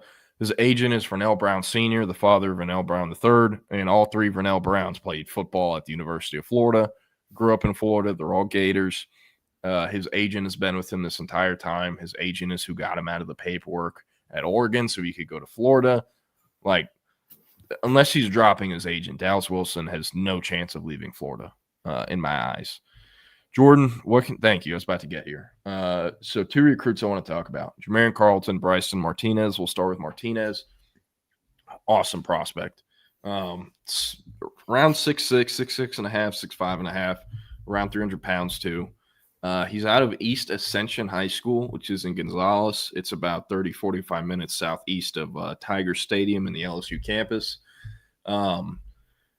Again, awesome player. Like at the high school level, his team he's running routes in the red zone, and his team is lining him up at Wildcat quarterback. He's getting like a touchdown every week, which is rare for 6'6", 300-pounders, even playing against other aliens in the state of Louisiana.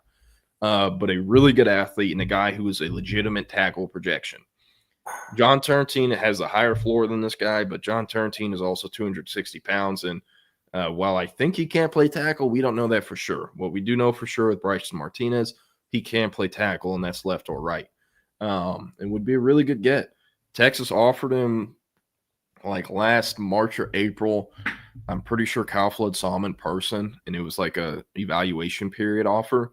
But he never got to campus and committed to LSU in February. Stayed committed. It was an uncompetitive recruitment. I don't think like there were even other finalists besides LSU.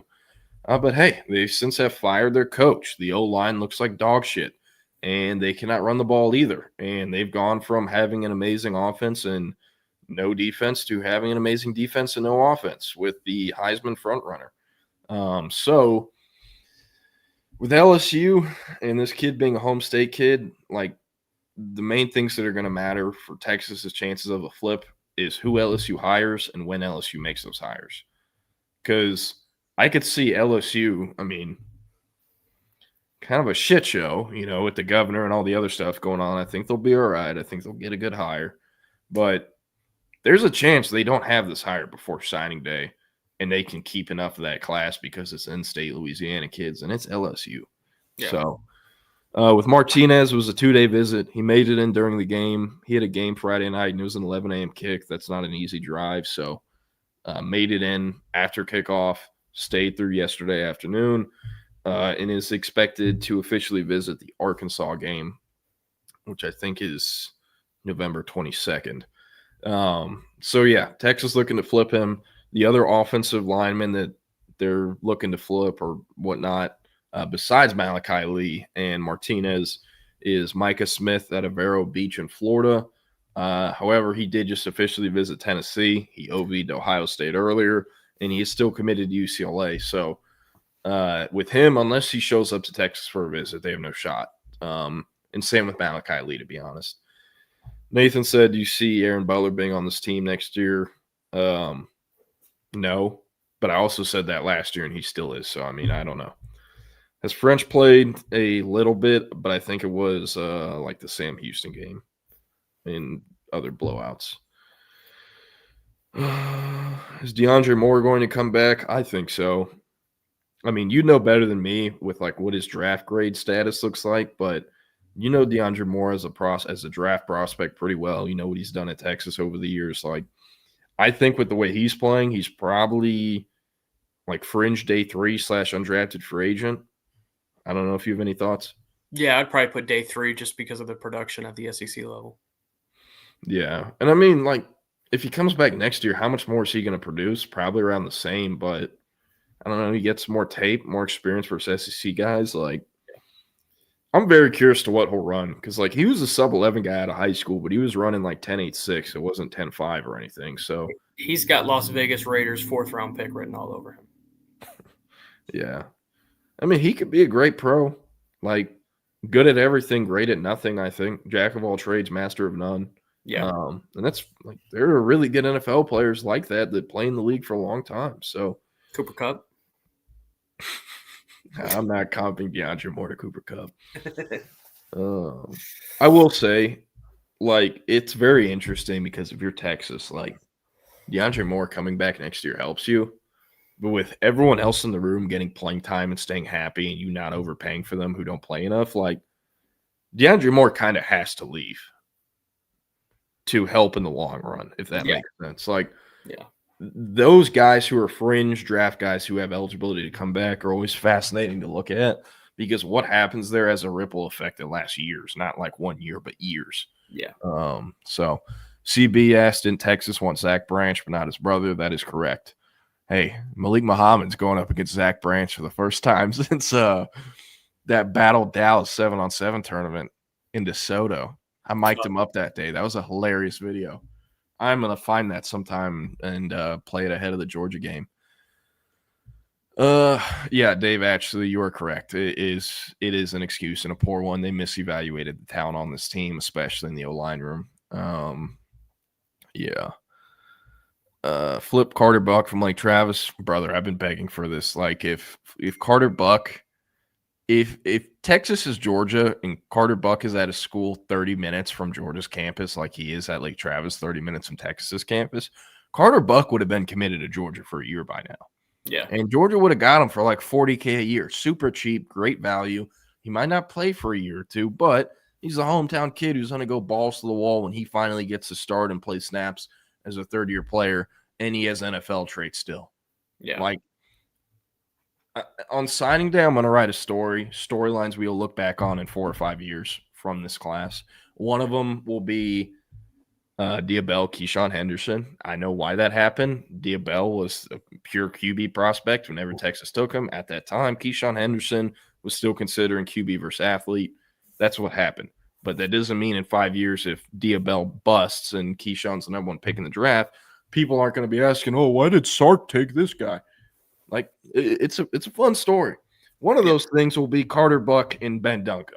Why did Texas never offer these kids? Because I do think both of them have a shot to hit and pan out long term at Kentucky or TCU, or if they flip. So, yeah. What others? Sorry, I'm also behind.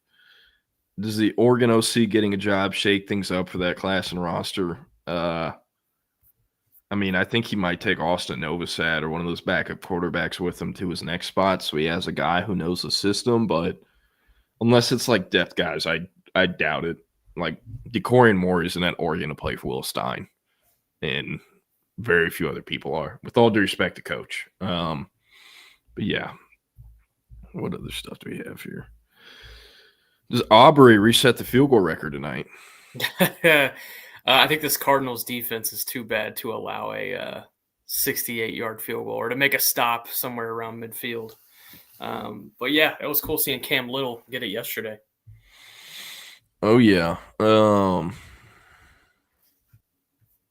all the coaches fired and programs disrupted, the portal should be better than ever has been. Texas needs a line, speed at receiver, red zone running back, and now secondary help. Yeah. A lot of people are saying this. One thing to watch, though, rev share contracts. They're 2 or 3 years, some of them, and they have buyouts. Are these buyouts going to be enforceable from the schools? Which school is going to want to be the first to take the negative PR hit from suing a former player? Yeah. Going to be something to watch. But, like, how is it going to work if, let's say, Florida signed DJ Lagway to a 2-year rev sharing deal in August, and he wants to go in the portal after 1 year? You know, can they actually enforce that buyout? How is that going to work? Can they enforce that it's a 2-year contract?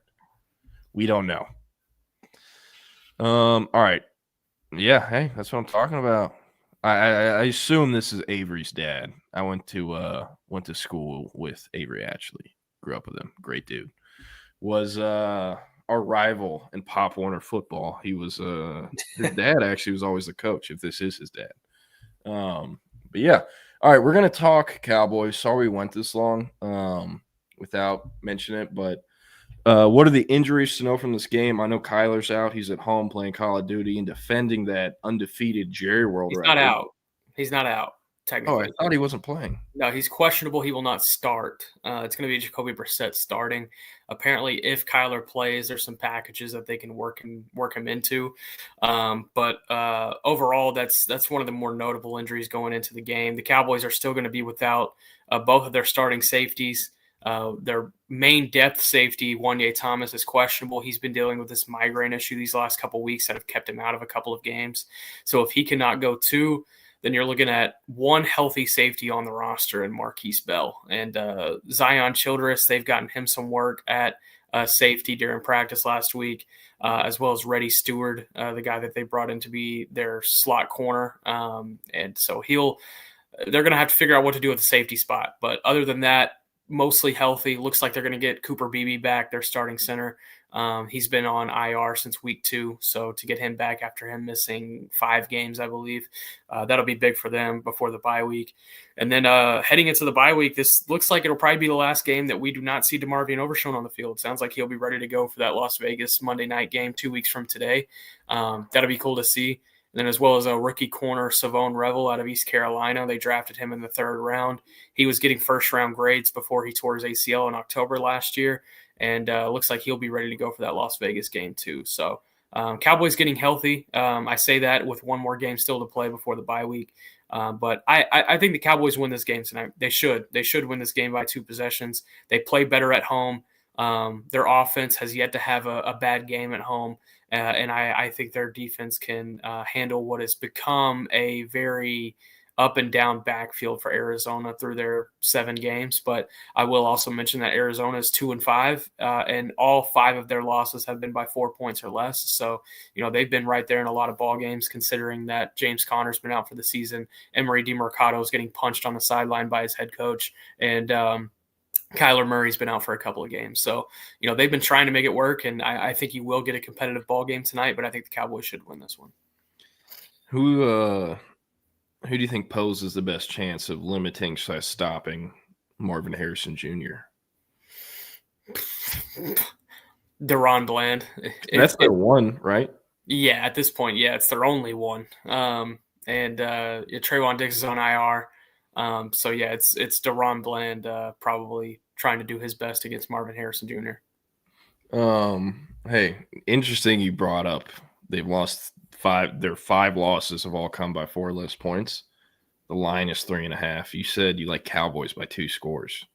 Yeah, I do. I think they should win this game by 2 scores. What about points total? 54.5.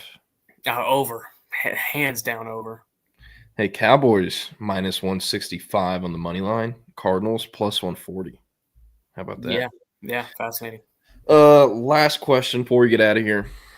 Any moves you're expecting the Cowboys to make with the trade deadline tomorrow? They want an edge rusher really bad, and I think they get one. That's really more up to the teams that they're talking to. But Kayvon Thibodeau was a name that was tossed around last week. It's not going to happen, but it was a name that was tossed around. I think Arden Key from Tennessee is one to keep an eye on, as well as Bradley Chubb from Miami. But I think they get a pass rusher before the deadline tomorrow at 3:00.